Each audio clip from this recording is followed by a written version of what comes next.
Reimagine 2020.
Stay tuned to learn more about student interest in blockchain technology.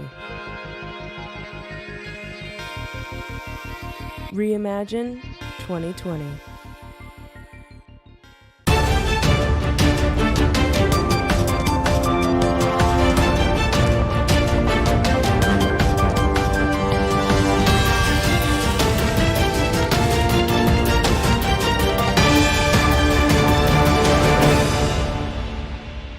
Hi, my name is Miko Matsumura. I'm a co-founder with the Evercoin Exchange, as well as a general partner with Gumi Cryptos Capital, which is a venture capital fund. I'm excited to be here at Reimagine 2020. There's a lot of seismic changes happening in the economy, and obviously this will have a really interesting impact on the future of technology and society. Hey everybody, it's Patrick McLean again, one of your hosts for Reimagine 2020. I'm very excited for this interview, and if I were to give a few words why, I lived and breathed in the Silicon Valley world for a little bit, and ever since I've come into crypto or blockchain, I see some distinguishing parts where I see in the tech world, maybe there was a lot of lessons learned and a lot of experience, and there was kind of the wild west of crypto. And I've always thought that the crypto world could benefit from people who have kind of been through it in a variety of fashion, whether that be, investment, building real companies, execution, and what it really means to succeed in a technology product, right? Whether it's you want to build a Tinder app, you want to build a blockchain application.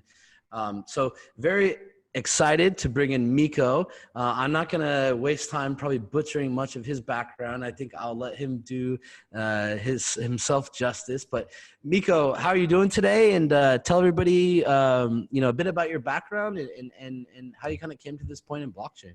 Yeah, absolutely. So I guess my background is from open source software. I've been in Silicon Valley for about 25 years.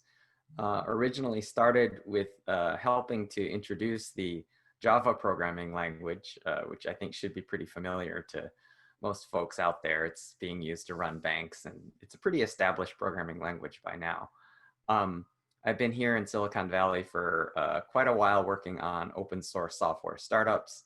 And really, I just got my start a couple of years ago into the blockchain space by being a co-founder of the Evercoin Exchange, which you can find in your local app store. It's a downloadable mobile wallet and exchange. And then since the space was kind of expanding very rapidly, what ended up happening is I got recruited in as a general partner for a blockchain venture capital investment fund. So I've been actually a couple of years in venture capital, but the majority of my career I've spent here in Silicon Valley, mostly working on the entrepreneur side. Awesome. And for all the students listening, for all the general blockchain enthusiasts, I'll encourage you to pay attention probably for what you hear through this interview. I have a feeling that it's going to be something that you're able to detract value from. And I'm very, very excited to be able to have this conversation. So let's go ahead and kick this off. I think I want to start with one core point, which is, I think if you go back to 2017, early mid 2018, there was a lot of money being thrown around. We could look back, obviously hindsight's always 2020, I think we had stumbled on potentially a new funding mechanism, right, which wasn't necessarily bound to accredited investors or all the traditional roadblocks that most people needed. We could debate later whether those roadblocks were necessary, whether they were actually security roadblocks or hindrances. But if we cut out all the bullshit, there was a decent amount of scams, and I'll say it for myself, and obviously Miko, you can give your perspective. When I look at Silicon Valley and that traditional investor, the institutional investor, the fund, the VC, the angel investor, when I was kind of calling back to Silicon Valley and hearing temperament, there was a bit of pessimism or a bit of hesitation. I think, especially if you call it, end of 2018, mid 2019, maybe that sentiment has changed a bit. And that's what I'm going to get your thoughts on, Miko. How are the investors who have been really fueling the last 1 to 2 decades of technological innovation, how are they thinking about blockchain currently? Well, I think it's important to understand that investors, especially venture investors, are a very mixed group of people. One of the ways that venture investors make extraordinary returns is by promoting contrarian thesis points. And so, for example, if you look at Andreessen Horowitz, they just raised their second blockchain venture fund to the tune of 515 million under the leadership of Chris Dixon and Katie Hahn. So, really excellent, top quality investors. And, I think in a way, their participation in this is fairly symbolic, because if you look back into the annals of history, Mark Andreessen, one of the name partners in Andreessen Horowitz, of course, worked at NCSA, at Champaign-Urbana, and on the original Mosaic browser, which was really the first web browser that achieved sort of significant popularity, and it was coming out of an educational institution or university, right? So, if you're students watching this show, you should definitely think about the impact of what you can do, even working on new protocols and emerging protocols. So to me, when I look at the contrarian thesis and the way it's constructed, it does appear that Andreessen Horowitz believes, as I do, that we're seeing the birth of new low-level internet protocols, and that they're internet protocols that have to do with the transfer of value rather than the transfer of information. So I think that that's really the meaning of the blockchain. And I think that if we rebuild the internet on the basis of transfer of value, you're really talking about a huge, many times larger than the internet phenomenon from the perspective of social and economic impact. So to kind of play off that, and I think you have a unique perspective, how are institutional investors kind of thinking about blockchain? And I would assume obviously it has evolved, but like, what would you say their view was in late 2018? What would you say their view was in mid to late 2019? And do you think their view now has evolved like a few months later? Yeah, so I think the thing that's really interesting about this kind of asset class, and if you look at this notion of an institutional investor, what you have is you have a lot of heterogeneity even within that class. So within, for example, venture, I mentioned that there's Andreessen Horowitz, right? But obviously there's a number of venture firms that actually, changed their tune over time. Some of them went in, some of them came out. For example, there was a trend for a while around what were called professor coins, right? So, if you look at these kind of Algorand style coins, what you're talking about, or something like Avalanche, which is a different one, there's a variety of different professors at major universities that kind of launched coins. Now, what happened with the launch of professor coins is the venture community responded to those by essentially doing what I think in the history of venture capital is now viewed upon as being overpaid, right? Which is that these were achieving kind of token network values of maybe 40 million, 50 million, 100 million, 150 million, in the form of like a Series A, skipping over the seed stage, the friends and family stage, the pre-seed stage, right? So really, these are kind of highly, highly, highly valued on the theory that there would be a quick impact and a quick time to market, and a quick time to liquidity.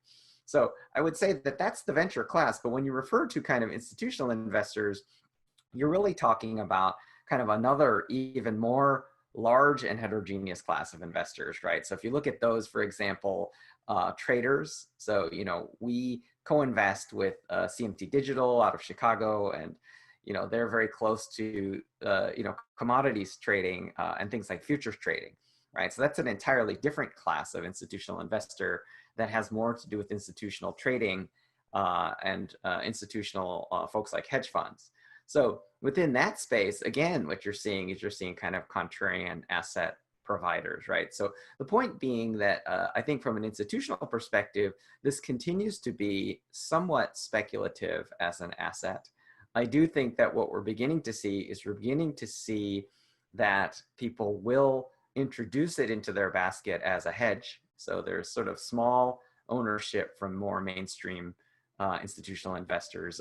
Example of that would be someone like a Fidelity, who's making actually substantial investments both on the venture side as well as on the trading and even on the mining side. So, you are seeing institutional players coming in.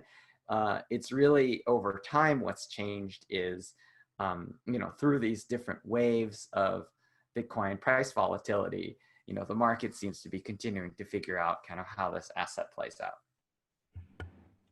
Got it. And to kind of unpack that a bit and maybe zoom out, I think if we say, and maybe we'll come back from institutional investors and say, the angel investor or venture capitalist or someone with a 20, 30, $40 million fund 1, 2, 3, whatever.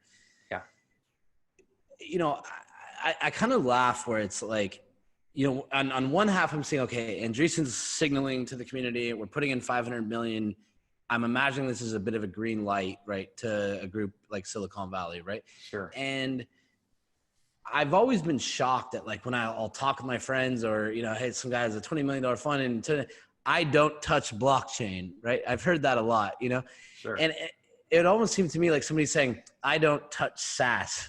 I don't touch AI, right? And I think anybody involved in crypto is probably living in a bit of a bubble where we think we're mainstream to a certain extent, when we might not be mainstream to other people. That's right. But do you think we've kind of gone over that hump, or we're getting to the point where we're going to go over that hump where anybody with a portfolio of technology companies is now saying, I need to look at blockchain because every signal I'm seeing is kind of telling me to go that way?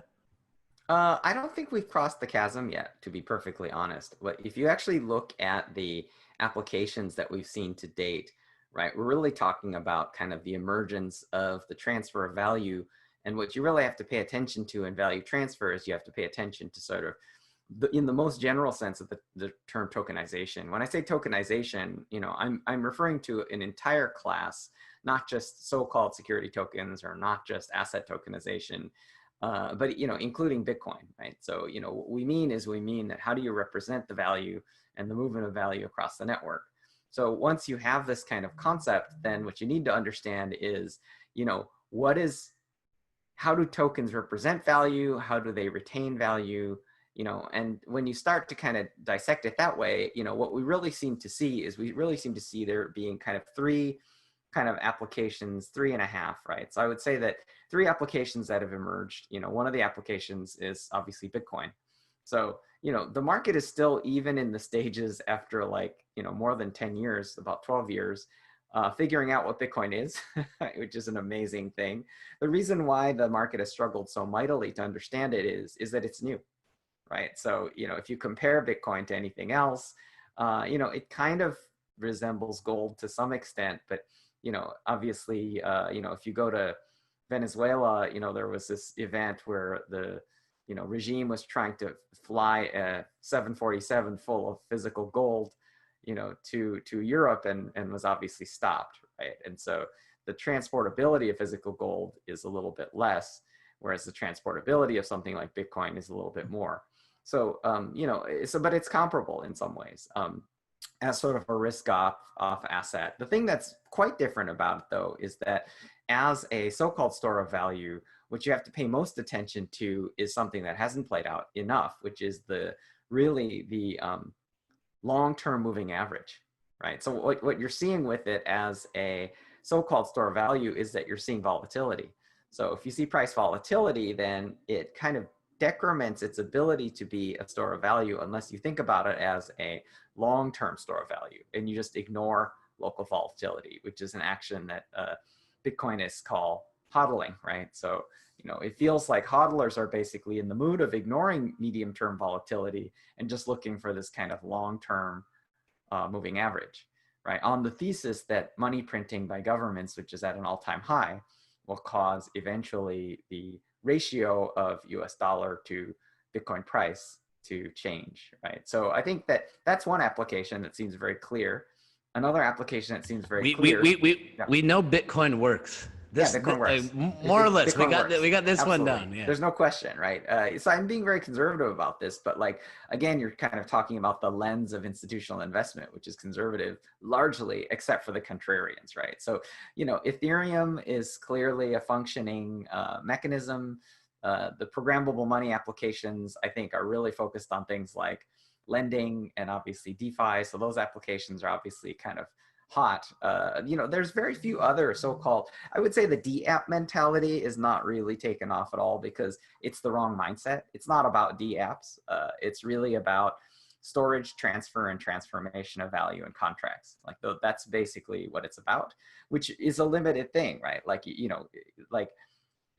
people are like, oh, let's have video games on the blockchain, right? So it's like the only meaningful part of it will be the storage, transformation, and contracts associated with the transfer of value. It's storage, transfer of value, and transformation of value. So, that's the internet of value. So, if you look at the Ethereum network, one of the supposed things that happened that you mentioned earlier is the whole ICO phenomenon, which is the wholesale transformation of the kind of capital formation and market access. And, I think it was premature, and I think the regulators were not enthused about ICO, and they continued to kind of pursue companies like Telegram, who, kind of maybe got ahead of themselves. So, with respect to kind of like how people view this emerging asset class and blockchain, there's definitely, it hasn't quite crossed the chasm as yet, right? Which means that there's a fairly small number of applications that would be considered killer. Another killer application is so-called stable coins. So I think that's extremely meaningful because it provides a function of, stable transfer of value, and international remittance is another use case for that. So, when we talk about these things, I think the thing that's important to understand is that because the killer applications have been somewhat domain limited in the range of things like financial services, it feels like, we're still in the early days. So that, people are really, investors are very timing sensitive, and the market tends to kind of reason about things on a fairly short kind of 1 year horizon. I think what we'll see in 2020 is probably a Bitcoin all-time high based on the halving, and also based on kind of government money printing. And I think this will actually help lift all of the boats. Because I think the jury is out when you actually look at the overall history of Bitcoin price. What you want to establish is you want to establish a kind of 10-year moving average that just goes up, right? So, I think that that's yet to be established, but I think that, if we have another all-time high, I think that would be pretty clear. 100%. And obviously there's a lot of things to unpack there.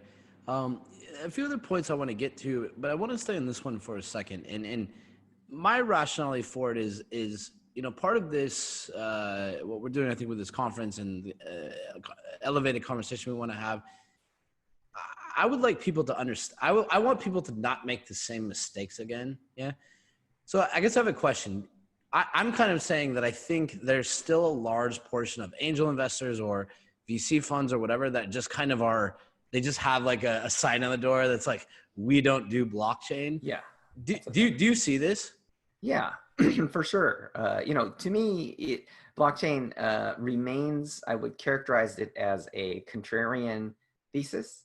And so it is something that you either get or you don't get. So, I have plenty of conversations with kind of so-called mainstream venture capital investors, particularly. But they, yeah. So not to know, but they get money, right? So I feel like maybe sometimes they're like, oh, this might actually be a money-producing thing, but they still have like a stigma. They're like, I don't do blockchain, right? Like, well, I mean, let's put it this way, right? Which is that if you really look at the quality of entrepreneur that historically over the past years blockchain has drawn, it hasn't been uniformly of high quality. So the kind of signal to noise ratio for venture investors in blockchain is poor, because there's a very large number of low quality investment opportunities, and there's comparatively fewer high quality opportunities. So that's a really good point, actually. Let's unpack that. So when you're saying that the plethora of opportunities or founders creating, valuable companies, that there's a mismatch between supply and demand of like quality and capital that can be deployed.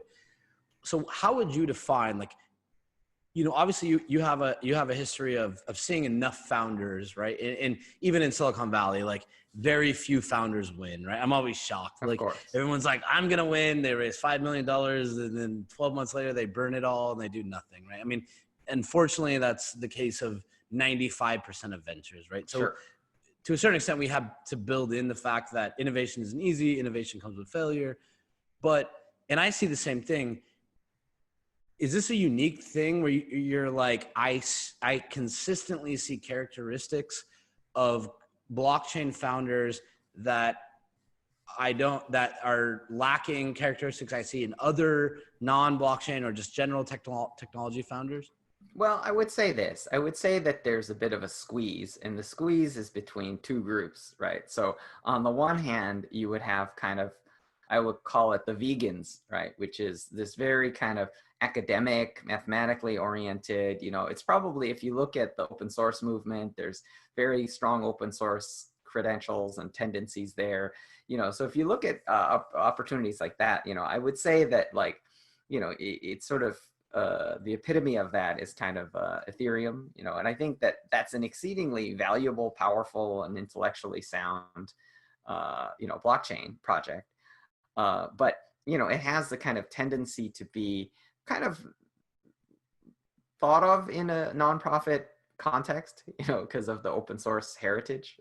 So, it's, for example, if you look at Ethereum, aside from just taking US dollars and buying Ethereum during the ICO for 14 cents, like there's no venture investment to be made specifically in that project, right? Obviously there's Ethereum based projects that kind of are downstream of that, but that's neither here nor there. The other side of the coin, though, are that there are kind of much more carnivorous and kind of capital intensive and, much more kind of economically greedy companies that exist in the blockchain space. But unfortunately, that side is populated also with a lot of people who are just trying to make a quick buck and, pull off some kind of a exit scam or do something that is, maybe not sort of a productive of a venture class company, right? So to me, there's a bit of a squeeze, right, between sort of the greedy people and the academic people, and it's a very weird and polarizing environment from that perspective, So what we look at is as an investor, my fund, Gumi Cryptos Capital, invested in Evercoin, which is the company that I started. And, Evercoin, my co-founder is like successful serial entrepreneur. So we both live in Silicon Valley. We put decades into building startups. That class of sort of investment target is sort of more uncommon than it is common. I think the reason why is that new infrastructure tends to serve people who are underserved, right? So what it means is that if you have experience and you're a serial SaaS company founder, you're probably just going to start another SaaS company, right? The people who want to do blockchain companies may be people who feel like, well, I pitched a SaaS company and nobody wanted to fund me, so they're not being served by the existing infrastructure. And so now they're kind of on the hunt for new infrastructure. 100%. One thing that called out to me is you were talking about Ethereum, and I was having a conversation earlier. I was telling one of my partners that I think one of the things that actually set Ethereum aside is really, the arm of consensus, right? Like that ability to execute and kind of form government coalitions or really create, ecosystems and specific verticals that, they were able to kind of foster applications I would attest has probably been a decent portion of Ethereum's success, right? And without that, maybe wouldn't have seen, as much traction or as much attraction as they've seen. And I guess to go to my next question, and I kind of want to pivot off this point, but I really do. I think there's like something unlocked here. Like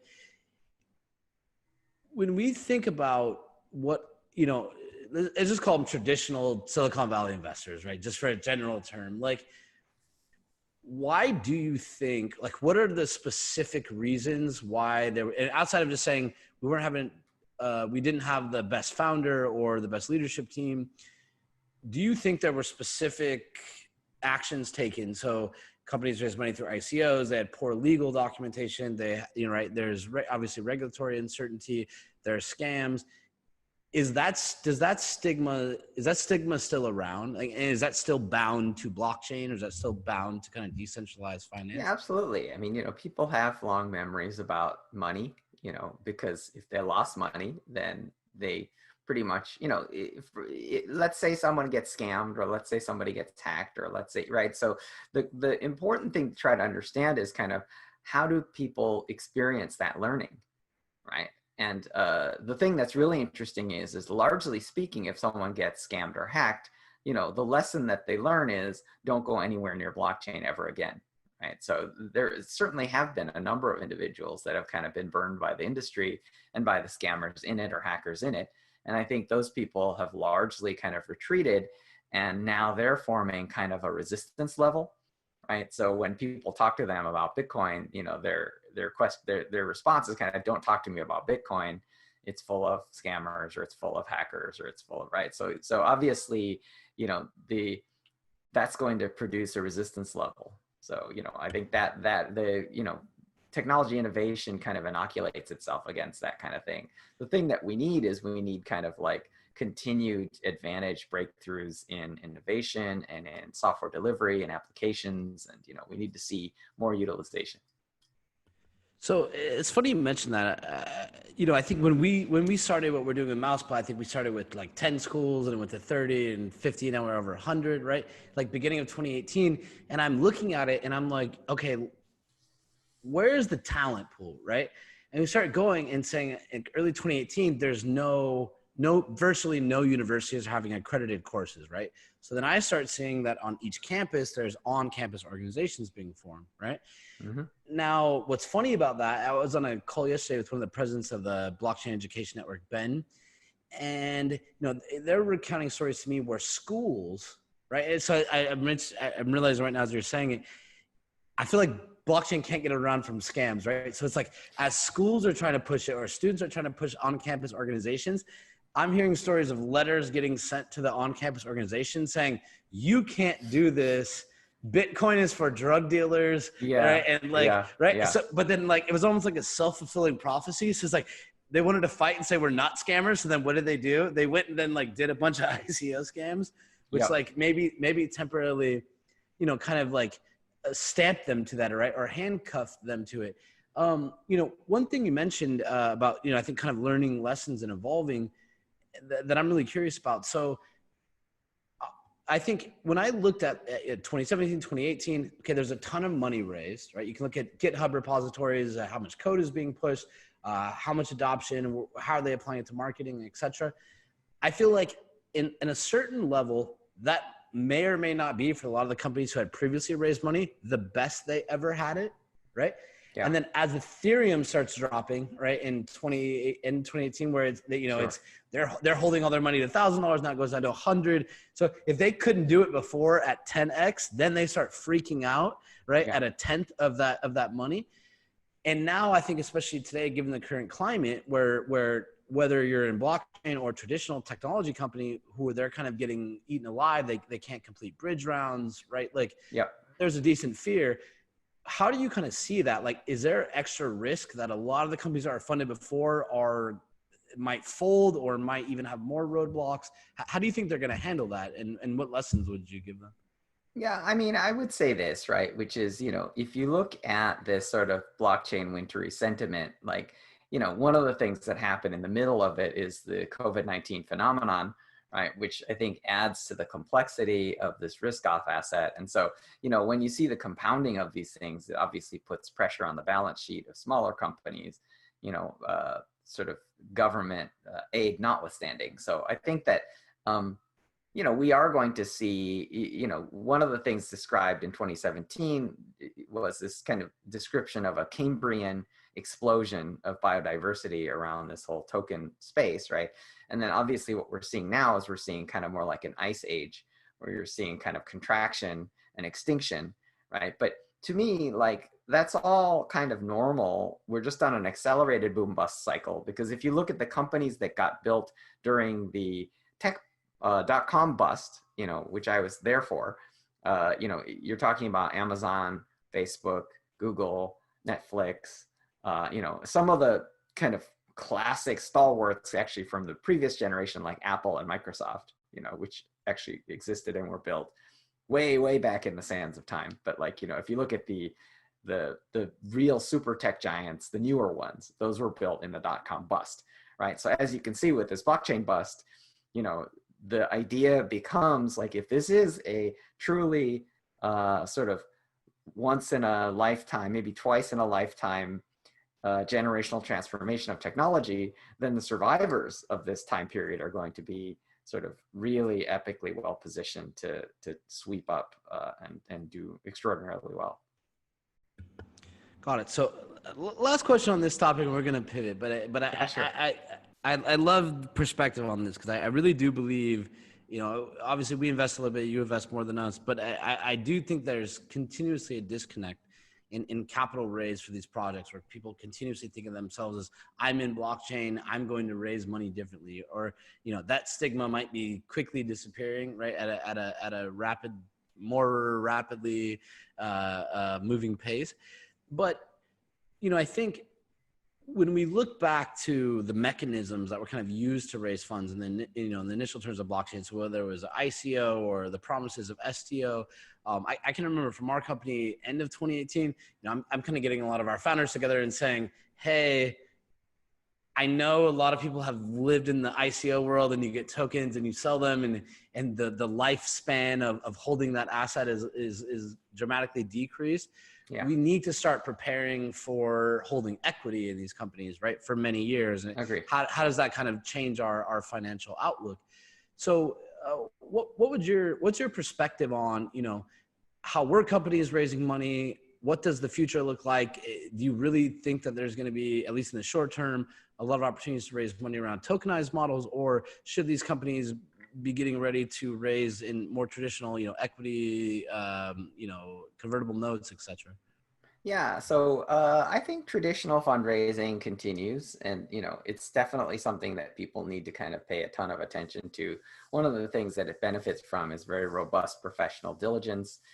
So one of the things that was missing largely in the ICO world was this idea that someone who is kind of sitting home at their desk on the internet is sort of equal in stature to an experienced venture capital investor, right? So the idea that they could just read a white paper and then, just send ethers across the internet and make an investment, it's kind of tantamount to kind of filling a grocery bag full of like, money and then like handing it to someone who you barely met, right? So that's not a particularly salient style of investment. So I think traditional venture capital, angel investment will be alive and well. One of the things that's kind of emerged a little bit further in this kind of COVID crisis bubble is that the Jay Clayton, the chairman of the SEC, has been kind of relaxing some of the regulations around Reg CF crowdfunding as part of the USA Jobs Act, right? So crowdfunding, I think, will continue to have a slightly elevated profile, especially when it comes to smaller amounts, potentially spread over larger numbers of potential investors, right? But I think that what we're moving towards now is we're moving towards crowdfunding platforms, which do some of the professional vetting. So whether it be like Howard Marks, down in LA, or, whether it be folks like Republic, up in the San Francisco area, these crowdfunding platforms actually serve as diligencing gateway functions, and then they expose these deals to their communities as pre-vetted, pre-diligence deals. So it feels like the crowdfunding platforms are better than the ICO kind of approach, because the ICO is just really a web page, could be put up by anyone, and that feels very uncurated. Side note: is Republic? This is a general question. Is Republic officially a part of AngelList and Naval, or did they separate out? It's a separate entity, but it absolutely has the Naval Ravikant investment seal of approval, and it's a separate entity. But they're getting into Reg CF crowdfunding, and it really is about kind of crowdfunded equity and kind of safe note holding, convertible note holding. So it really is. It's a lot like an AngelList, right? Because it democratizes ownership of these assets. Got it. Do you wish that there was not the limit of accredited investors? Do you think that's something that should be in place, or that the general public should be able to touch certain startup companies with documents and regulation? Yeah, I mean, I really think that crowdfunding is innovative. One of the things that's really important to understand is the scale of it and the limitations of the scale of it. But I think it's a great first step. Jay Clayton has been really crystal clear about his need for improving capital formation and market access. As you can see, IPOs, and especially tech IPOs, have been like really, really down over the past years. And so it's really reached kind of a dysfunctional state with respect to kind of how the public markets access sort of the extreme growth opportunities represented by tech companies, right? So obviously there's extreme growth, there's extreme risk. And the question is, how do people get access to that growth? And to me, like, I think having these initiatives like crowdfunding, it certainly helps with early stage capital formation, and it exposes some of these investors to kind of some of these potentially high growth assets. But, again, it's sort of limited. It's limited in the US to fairly small amounts of fundraising, which is fine. Got it. So, hey, I think we spent a decent amount of time, obviously, on kind of the investment landscape. And I think people, and for anyone listening, for the students listening, for the general blockchain companies listening, general public interested in blockchain, I think these points are important because from my perspective, we went through a fundraising cycle. There were a lot of promises. And what's important is that we don't repeat those mistakes. And the only way we're going to get there is by analyzing what happened, right? And we can fight it and say venture capital or traditional investors aren't relative to this conversation. You could be an anarchist and say, oh, we don't want their money, I'm in blockchain. But I promise you at some point, and unless the world shifts even more, which I wouldn't be surprised at what I've seen in the last few months, we should at least understand these perspectives. So I kind of want to shift the conversation. I've always been interested in, I was born and raised in Las Vegas till I was 24 years old before I moved to San Francisco. I started my first company when I was 19 in home automation. And I kind of watched the real estate market crash, right, in 2008, and kind of Las Vegas was especially hard hit. So I was watching this happen in real time. I think I was 20 years old or 21 years old or something. And it always stuck with me, like how big of a moment that was in time, right? And when I reflect back on Bitcoin or the creation of Bitcoin, when you go to the Genesis block, you find one of the first code commits, right? It's a very specific reference, right? It's like January 3rd, 2009, the chancellor's on the brink of second bailouts for banks, right? That's right. So we could ask, why was that relevant, right? Why would you pick that comment, that code comment? Why would you reference that, right? So now I fast forward to 2 months ago, right, where the Dow is in free fall. The Fed is now cutting stimulus checks again. You could come back to 2008 where, there's all this money being distributed. And now we're saying, okay, Shake Shack got $10 million and they're returning it, right? So what we don't know is probably the devil's in the details. But what do you think, and I'm really curious to your perspective, kind of the perfect storm that exists right now, right? Whether that is just global healthcare, whether it's people being isolated and kind of the impacts of that, maybe job loss, distrust of governments.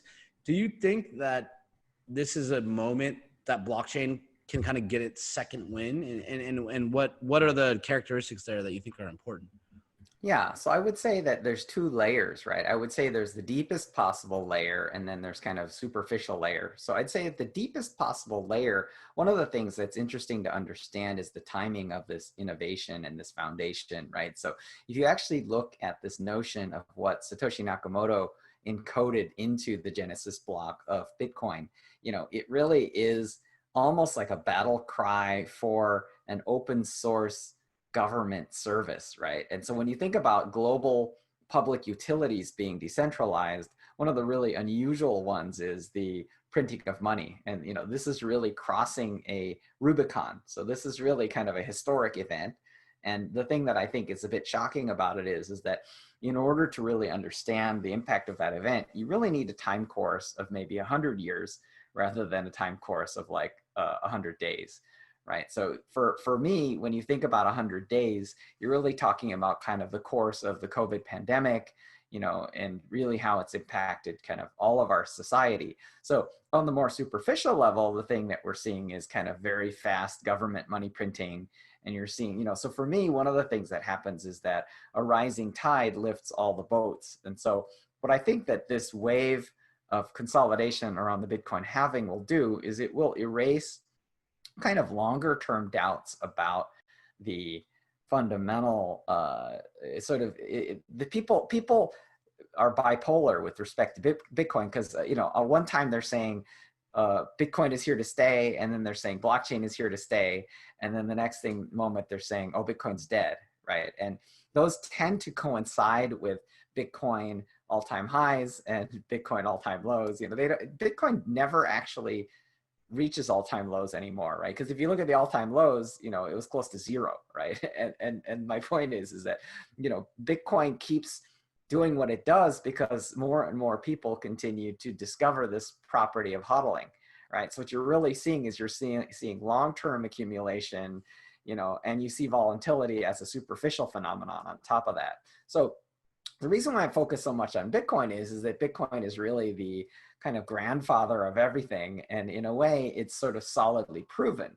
But once you have kind of really solid proof and traction, that what you have now is essentially an insurance policy against government money printing, right? So if you think about that, it actually is, people say, oh, it has no sort of intrinsic value, but in fact, it has crazy intrinsic value, right? If you look at, people talk about gold and they say 5% of gold can be used to print circuit boards and in other industrial tasks, right? So that's considered to have, therefore, intrinsic value, right?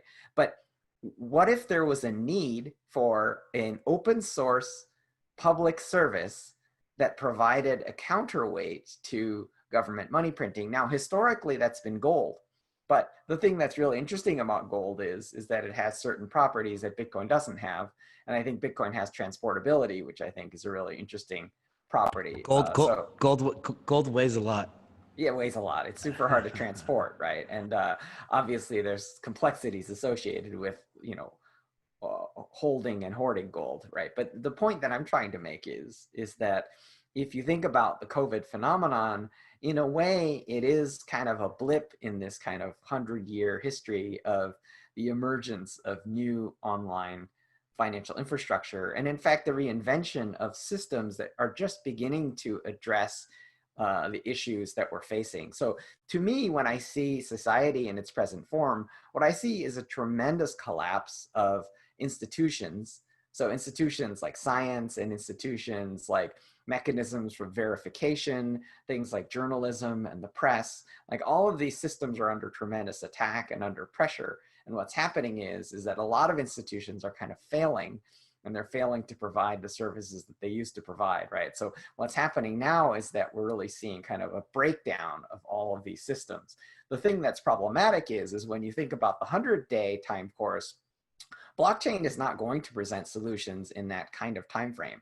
So it's not like all of a sudden a bunch of startups are going to say, oh, we have a blockchain-based identity solution, and all the governments of the world are going to adopt it in the next 90 days because they want to do COVID testing on the blockchain.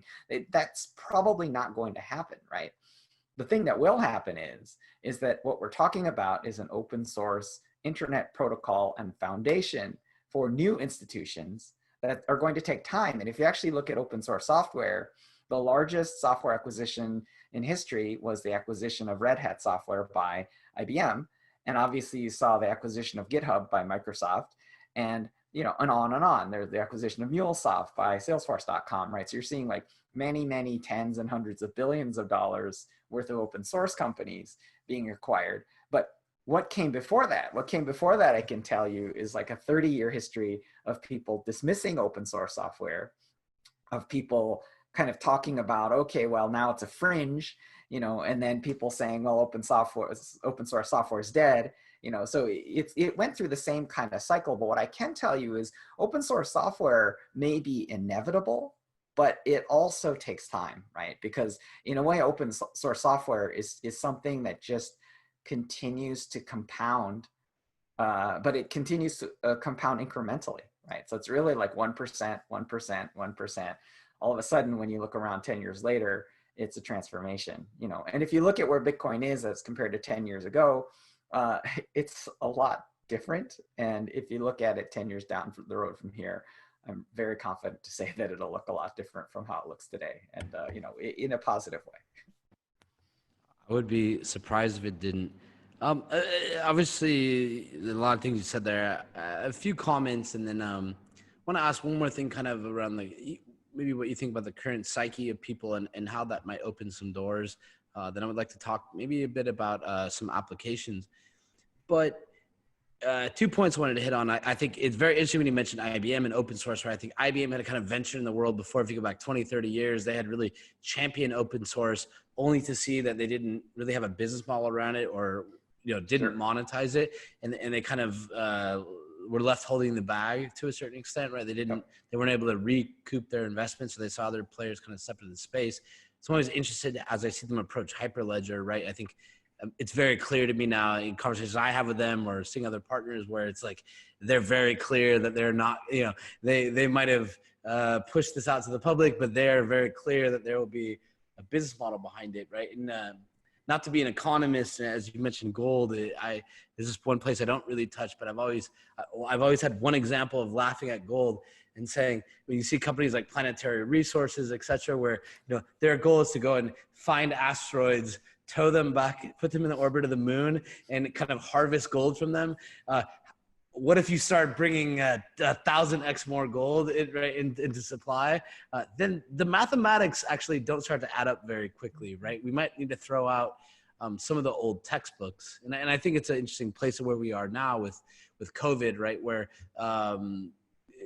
universal basic income, or people kind of being subsidized from governments, was experiments going across the board, whether it was YC doing it in the East Bay, right, or European governments trying it, and now we don't know what we're going to net out here with job loss, or right, and we're kind of hoping for the best, but it seems like there's a possibility that we might not end up on the side of success, right, going out 6 months to a year.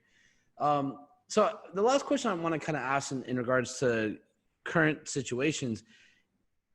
What do you think? Do you think there's a door open right now that in the same way that in 2008, when everything was in chaos, it was a moment where people could be open-minded enough to think about something called Bitcoin?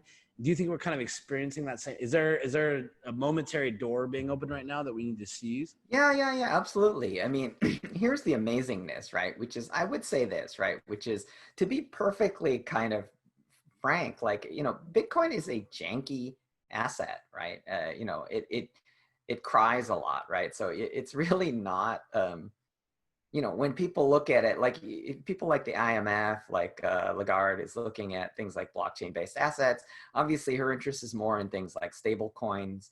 You're seeing folks like Xi Jinping in China, who's kind of embraced blockchain, especially for their digital payment infrastructure tied to the Belt and Road Initiative in China. So definitely there's some serious investment kind of moving into this space. And the thing that I think is amazing about it is that, these things take time. And the fact that they are slow and yet exponential is really something that people are very bad at reasoning about. And so the thing to me that's really foundational, if you're, for example, a university student, is that this is really the birth of the next internet, right? And so to me, like you're here and you can basically get in on the ground floor of this thing, you know, which I think is just, it's amazing. And the fact that it's unfolding gradually is hugely to your advantage, right? Because the thing that's so amazing is how poor people have been proven to be about reasoning about exponential phenomena. For example, the COVID phenomena, people are, you know, policymakers are extremely poor, and as is the general public, at reasoning about this exponential phenomena. For example, global warming is another one which causes consternation among the general populace as well as policymakers, because humans just don't do exponential phenomenon very well. And so they think linearly, like until it slaps them in the face. There's very little evolutionary precedent for exponential phenomena where the individual species members could do anything other than just die, right? In other words, like if you're faced with an exponential phenomenon, you know, the amount of stuff you can actually do about it is pretty limited. Like it either hits you and you die, or like, you know, and in a way, the idea that we've reached a stage of global sophistication, communication, science, where we could actually arrest emergent phenomenon at a very, like, you know, that pose a threat, like global warming or, you know, things like COVID, that's amazing. But, you know, the flip side of that equation is that we can actually join or benefit from emergent exponential phenomena that are in its infancy. Like, it's phenomenal. It's amazing. It's extremely powerful. And, you know, to me, when you look at blockchain technology, like this is one where if you look at open source software, you know, it isn't even just a metaphor, right? Because, you know, all of the meaningful blockchain projects are essentially made up almost entirely of open source software. And so, you know, the thing that I think is important to understand is that, you know, Bitcoin and therefore blockchain are part of the evolution of open source software. And in fact, you know, Bitcoin is actually, I would characterize it as the first open source ops team, which is, since people are actually incentivized to download and run the Bitcoin nodes in the form of Bitcoin mining, it's really the first time ever that you know, a bunch of volunteers have volunteered to run infrastructure that, you know, where the project itself is somehow able to mint a compensation for them doing so, right? Because otherwise, you know, let's say I had an email protocol and I was like, you know what I really need are an infinite number of email servers. I would just like all of you in my community to download the server and spend your money on AWS to send messages on behalf of the users. 0 people would do it, right? Because it's like, why would I spend my money running a server for these community members who aren't paying me, right? Whereas in the case of Bitcoin, if you run a node, Bitcoin itself pays you, right? It mints new Bitcoins and it hands them to people who are running the software. So to make a long story short, like, you know, the evolution of Bitcoin is inseparable from the evolution of open source. And as a function of that evolution and the evolution of internet protocols, I believe that this new foundation is going to be kind of the next wave of internet infrastructure that actually kind of elevates society into a much more highly performant state. But what I can tell you is, unfortunately, that it's going to take time, and we have big problems right now. And I don't think that the solutions that blockchain has to offer are actually going to fix the current immediate problems that we have, of which there are many. But what I can say is that over the course of decades, Bitcoin and blockchain absolutely will have a very bright future, as they're part of an inevitable open source, internet protocol infrastructure. Do you think that they're completely inevitable, or do you think there's like some chance we could completely fuck it up? Well, I mean, the bottom line is that nothing is inevitable, and the history of all of these things hasn't been written, you know. So obviously, like So do we collectively Earth, or do we collectively have a responsibility to be good stewards to kind of guide it to where it needs to go? well, I mean, the thing that's amazing about open source is that the inevitability of open source is that it does itself, right? Which is that it's a matrix that effectively competes for human consent but that as a function of energy input coming into that biosphere, you know, we have this continuation, right? And the thing that's really amazing is that, you know, the energy that comes in is really the energy of consent and of human benefit, right? So the thing that's amazing is if you look inside of a GitHub, you're going to see what I personally claim to be trillions of dollars of licensable software that are being given away for free. Now, people could argue that it actually isn't trillions of dollars worth by definition, because people are paying $0 to use it, right? So because they're paying $0, you could argue that open source software is of no value, right? You could argue that. But if you actually look at the largest, most valuable tech companies in the world, probably 90% of the lines of code that they're using are open source software, with only about 10% of the lines of code written on top being proprietary.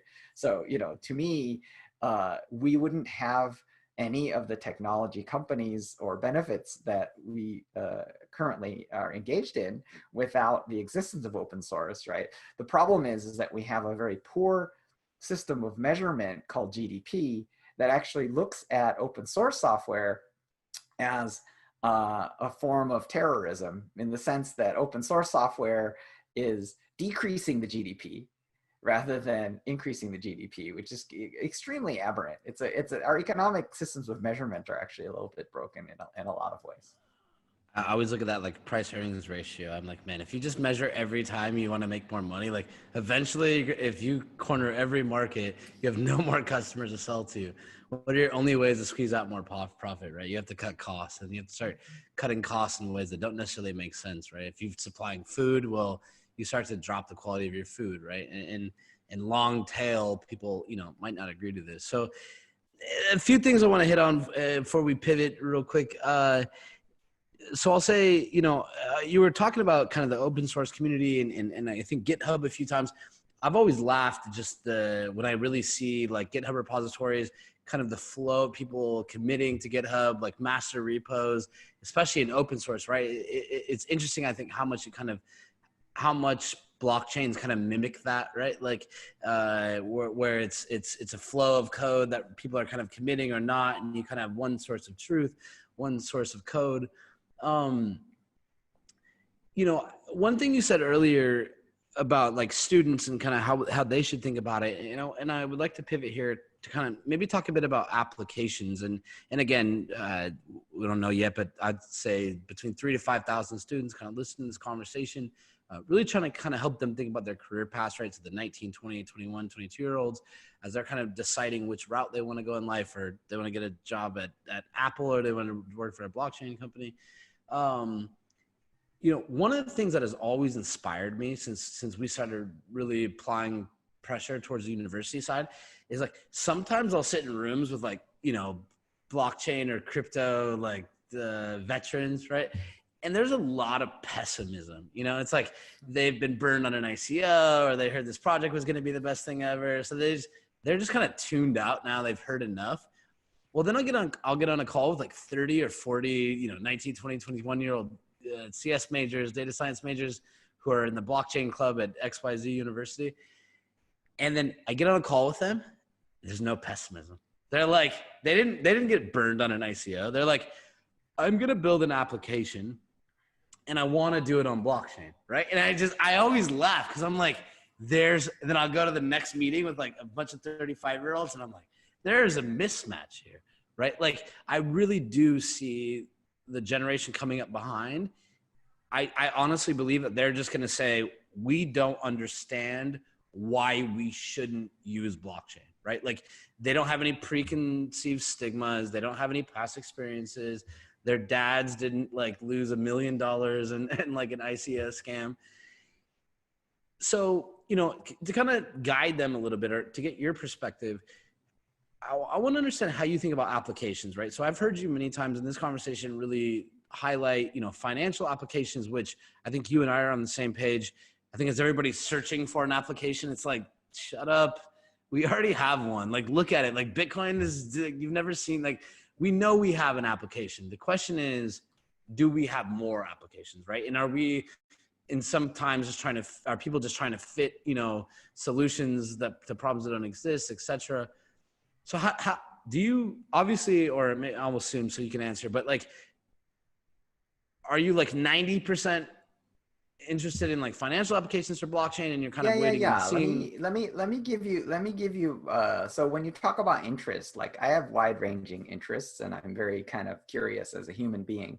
I think when I put on my investor hat, I'm really a class of what's called the professional investor. And by the way, the word professional as a modifier of the word investor always means other people's money, right? Because if you're a professional investor, it means that you're getting money in order to invest money. And the only way you can get money by investing money is by taking fees from other people who are giving you the money to invest, right? So, so if you're investing your own money, you're not going to be taking fees from yourself. Like the math doesn't work. So the point that I'm making is that I'm conservative about what I'm interested in on behalf of the crypto investment fund that I'm participating in, Gumi Cryptos Capital, right? But let me put it to you this way in terms of the history of the internet, right? Which is, if you look at what happened, right? What happened is that in 2008, Lehman Brothers collapsed, destroying essentially $600 billion of its own balance sheet, but obviously creating a domino effect.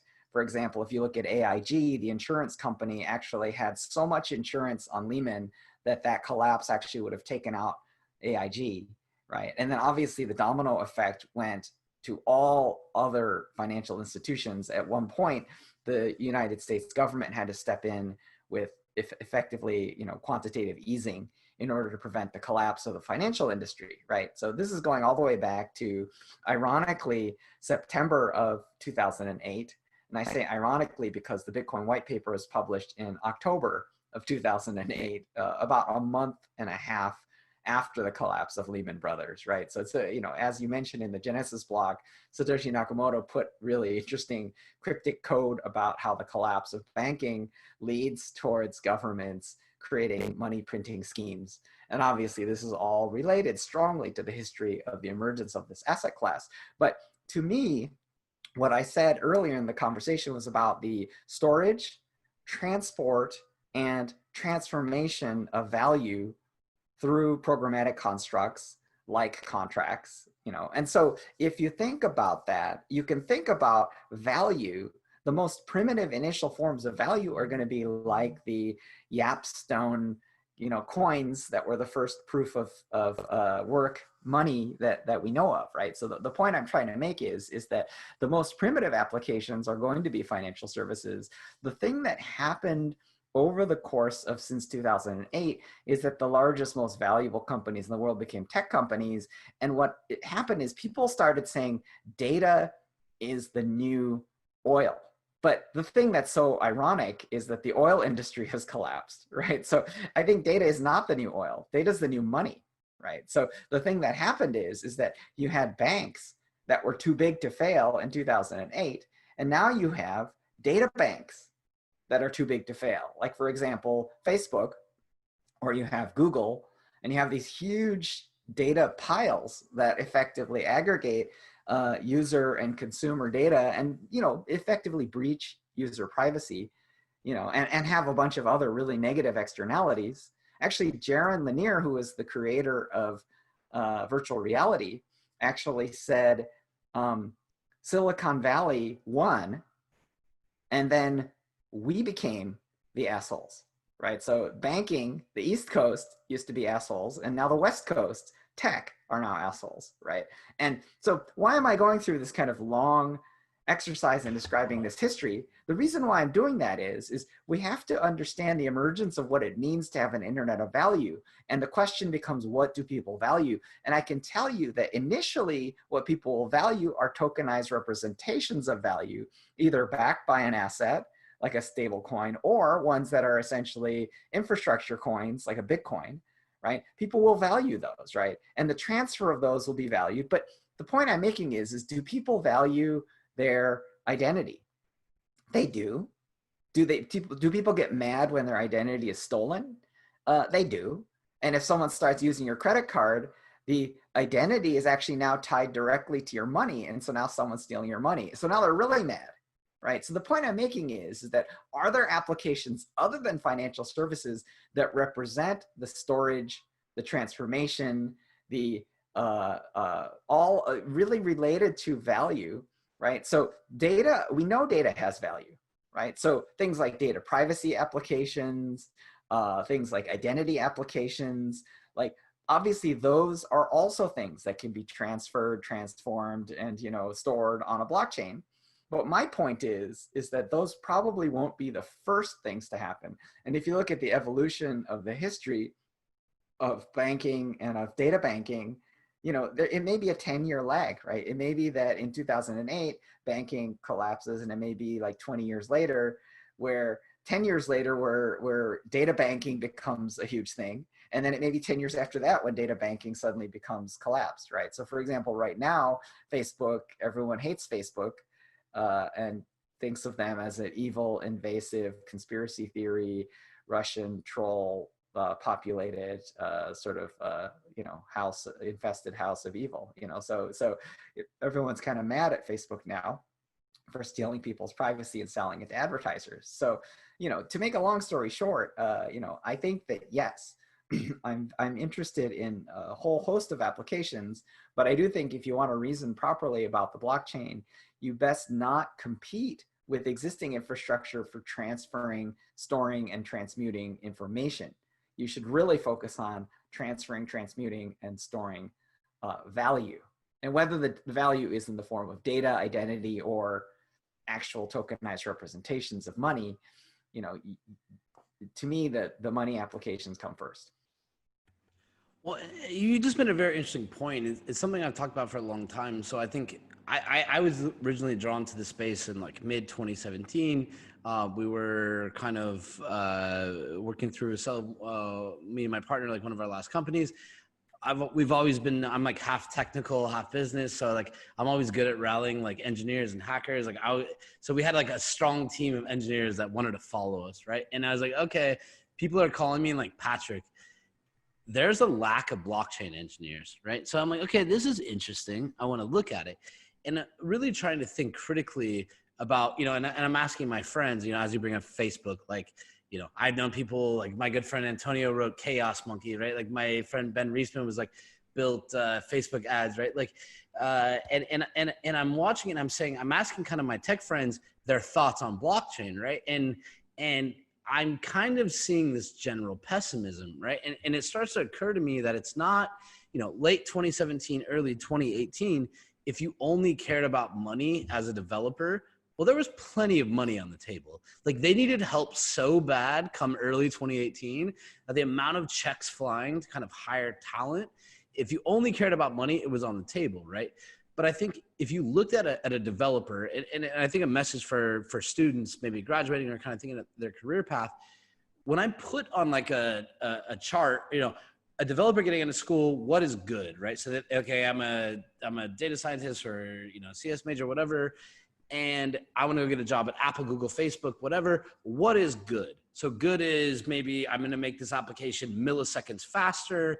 Maybe I find ways to, exploit customer data to make the company more money, et cetera, right? And then you kind of line that up against blockchain. And then each line I found from a developer standpoint, it didn't really line up. Like inherently, blockchain would be slower, right? Inherently, blockchain would be more difficult to exploit customer data. So say, okay, what would the final value proposition be to inspire this community to really give a shit, right? And the only thing I could ever come to is saying, if they could think outside of themselves, if they could think 20 years down the line and say, okay, I have a kid now, do I want my child's data, right? And I couldn't find like another metric where I'm like, almost the only thing that matters is pride, right? And thinking about how you want your kids to live, right? So I've always been intrigued by that. Like, how do we attract blockchain developers? What really gets people on the boat, right? Not to sway them away from their cushy corporate jobs and some tech company, right? Like that's very hard to compete with, right? What are those elemental points that actually stand out that transcend, you know, our current motivations? Well, I think it doesn't have to transcend, because one of the things that's beautiful about evolution is evolutionary by definition, but evolution is also revolutionary, right? So in other words, like, you know, if you wake up in the morning, you might hear some birds chirping, right? Like those are literally the descendants of dinosaurs, of ornithischian dinosaurs, and they just fly around in the air like there's no problem, right? So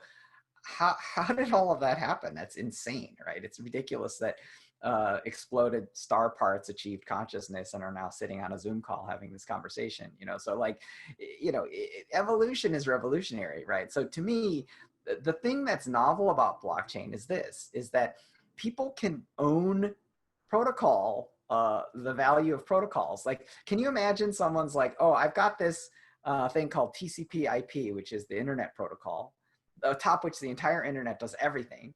And what if someone said, I'd like to own 5% of the internet protocol, right? And everything that rides on top of it, I'm gonna like make money, right? So the thing that's novel about this is this is literally true for something like Ethereum, right? So the point that I'm making is that we don't necessarily need to assume or assert that all open source software development has to be driven by pure altruism, and it has to be done on the evenings and the weekends while people slave away at their corporate job at Amazon, right? Like that's not what we're asserting here. What we're asserting is that young people have the potential, you know, like if you look at Vitalik Buterin, he's a young person, you know, like he's Vitalik Buterin. He may look old to some people and, you know, are still in college, but like, he's still a young person, I would characterize. And like, relative to me, I'm an old person, right? So the point that I'm making is that, you know, these new emerging protocols have a paradigm of ownership. And, you know, the thing that's so amazing about it is that, you know, if you're able to properly design the mechanisms of value capture, then you can actually have a voluntary and participatory consent-driven ecosystem that, you know, enriches the people that have proportionally contributed the most used components, right? And the thing that's funny about that is that that flips on its head the paradigm of open source software, which is that the most used software in open source is the quickest to go to zero in terms of price, right? And that's actually the reverse in the blockchain world, which is that, you know, the most used piece of infrastructure actually gets the highest value economically. So, you know, like I said, this is an evolution of open source. And to me, when I say it's evolution, it's a little bit like the first lizard that maybe was running away and maybe flapping his arms a little bit and started flying, right? Like it's a small step from the creature that could jump farther because they could flap their nascent little reptilian pseudo wings, right? So now we have these flying organisms called blockchains that have, you know, some of which have, you know, an ownership paradigm based on tokens, and others which don't. But like, you know, to me, like the emergence of this capability in the open source biosphere, which is the ability to pay your developers using a token that represents the value of the project, insane, unprecedented, and something that will clearly be revolutionary, you know. And I think that there's tons of stuff that needs to be figured out, right? So for example, there are extremely early Bitcoin developers. This stuff is not easy to build. I learned it, like the decentralized future, and for everyone listening, Yes. like you don't rush it. Like Yes. there's a reason why this is taking time. Like it's not simple to keep many disparate devices in sync with a non-unified set of data and we trust everyone. Like well, this let me is put it this not way. easy. Let me put it this way. People are complaining to Vitalik Buterin and to the Ethereum core devs about the speed of upgrades of the Ethereum network, right? And the thing that's really funny to me that makes me laugh is, you know, first of all, you have to understand how many billions of dollars of value are being protected by the software code base of Ethereum. So what you have to imagine is you have to imagine that these many tens of billions of dollars effectively represent the software for a bank. And the bank of Ethereum contains this value and is securing this value using cryptography and cybersecurity, right? So, how often does an IT department in a bank like upgrade their infrastructure software? It's pretty slow. And the reason why they do it slowly is because every time you put in new features, you create new vulnerabilities where hackers can basically scoop money out of your bank. And They're all using Java applets still. Yeah, so my point, exactly. Bank software is super slow to upgrade, and it's because they're protective of the asset. That's the key, right?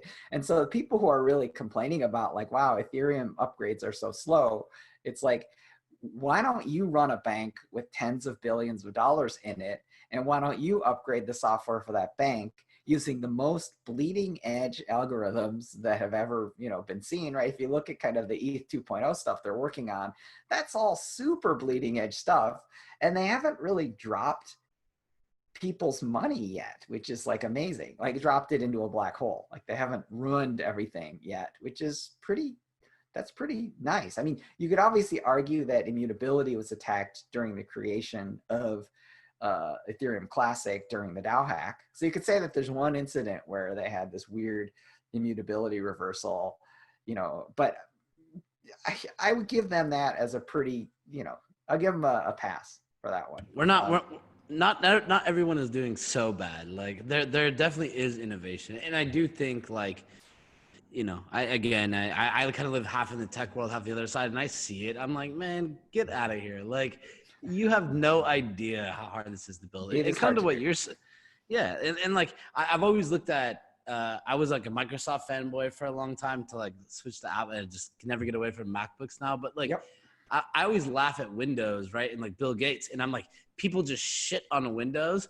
And I'm like, you know what? Why don't you, I would love for anyone else to try, like go make software for the entire world's computers, right? Like go make an input output protocol that can plug it in any printer, mouse, software. It's unbelievable. And then you tell me later, like how much of a better job you would have done, right? Like it's really easy to kind of criticize from the bench, right? When you're not like in the game. Like, it is. And the thing you have to picture is this. The thing you have to picture is you're sitting at home, you got your IDE open, you're kind of writing code, and you just patch it, and you have this kind of build, deploy, run cycle inside you're inside your IDE, and you're running it, and you're like, oh, I found a bug, and then it's like, okay, I'm gonna run it again. Okay, fix the bug. Okay, everything's good, right? Like, okay, that took you 10 minutes. Like, life is great for you, right? But if you push something like that bug into production on a Microsoft, like 300,000 printers around the world go dark, or yes, like incrementalism is real and it's there for a reason. So I totally, and that's just printers, right? If you go to Ethereum, it's like, $10 billion could disappear if you screw things up. So it's a different level of paranoia and a different level of caution. That goes with Ethereum improvement proposals and how to implement those EIPs. So I think it's a great the community is evolving governance mechanisms. It's evolving kind of source code control mechanisms that enable us to handle these kind of extraordinary new conditions. But so far it's been amazing. It's been absolutely fantastic, and we are talking about the evolution of not just open source, but the evolution of money and the evolution of, internet money, the creation of an internet money, which is like completely open source. And it's governed by code. Well, I always, sorry, I didn't mean it, but I always laugh at people like talk shit about Bitcoin. I'm like, okay, show me any other platform that's processed that many transactions with throughput, right? Like pretty much hasn't been hacked, right? It's really easy to sit on the sidelines and say, judge Bitcoin. Oh, Bitcoin is old. It was never designed for this. And I'm like, all right.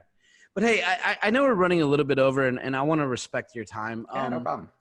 I have one more question I want to ask here on the application side, and then would like to kind of get some of your thoughts for any of the students listening. I think kind of really the whole ethos of this is to kind of give them some messages as they kind of think about, how they want to approach blockchain. But, one one element that we're really trying to hit here is around adoption. And from my side, it's something that really intrigues me. And I think let's separate out fintech for a second, right? I think you and I are on the same page. We know we're kind of on the path there, right? Whether it's, Yep. I was on a call with Ripple earlier. They just told me that they think they're doing 15%. They just did 15% in the last quarter of all remittances to Mexico and the US, right? So it's like, I know, like we can see this is happening. Like Bitcoin works. I ask people, I'm like, would you be comfortable sending $1 billion of Bitcoin right now? They're like, yeah. I'm like, okay, cool. Like we know we're on to something now, right? But if we drop fintech, if we just go to general blockchain, Yep. what interests you there? And I'll add kind of a caveat to that. I think, at least from my perspective, and I'd like to hear your thoughts. I really do believe that enterprise corporations who can kind of provide validation of this technology at scale are a key partner to these blockchain protocols or companies to really, there's no other way for these blockchain companies to learn and grow and evolve without their stuff being ran at scale, right? So they kind of need these partners that can run it to kind of bring back to them the data, right? Or give them the real world experience. What excites you in like the non-fintech blockchain space, and what do you see as the roadblocks to adoption between multiple entities? Yeah, so to me, one of the things that's really essential that I think makes enterprise blockchain complex is that, one of the things that's so important about this principle of decentralization is really that it solves problems of trust, right? And what it solves is it solves actually a mistrust of the provider, right? So the issue becomes this, right? Which is, why would you have custody of your own Bitcoins? The reason you would do that is you didn't trust the banking system, right? And the question becomes, how much do you trust the banking system? Obviously, you may have a lot of money in the banking system, but as a hedge, you may have a small amount of money outside of the banking system in private custody, of Bitcoin in something like an Evercoin wallet or some kind of wallet, right? But my point is that when you talk about enterprise, the issue is that the entire function of the enterprise is to centralize trust, right? So every enterprise has a brand, and that brand represents trust in the enterprise. So the point is that there aren't that many use cases where blockchains can deal with kind of the lack of trust and a centrality, because I think there's some around things like supply chain consortia where there's like no individual company trusts the other company, but they may trust kind of an independent consortium. The other place where we're seeing some action is that identity management. Gumi Crypto's capital, my fund, is actually invested in a company called Keyless, and Keyless actually manages a really interesting thing, which is biometric authentication with a privacy preserving multi-party computation fabric, right? And the reason why this is important is because it has to do with more like regulation.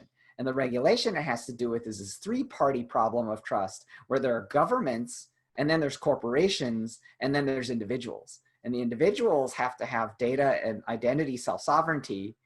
The governments have to have an assurance that their privacy is being honored, but they don't want to have a privacy preserving mechanism that's subject to corporate tampering, right? So, once you have a regulatory apparatus that's subject to corporate tampering, then you have like Volkswagen kind of faking their emissions numbers on their cars, in order to kind of pass these environmental regulations, So as soon as the companies can kind of hack the own regulatory mechanisms, then it just becomes a game and it becomes kind of full of fraud, right? So the point that we're making around something like Keyless is an enterprise application that uses biometrics to effectively first enable securing of a remote workforce, which is something that's extremely valuable during a time of shelter in place and COVID.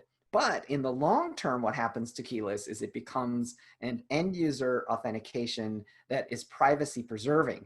And the reason why is that the user's biometrics are stored in a multi-party compute framework that's decentralized in a blockchain, right? So the point is that nobody actually stores the nucleus of the identity. Nobody actually stores the nucleus of the fingerprint of the user's facial identification. No individual company actually stores any of that information. It's all stored in a fully decentralized mode. So to us, for example, that's an application where you have this unusual three-party confluence of individuals who have sort of data sovereignty, and then you have governments that have regulation, and then you have corporations that actually are the implementers of these. And in order for the corporations to become compliant with regulations like GDPR, privacy preserving regulations in Europe, they need mechanisms to store private information in a way that doesn't implicate them, that effectively makes them sort of they need to obfuscate it. They need to anonymize it. They're computationally and provably never had that information, right? So because of that, the corporation is even protected against bad actors inside the corporation, right? So they're protected against even rogues within their marketing organization, or rogues that are working in a marketing agency that want the private data that the enterprise owns. The enterprise doesn't even have the private data because it's held in a multi-party compute framework that's fully decentralized, right? So the point that I'm trying to make is that this is a very exotic set of conditions, and it has to do with this very complex three-party problem between corporations, individuals, and governments. But I would say that, you have to find cases like that where you can build applications, where you have kind of really strong commercial drivers, because obviously these companies are forced into configurations where they have to support remote workers, they have to secure and authenticate remote workers, and they also have to comply with government privacy regulations. So, that's a very small and narrow corner case. Unfortunately, we have a portfolio company that's kind of attacking that very specific product niche. But, I would say that the number of such niches is fairly small. And, we do see, a lot of people continuing to try across enterprise use cases. But I do feel like you have to be kind of careful when you reason about the economic incentives of the parties. Because, when you think about economic incentives in the enterprise, the most convenient thing in the history of enterprise has always been to centralize. And to some extent, if there are regulations, the incentives tend to be to kind of try to cheat the regulations, whether that's legal or morally acceptable. It's not, none of those things are necessarily of consideration, unfortunately, because there's sort of an economic incentive to do those things. So to kind of hit on what you said maybe 2 hours before this, our interview, which I've been lucky enough to have, I was on with Paul Brody from Ernst & Young, and he kind of blew my mind a little bit about something like, we do a little bit on the corporate innovation side. So I've been having a lot of these conversations, and I think from our perspective, we don't have a blockchain protocol or anything, right? We have an engineering team, so we can stay a little neutral in how we approach these conversations with certain companies, right? And on the other flip side, from our education initiatives, we have like a blockchain education alliance, which is Binance, Stellar, Ripple, NEM, Neo, Tron, every blockchain pretty much. So I on one side, I kind of have candid conversations with a lot of these protocols. On the other side, I think I have conversations with enough corporate partners.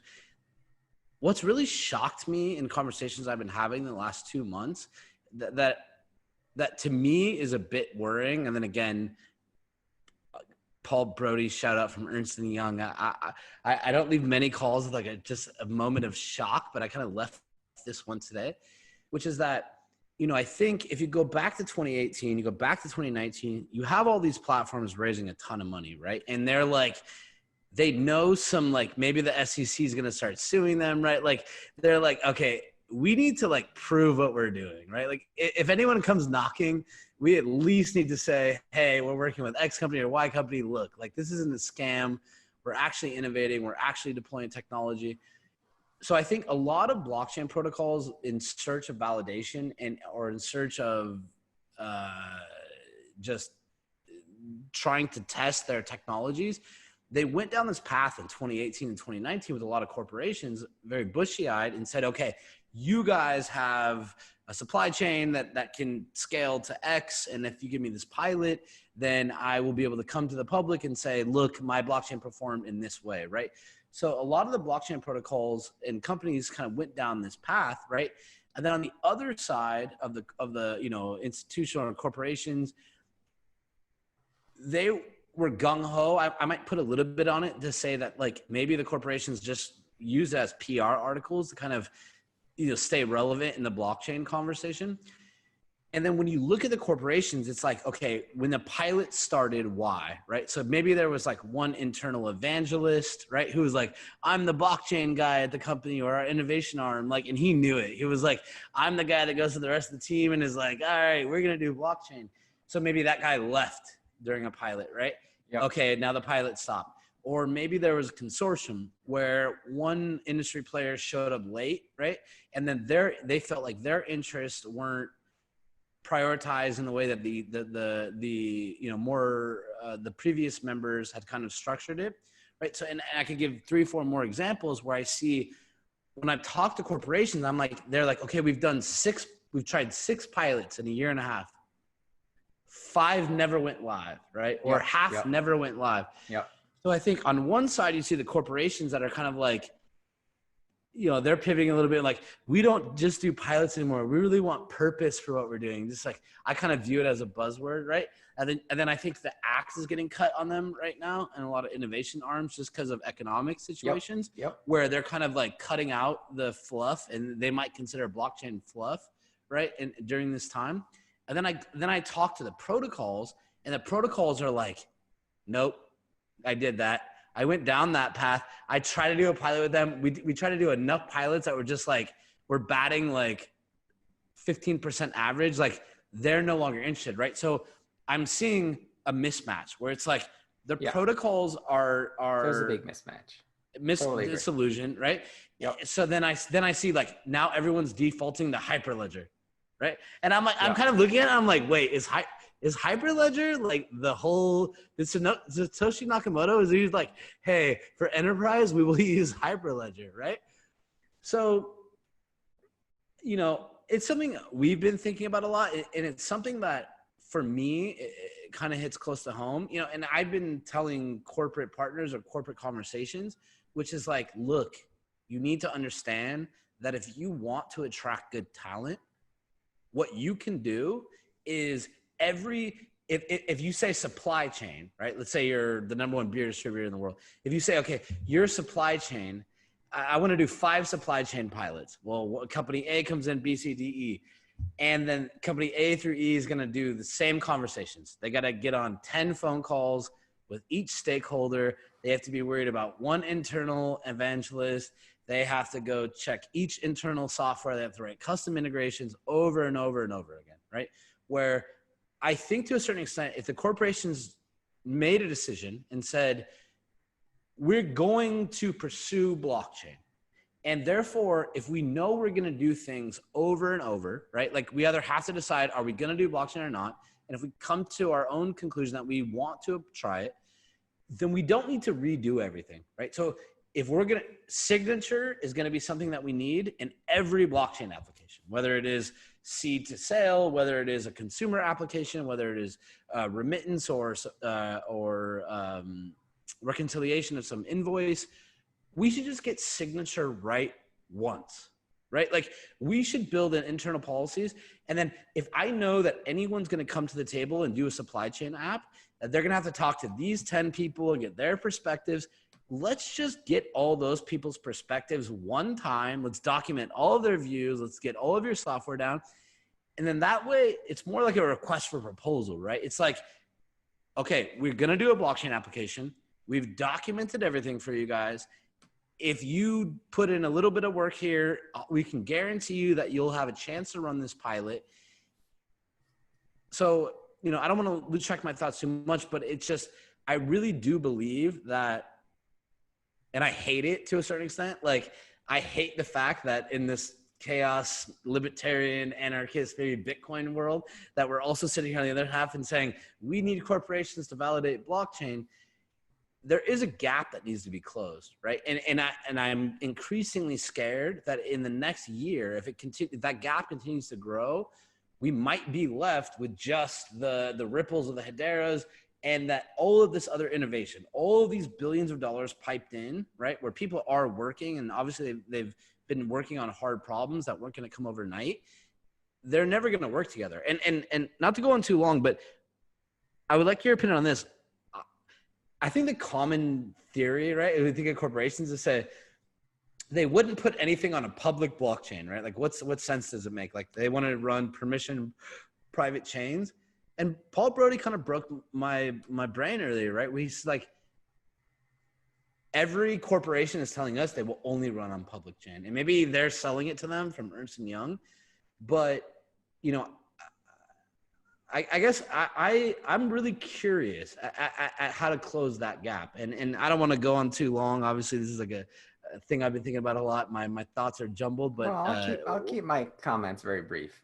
So, you know, the thing that happens here is that I think largely speaking, the direction that you're describing is accurate, right? Which is that there have been in this history, there's been a tremendous number of very, very poorly conceived blockchain projects that didn't make any damn sense from the word boo, right? And so like, is that money wasted? Yes. Are those people burned? Yes. Did the people who engaged in, did they get, you know, they got funded and then they wasted the money, and like, yeah, that happened, you know, and is new money coming after that? No, probably not, right? So there's certain organizations that I think have kind of successfully inoculated themselves from the blockchain virus, you know, and the reality is that those companies aren't going to invest because they've determined for whatever reason, whether it's ineptitude or whether it's accurate, that they'd have nothing to gain from doing anything further, you know, which is just fine at some level, right? I think that statistically, Bitcoin doesn't care. Statistically, the blockchain doesn't care because it's this epic phenomenon. And when you talk about the timeframes of this year, like, yeah, there's going to be a bunch of startup companies that will probably die off, and you know, Bitcoin and blockchain don't really care. Those individuals care, you know, but like at the end of the day, there may be individuals that feel burned by the whole space. They may never come back.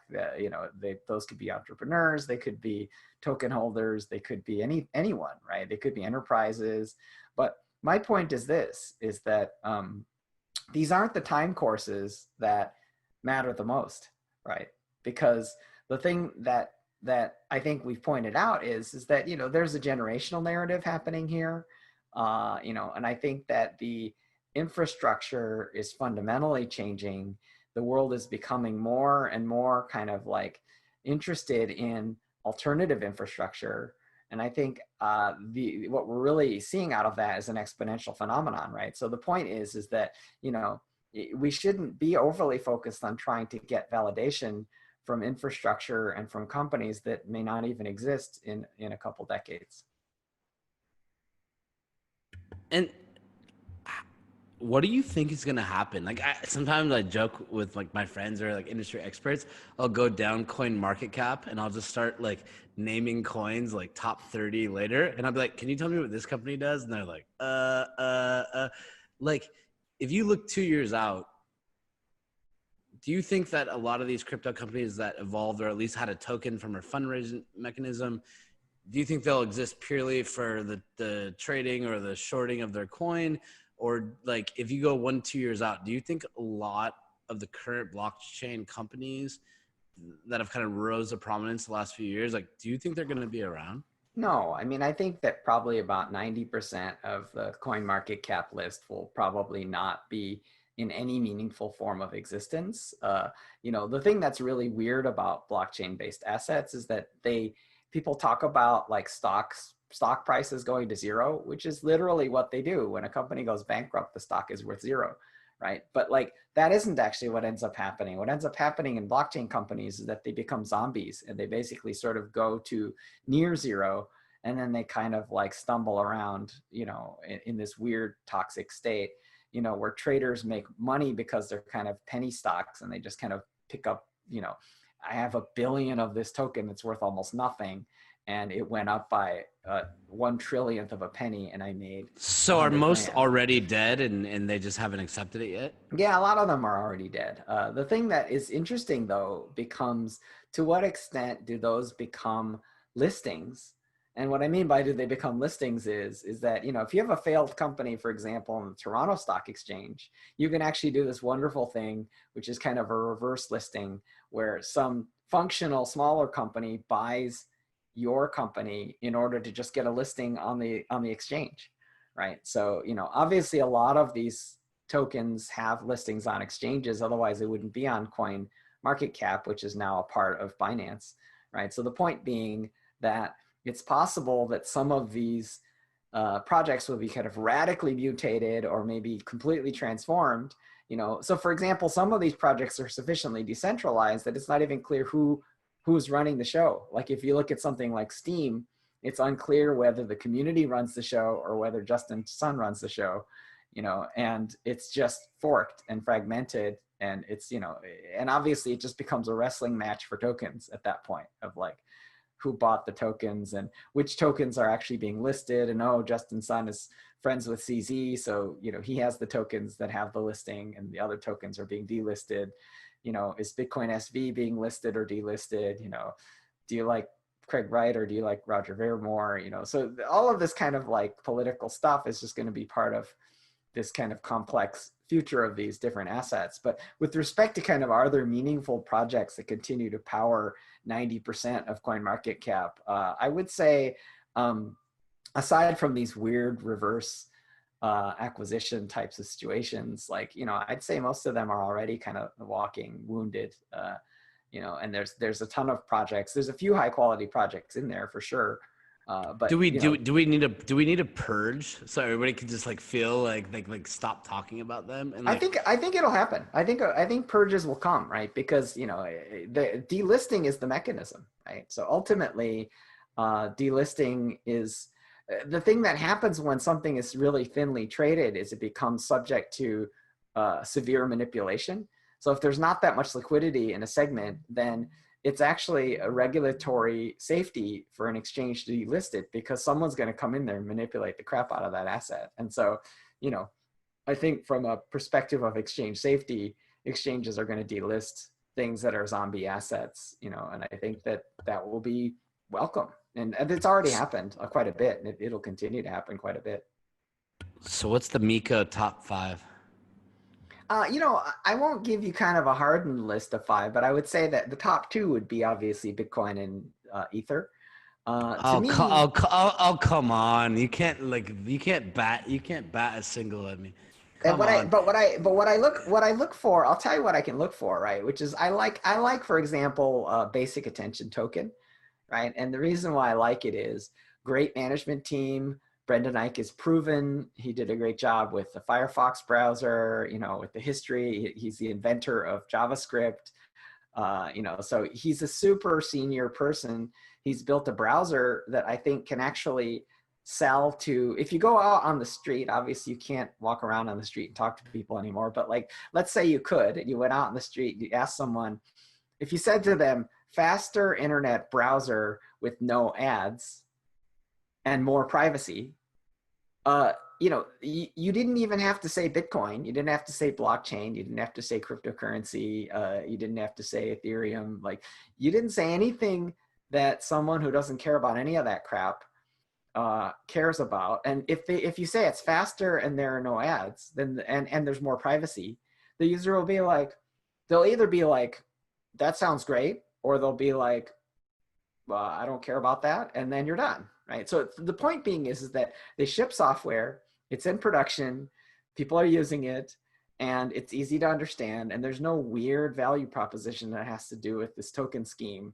And obviously there is a token scheme, and people using the browser may actually profit off of that token scheme, but it has nothing to do with why the users would benefit from having that browser. So to me, I'm using BAT maybe as the proxy, which is, I always like projects that have shipped production software that have millions of users. It helps, that's a nice thing.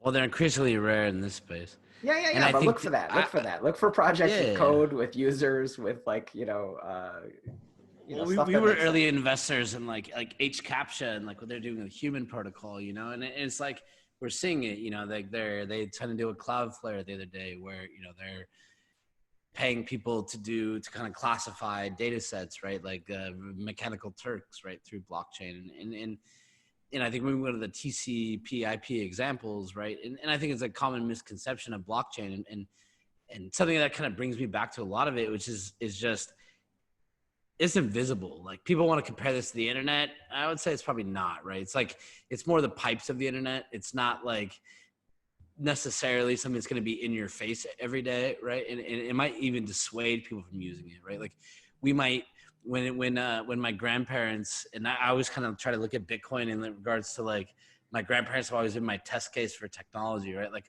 whatever, just like my grandma's like, I don't use smartphones. Okay, she gets a smartphone 6 months later. She only wants to use her smart. I don't use Facebook. And then I go, hey, grandma, I have more information about the family than you do now. I know everybody's birthday. And then she's on Facebook, right? So it's like, I think at some point, blockchain has at least a stigma where if you keep using it as branding, it's not the smartest way to go about it, right? Absolutely, absolutely. I mean, a lot of companies use AI that way, and they just kind of throw a buzzword and they think it gets them something. But for me, like just to kind of like, put a capstone on it, like, the thing that it is though is its protocol layer, right? So if you think about it, like there's TCP/IP and FTP and like all HTTP is really pretty important protocol, but like we maybe haven't even gotten like a web browser that everybody wants to use on blockchain. We have a HTTP browser called Brave, but that's not a browser of these token protocols, the browser of HTTP. So the point that I'm making is it's still early days, but I think that this whole space has a tremendously bright future, and I think that you just have to kind of be patient, and you have to also try to work in areas that kind of make the most sense, and the applications that make the most sense. Well, with the advice of James Brown and Frank Sinatra, who always left the stage like asking the crowd for more, I'm going to take their advice. And well, I feel like I could probably continue this conversation for another hour or two. Miko, by the way, it's been very nice talking with you. Yeah, And likewise. hopefully you enjoyed it. The last thing I'll ask, and again, just because I know there's going to be thousands of students watching this. So if you were fast forward, if you could go back in time and you're 19 to 22-year-old today, going to college, you're an engineer, and you're kind of thinking about how you want to approach blockchain, what would your advice be to the students today? Like, how would you think about it? What would be the components that you think they should really like pay attention to? Yeah. So to me, I would really focus, because one of the things that's happened with COVID is that the planning horizon has gotten shorter. So people's ability to forecast like the future and read what's going to happen in the future is getting shorter and shorter, because there's so many changes that have come that nobody fully understands. Nobody fully understands all the different social change vectors, the health vectors, the government vectors, the monetary vectors, the financial vectors, the stock market, so it's way, way, way, way too multidimensional. So to me, at this juncture, the thing that I would actually focus on the most is I would focus on your daily habits, right? Like, what is it that you do habitually? What are the bad habits that you have? What are the good habits that you have? How do you reach your goals? And how do you kind of increasingly pattern your life so that you continue to be triggered towards stacks of positive habits as opposed to triggered towards stacks of negative habits? Because I think that is going to determine your future and your future success more than anything. And so to me, like, people become excellent programmers by performing excellent programming, and so the extent to which you can get into a virtuous cycle where you're maybe contributing software to an open source project, you're getting peer review, and you're actually getting programmers that hopefully are better than you to tell you how to improve your code. Like just getting into systems of behavior and habits that can build your own capabilities. Like that's what I would encourage people to focus on. And I wouldn't encourage people to focus too hard on kind of 10-year and 20-year forecasts that at this point are like, if anyone can tell you what's going to happen to Bitcoin in like 10 years, let alone 10 days, let alone 10 hours, I would say that they're probably pulling your leg, right? So to me, I would focus on the stuff you can control in your life, which is not like the course of this pandemic disease. It's what do you do when you get up in the morning? What's your morning beverage? Do you have a drink? Is it water? Is it coffee? Like, are you hydrating enough? Are you like, what do you do next? Do you check your email? Do you like play a video game? Like, what is it that you're eating? So just make sure that you're stacking disciplined, positive habits that kind of can snowball, because that's really what's going to lead you to kind of the most benevolent existence, the most self-supporting, the most exciting, the most positive, constructive, productive existence is really your habits. For anyone listening, whether you're a student, whether you're genuinely interested in blockchain, whether you are just tuning in because your friend shared a link, I would encourage you, if you didn't watch this full conversation, go back and watch it. And I was excited to kind of have this conversation before. And Miko, thanks again for giving me so much time. But, I think we can't, this is not a small revolution, right? Like this is a big revolution, right? And we're not going to get there without educating ourselves, without working hard, without getting through these tough challenges, right? We're not going to get there by investing in some token and some random dude who you went to high school with read a white paper and tells you like what the best thing ever is. Like we need to think for ourselves, right? And for any student watching, obviously you're here because you care about blockchain, and take parts of this conversation. Not all of them might be for you, some of them might be, right? And apply them in whatever way you see fit. But if you care about the blockchain space, think critically about it, right? Understand what happened in the past, understand how that applies to what we're going to go through again, right? We're going to continue to make mistakes. You're going to continue to see things that didn't quite live up to your expectations. And we have to be okay with that, right? And the metric is, are we making incremental progress, right? So, incremental progress, that's Miko, absolutely key. I want to end this again. I appreciate you again for giving me so much time. Any last thoughts before we hop off? Yeah, I just wanted to kind of like give references. I highly, if you're really interested in the Bitcoin phenomenon, like I highly recommend a book called The Book of Satoshi. It's the collected writings of Satoshi Nakamoto, mostly emails, some postings to the Bitcoin Talk Forum and, the Bitcoin user group, et cetera. So really interesting reading, gives you a strong feeling about the foundation, and it gives you a really strong kind of cultural sense of what the blockchain and Bitcoin movement, where it comes from. If you're curious to kind of follow more of my doings, obviously I recommend that you download the Evercoin wallet onto your mobile phone.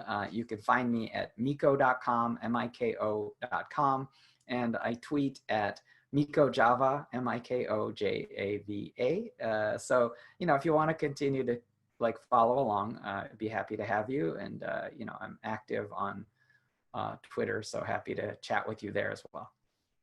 Wait, you just reminded me. So tomorrow I have, or like 12 hours from now, I have an hour-long interview with Craig Wright. What do you want me to ask him? He's a very challenging figure. I'd really love to know how all those lawsuits are going. Nothing else? I don't weigh in too heavily into that whole thing. I think I tend to be more on the BCH side than the BSV side of that equation. But, being that like Roger Ver is invested in Evercoin. So, I would be reluctant to ask any of the snarky questions that I would be tempted to inject. Wait, you're in luck though. 2 hours later, I'm going to interview Roger Ver. Any questions for him? No, but say hi, tell him hi from Miko. Perfect. Well, hey, again, for anybody listening, we really appreciate your time, and I think by far this is the longest interview I've done. And thank you again, Miko, for making the time. And Absolutely. I really enjoyed this conversation. So, for everybody listening, thank you for watching this interview, and let's continue the next 72 hours of this conference, and let's kill it. Let's build the future that we know we want. If everybody bought $100 of Bitcoin tomorrow, everybody on the planet, the game would be over. I really believe that. Like, the numbers you would see would blow everyone's mind. So push hard, get smarter, educate yourself, and let's see where we all net out. So thank you again, Miko. Yeah, thanks very much.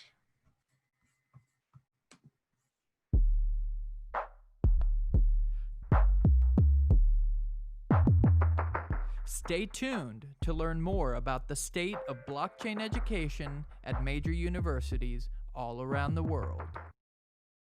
Reimagine 2020.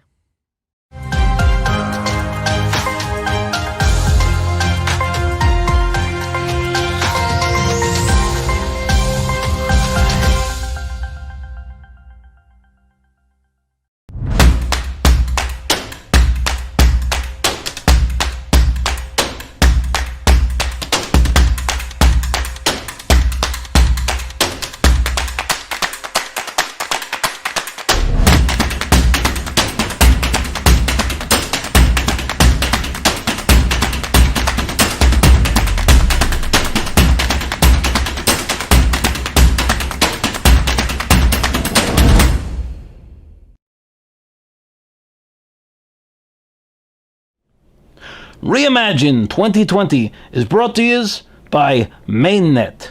Mainnet is a blockchain that conducts real operations with cryptocurrency, forwarding it from senders to recipients. And now yous know.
Fanciful leaders of this world, and wannabe authorities of all stripes. You thought that you could just print infinite money, did you?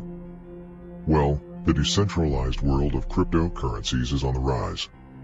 It's only a matter of time before the intricate web of blockchain architecture and distributed governance enables so much financial and existential freedom that your model becomes obsolete.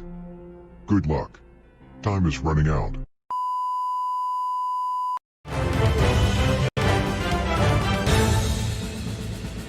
We just caught word of some breaking news.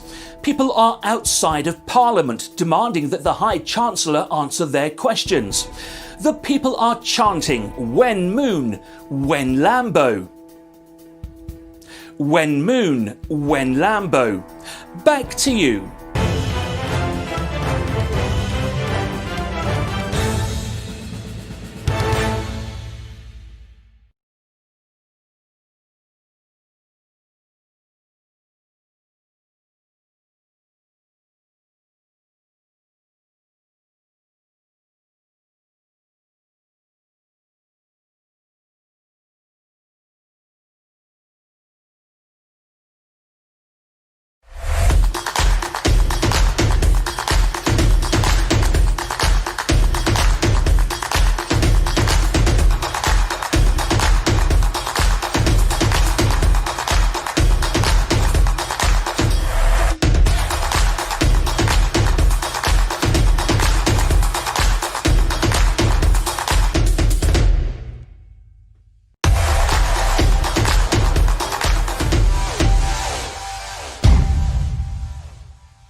Coming up next.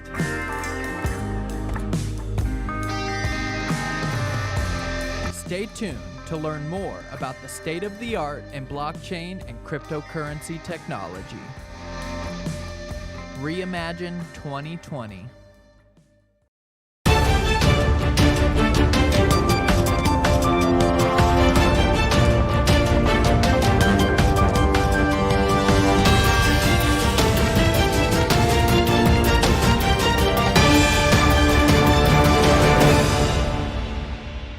Hey guys, it's Mark Yusko. I'm the founder, CEO, and Chief Investment Officer of Morgan Creek Capital Management, also the co-founder and partner of Morgan Creek Digital Assets.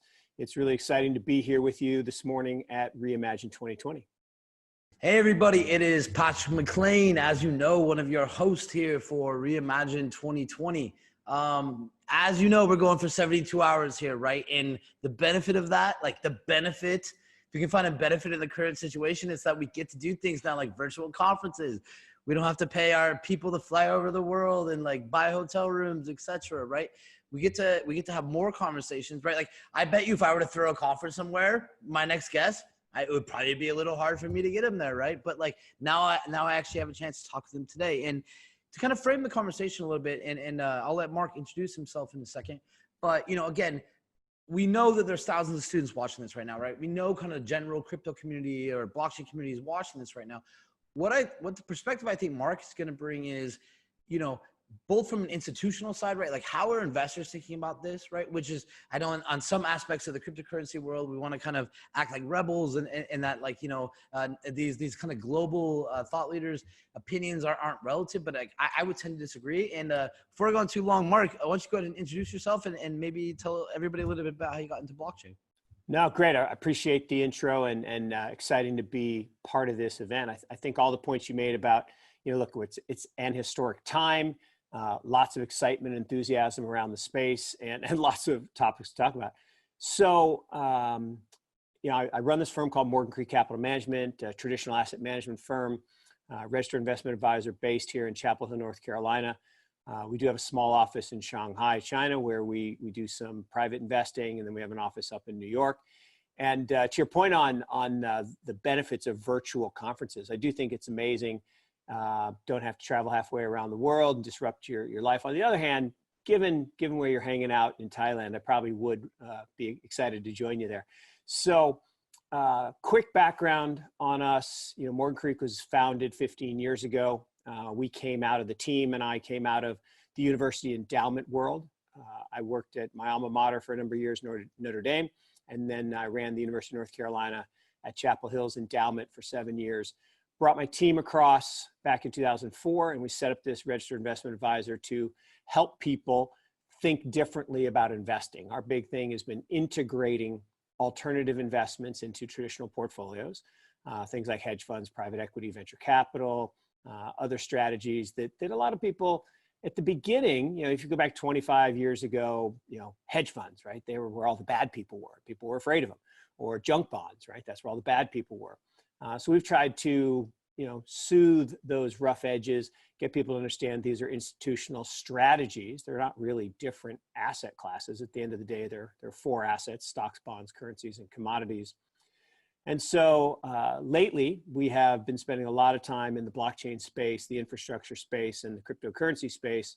And we can talk more about how we got there, but that's why we formed this new entity called Morgan Creek Digital Assets as a subsidiary of Morgan Creek Capital. Got it. And you know, I want to get in quite a bit more about kind of how Morgan Creek's looking at the market. But, you know, before we do that, I would like to hear a little bit about your story. So, you know, and you and I were chatting just for a second before this call. You know, am I safe to say that like maybe your peers in the institutional space maybe aren't as bullish on blockchain or Bitcoin as you are? It is very safe to say that. In fact, I get all the time, you know, why are you doing this, right? Why are you spending time talking about magic internet money, or, you know, why are you, diverging away from the traditional world into this, crazy alternative world of blockchain? And we'll talk why, but yeah, definitely it's not the norm at this point for the institutional community to be thinking, or even really the family office community. There are some forward-looking investors, some forward-looking family offices, and even a few forward-looking institutions, which we've been able to find to work with Morgan Creek. But it is definitely on the fringes, and we'll talk about why that word fringe is really important. Got it. And can you take me through your evolution? Like maybe what was your and even maybe for the investment side, like life experiences that kind of brought you to this point in philosophy, and how did you end up here? Yeah, look, I love that question. How did you get here, or how come you're here? I would say my life is really a series of happy accidents. I didn't grow up thinking I was going to be an investment guy. I actually grew up thinking I was going to be an architect. And, most of the audience is too young to remember there was this show on television called The Brady Bunch. And The Brady Bunch was about these two families that came together, 3 guys and 3 girls, or three kids on each side. Mom and dad, divorced, get together. Long story short, Mr. Brady was an architect. And I thought that was the coolest job ever. So I went to college to be an architect. Lasted 1 semester before I realized that was not what I wanted to do. Dabbled in engineering for a while, turned out really not my thing. And so I gravitated toward the sciences, biology and chemistry. And that's what I ended up. I did biology and chemistry degree, graduated, thought I was going to go to medical school, decided very late not to go to med school. And when you graduate with a pre-med degree, there are basically 2 jobs you can take if you don't go to med school. You can be a pharmaceutical sales rep, or you can be a consultant in healthcare. Given that I'm not 6'4" and handsome, couldn't be a pharmaceutical sales rep, so had to go be a consultant. Got a job offer, but the guy who I was going to work for said, you should probably go to business school. And back then, I'm old, so back then in the 80s, you could still go directly to business school. Now, I don't think that's a great idea for most people, but someone who had not taken any accounting or finance or investments, it was a good thing for me. So I went, got my basically equivalent of an undergrad degree in business at University of Chicago, and then I just took the first job that was offered. And then the first happy accident happened. The guy who was doing investments, I went to work for an insurance company. The guy who was doing investments retired. My boss, the CFO, said, "Hey, you want to do the investment portfolio?" I'm like, "Sure, why not?" And we were bond investors. So I learned how to invest in fixed income, hired some external managers who ran some of the money in-house. After a couple of years, I left and went to an equity firm called Discipline Investment Advisors, a quant shop set up by 2 professors at Northwestern. Again, another happy accident, just a friend of a friend had referred me. And what I found was that I really loved this idea of quantitative investing and quantitative modeling. And I remember asking my boss once, he said, why don't we, ever talk to management teams, or, look at other things besides the numbers, the quant, and on the computer? And he said, why would I ever want to talk to management? All they do is lie. And he didn't mean it. He said, I don't mean it in a negative sense. It's just that they believe their story and they're going to tell you a good story. So the numbers are real. The data is real. And we'll probably come back to talking about data and how good data leads to good decisions and bad data leads to bad decisions later when we talk about the virus and other things. But I don't do short well, by the way, so I'll try to finish up. So the last part of the story is I got the call. And again, most people won't remember this story, but there's this famous football coach named Lou Holtz. He was the coach at University of Minnesota, and he had a lifetime contract unless Notre Dame called. Notre Dame called, he went to Notre Dame, had a great career there. And I was kind of the same thing. I worked at this firm. We had $1 billion back when $1 billion was a lot of money in the early 90s. And now trillions is the big number, but $1 billion was a lot of money back then. And I probably never would have left. There were 5 of us. Now, the older guys kept all the money. So yes, young guys didn't make a lot, but someday maybe we would have done okay. But I got the call. I got the call from the alma mater at Notre Dame. And the neat thing about it was that when I went there, I realized very quickly that investing was not about picking stocks and bonds. Investing was about asset allocation, big picture asset allocation, getting into the right asset classes. Are you in stocks? Are you in bonds? Are you in real estate? Are you in commodities? Are you long? Are you short? Are you in Japan or Europe or the US? Those big decisions were way more important than whether you own Ford or GM. Everybody spends all their life analyzing companies or analyzing fixed income or balance sheets. That's a small part of returns, about 10 to 15%. And so this idea of asset allocation focused investing and this thing called the endowment model. And the endowment model is unique. It's basically a focus on long-term investing, equity orientation, value orientation, a discipline to rebalance the portfolio and not just let your winners run and your losers run. And then the last thing is that it's a consistent focus on innovation. And that's actually how we ended up here together today. Is the universities have this history of always investing in innovation through venture capital. And because of that, I've had a history of investing in some really cool technology companies. Back in '96, we invested in this little company, this little startup called Google. Now at the time, they didn't need to be another search engine. They were number 21. There were 20 other good search engines. And what people didn't realize is that they were going to revolutionize search by doing it a different way through optimization and indexing. And so we put $500,000 in this little company through a firm called Sequoia. And, long story is we took out $200 million. I joke there should be a quad at Notre Dame called the Google Quad. And, from there, this internet innovation turned into the mobile net. And 10 years later, we made some great investments in Alibaba and Facebook and other companies around the mobile net. And maybe I'll pause there, and that's background, and then we can get to the next question on how we kind of got to this point on blockchain and crypto. Well, obviously a lot to unpack there. I'll start with a few things. One, I can't tell if you're 6'4" sitting down on Zoom, but you aren't bad. But you aren't bad looking. The second thing is I heard you say Brady Bunch. I'm laughing because the other day I posted something online and went viral. My friends have been messaging me all day, but I looked at an image of the Brady Bunch, like the TV shot where they're all in a quadrant, and I was like, the Brady Bunch of the original Zoom call, right? Everybody's in quarantine on Zoom calls. I'm like, man, the Brady Bunch were like ahead of their time, right? But and I want to kind of get to more of your perspectives, I think, like current global market, right, and kind of where we're at. But before we jump there, and again, I think for a lot of these students, and I feel like multiple things you just said, whether it's getting the call, right, like where people I think sometimes people think that their life is just going to like come to accumulation and they're going to take all these steps, they're going to get there. But it is kind of a series of luck sometimes, right? I've seen that myself, and I find a lot of people, now we can influence this. So I think it's important, and we'd like to get your perspective a little bit more, so maybe people can learn from you. But can you tell me, like, when was your like aha moment? Like, when is the first time maybe you heard about Bitcoin or blockchain? Then when did you like jump into it? And what year was that roughly? Yeah, so a couple of things that are really important there. So, funny thing is when I'm sitting down, I am like 6'3", 6'4". When I stand up, I'm 6 foot. I got no legs. So that's why you couldn't tell. But this is the Zoom effect.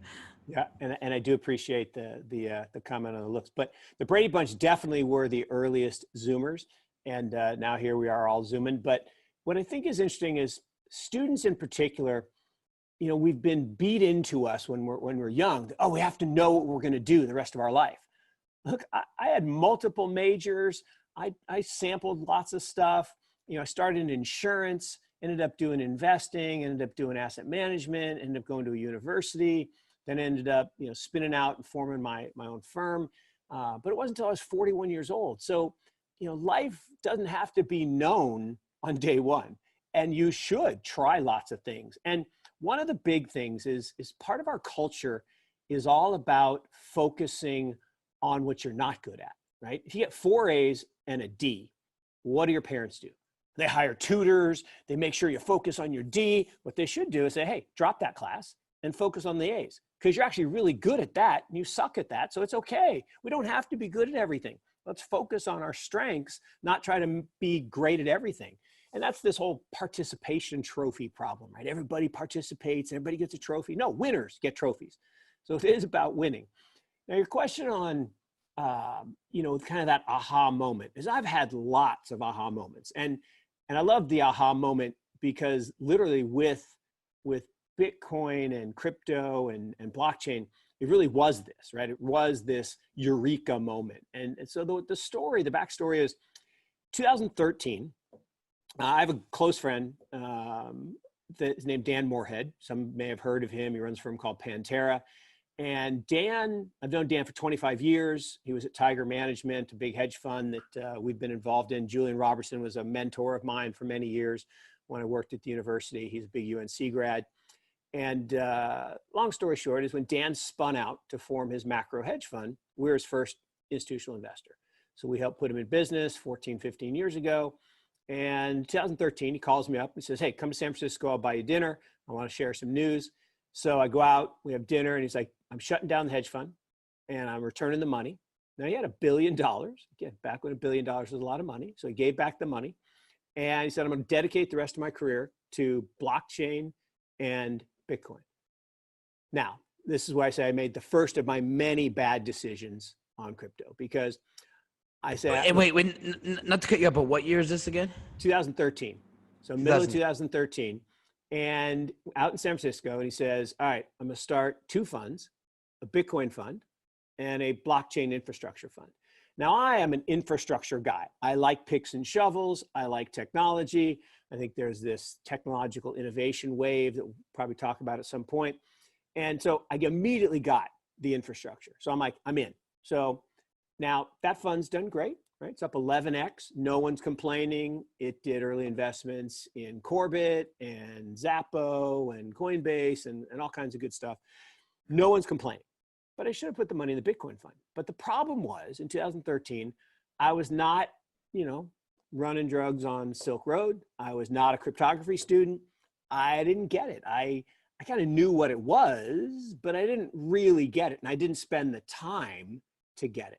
And that's the really important thing is anyone who has spent time learning about and understanding what Bitcoin is and what cryptography is and what blockchain technology is, they go all in. And that's kind of where I am today. So that's 2013. I put some money in infrastructure, don't put any money in Bitcoin, which I should have. About 6 months later, I write these long letters on a quarterly basis. And I wrote one paragraph in a 40-page letter saying that I thought Bitcoin was an interesting special situation investment. It was about $500 at the time. It would just drop from 1,000. Now it was on its way to 175 at the bottom, but I thought it was interesting. And I had clients call up and say, look, we'll fire you, right? We have no interest in you talking about magic internet money. So, okay, weird.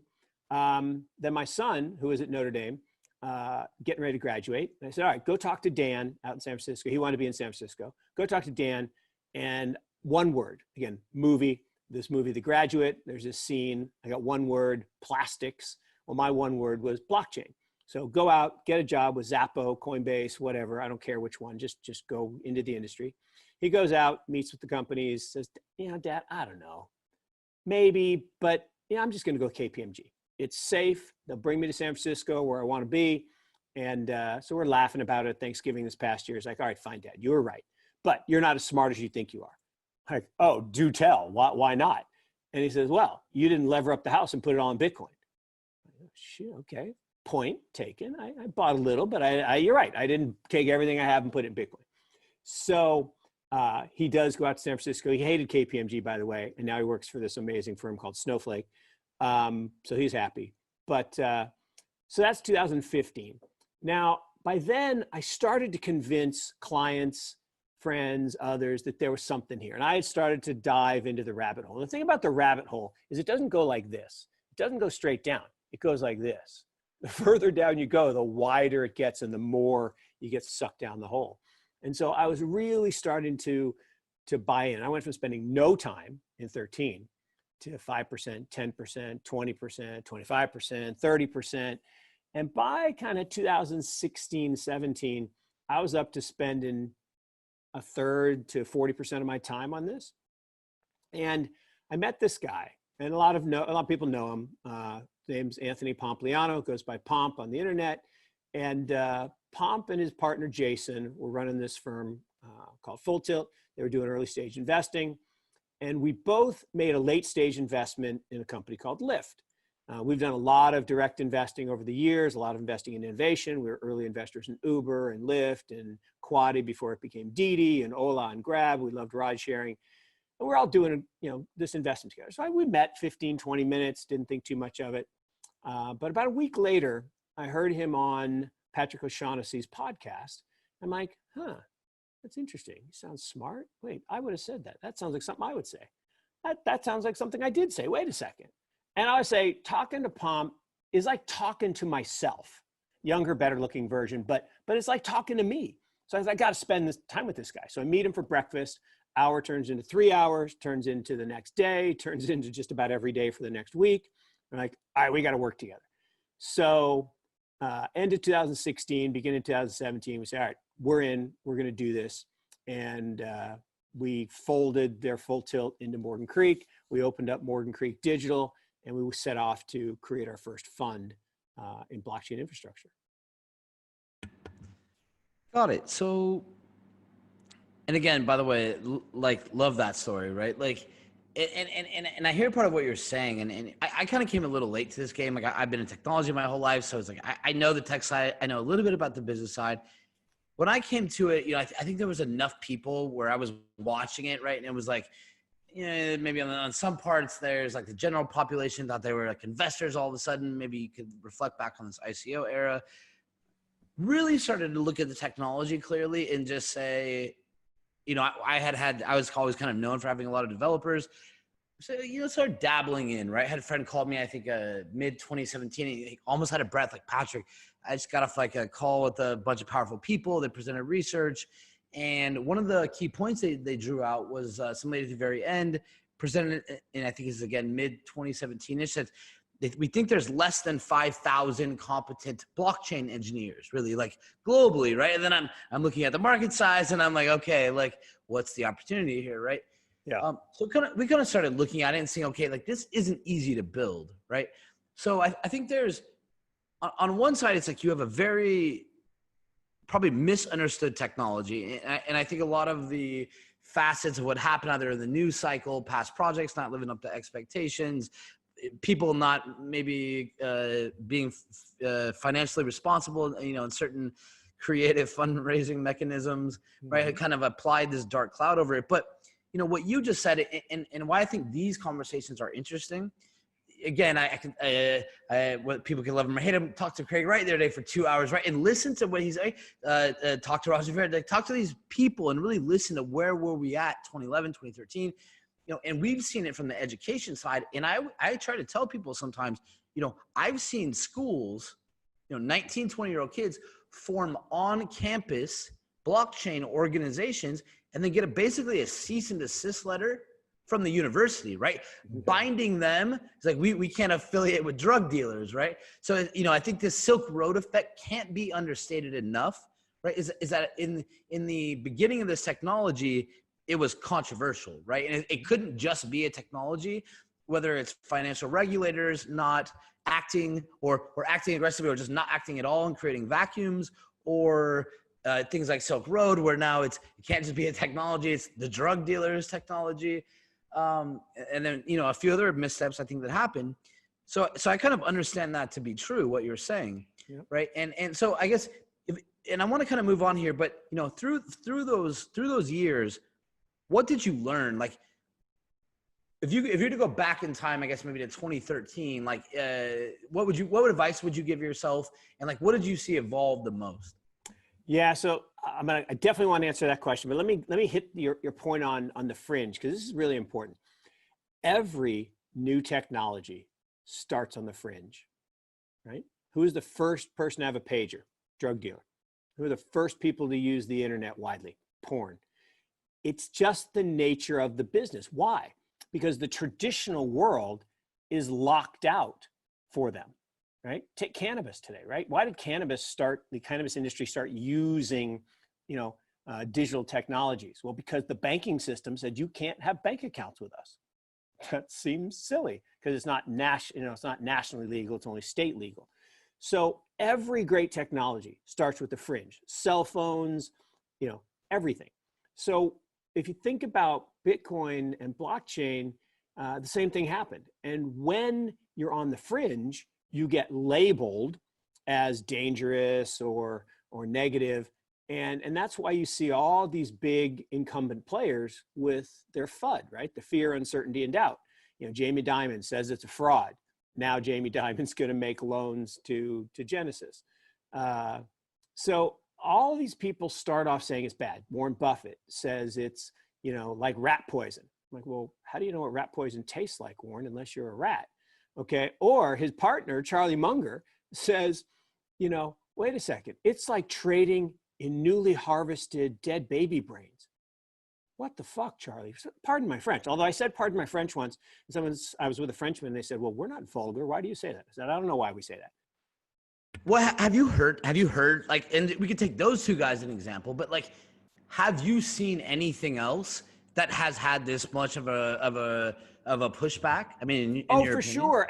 Every technology has this pushback, right? You go back to the beginning days of the cell phone. But like dead baby brains, like rat poisoning, like to that extent. No, like, absolutely. When the cell phone started, right, you were going to kill people because it caused brain cancer, and it was just this horrible thing.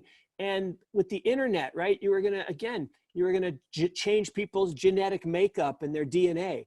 Now we hear the same thing about 5G.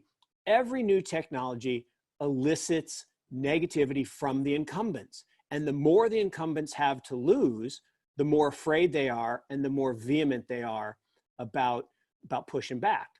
So, but your question on what did I learn? What would I tell myself back in 13? I would have said, spend the time.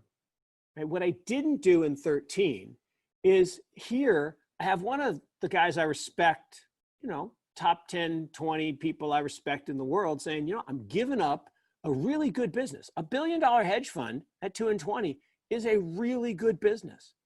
So he was giving that up to raise his first fund was $15 million. That's a big change. Now he's got over $1 billion today, but there was information content there.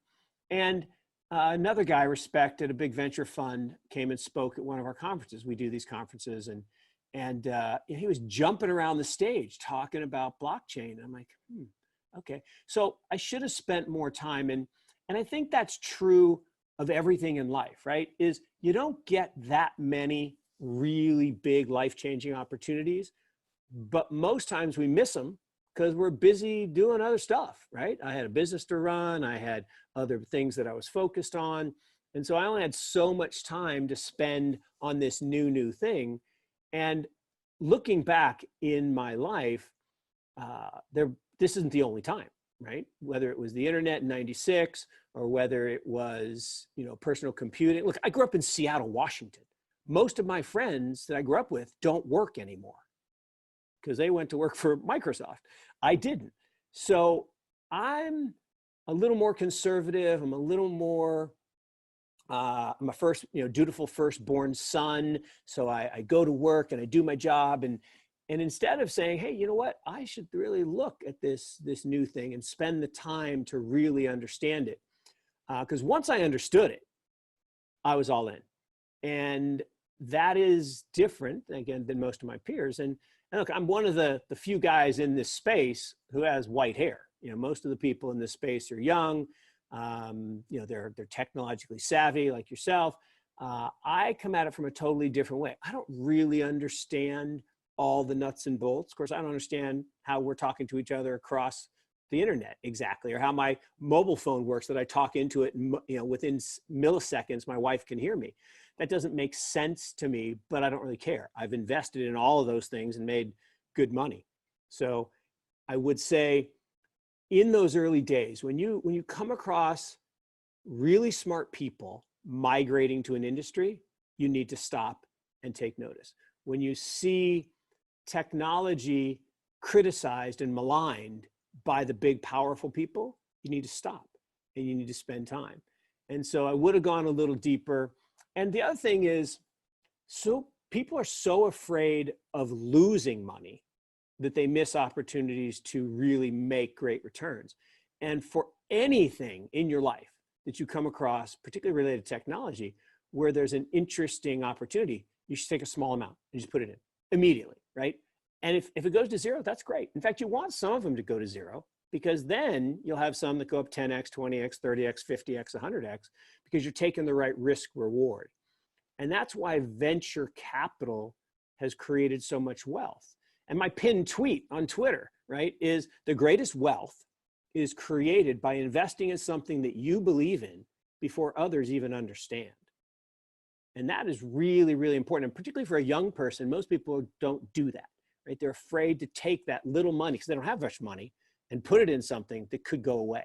But that's exactly what you want to do. So for everybody listening, right?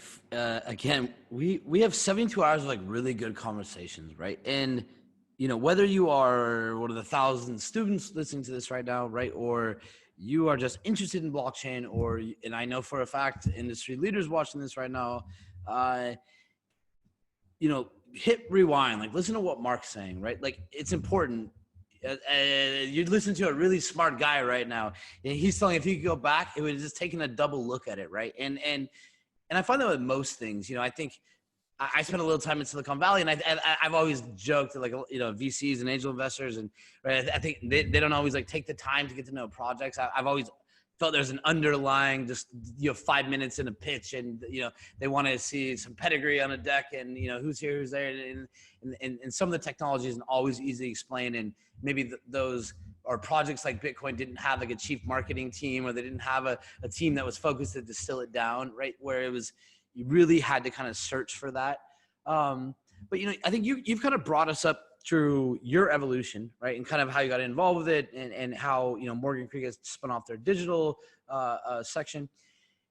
So you've kind of had a decent, I would say, front row seats. You would say you're one of the, you were in it earlier. Not you're not Satoshi, but you're in it like pretty close after. So my next question is kind of like, where are we at today? And I'll caveat that with a few things. So you and I were joking before the call. I'd say I've always laughed that, I grew up in Las Vegas. I bought my first house when I was 19. I literally sold it like 6 months before the market completely crashed. I'm 21 years old. I had just started my first company, and I'm watching Las Vegas I'm watching the entire U.S. economy collapse, right? And I'm watching housing collapse. And this is a lesson that's always stuck with me, right? And for a lot of people, I think, a lot of people know, but I think there's a whole generation that doesn't really understand how bad things got during that time. Mm-hmm. It just so happens to collide with the fact that Bitcoin came out, right? I always joke, I don't have it in front of me, but the first comment in the Genesis block, something about, Chancellor to bail out banks or something. I laughed. I think we just saw another one a day or so ago, around another code commit, kind of bringing it up to this time frame. But where are we at now? And I guess you can, as much as you want to extrapolate that to kind of global markets or perspectives, and how do you think that impacts, benefits, or hurts? Some people will say in this time, this risky store of value won't be good, and other people now are starting to kind of double down on it. But where are we at today, and how do you think that impacts the future? Look, it's such an important question, and this is, again, why I'm now spending 75, 80% of my time on this space is we are at what I believe is about to be the greatest wealth creation opportunity that I may ever see in my lifetime. I plan to be here a while, but maybe there'll be one more really big one. But there's a coalescing of a number of factors that are going to lead to this massive opportunity. So this isn't the end, right? It's not even the beginning of the end. It may be perhaps the end of the beginning, as Churchill said. So the key is that what we're seeing is this evolution of technology. So you asked, what was my aha moment? My aha moment was when I finally realized this was not a get-rich-quick scheme. It was not a Ponzi scheme. It was not a bunch of tech anarchists trying to overthrow the world. The funny thing is, right, this all started way back in 1988, right? The Anarchist Manifesto, right, was written by Timothy May, God rest his soul, and no one read it, right? Because when you're an anarchist, you don't have any friends and you don't have any influence. So it spent 20 years doing nothing until, he, she, they, whoever Satoshi-san happens to be, came along and said, oh, I can use this Anarchist Manifesto thing to create, Crypto Anarchist Manifesto, to create this great thing called Bitcoin. And it was that seminal event. And I love your point about, look, the millennials are maligned and everybody says, oh, they're lazy and this. The millennials are going to turn out to be the next greatest generation because, look, they've had to endure so much and they've had to grow up so fast and they've had to be resilient far beyond any other generation that had it so easy. So I really do think that there is a cycle of technology. And it's a 14-year cycle. And it's a 14-year cycle partly because young people create new things. It's not the old people, right? It's always young people. Like Mark Andreessen was 19 when he invented the web browser. And you go back and you look at every big innovation. Bill Gates, right? If you've seen the picture of the original 7 Microsofties, Bill Gates looks like he was 12. Now, he was only about 19 or 20, but he looked 12. I mean, he was 6'4" on Zoom. Yeah, exactly. But there's actually a funny story about that. So he looked so young that IBM was making their choice. And they had to choose between DOS, disk operating system, created by Microsoft, and CP/M, created by this husband and wife team down in California. CP/M, far better, right? Doesn't crash. You wouldn't have to reboot your computer, all the time. Way better. So IBM guys go to Washington. They meet with Gates. They thought he was the coffee boy. Said, nope, we're not doing it. They left, went to California. And the guy at CP/M would not meet with the IBM people until they signed an NDA. And the IBM people were like, no, we're IBM. We're not signing an NDA. He said, fine, then we're not meeting. So they left, went back to Seattle and bought DOS. And that's why Microsoft is Microsoft. So if you go back in time to 1954, right? Governments had computers. No businesses had computers. And there were these companies that said, we're going to create mainframe computers, right? DEC and Wang, and we're going to build these computers for businesses. And people are like, I don't need a computer. Well, yeah, they needed a computer. So then you go 14 years later, 68, the microchips invented, and suddenly smaller computers. So now it's not just big business that can afford it. Now you got small businesses and Spark workstations and IBM VAX computers and all this stuff is now available broadly. So then 1982 comes, okay, 14 years later, and there's the personal computer. And Steve Ballmer goes to work for this firm called Microsoft. And his mom says, honey, why would you work for that company? No one ever have a computer in their house. Yeah, he has 18 billion reasons he was right, mom was wrong. So you go to 1996, the internet. Internet's never going to be more important than a fax machine. So says Paul Krugman. No, more important than a fax machine. So we made lots of money in the internet. Then 14 years later, the mobile net. And I actually remember being in Craig McCaw's house for an event up in Seattle. He's a big famous guy who did one of the first mobile companies. And I asked his family office guy, do you think the mobile net is going to be as big as the internet? He says, Mark, are you kidding me? You ask people if they want a personal computer, they're like, yeah, I don't really need that. If you ask them if they want a cell phone, they say, well, I already got 2. Probably don't need another one. So the mobile net, right, these handheld personal supercomputers that we all carry around, that's incredible. And iOS and Android became the operating system for that. Well, fast forward to 2024, which is still 4 years from now, we're going to have the greatest innovation wave around the trust net, as I call it, or the internet of everything, or the internet of value. And blockchain will be the operating system, the same way that DOS was the operating system for PCs, the same way that the TCP/IP was the operating system for the internet, the same way that iOS and Android are the operating system for mobile supercomputers. Blockchain will be the operating system for the internet of everything, and everything will run on a blockchain because triple entry accounting is superior technology. And it gets rid of these middlemen, which are the ones that fight hardest against this thing. So again, students are listening to this, thinking about this. We've all seen a parabolic curve, right? A curve that starts off pretty low and then starts to bend and then goes parabolic on the other side. So if you think about that curve and you think about the area under the curve, back to math class, the left-hand side of that curve is Internet 1.0. Very low slope, doesn't even look like that much area under the curve, but that created a lot of wealth. Microsoft, Cisco, lots of great companies. But that wasn't even that big a deal. Web 2.0, area under the curve is bigger because now we're starting to curve up on the curve. That area, much bigger, but that was Facebook, Alibaba, Amazon, e-commerce, all the things that have happened in Web 2.0. But Web 3.0, which is the blockchain era, now we're going parabolic. The area under that curve is incomprehensible. And so the idea that the best is yet to come is really exciting. And that's why I'm spending so much time here. It's why we've raised 2 venture capital funds. It's why we invest in the protocols themselves.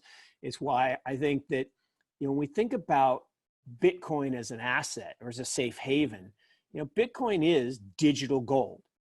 It has all the benefits and all the characteristics of gold, which gold has been hard money for 5,000 years. 1 ounce of gold buys a fine man's suit for 5,000 years. Cleopatra's time, turn of the century. Today, 1 ounce buys a fine man's suit, although no one wears suits anymore.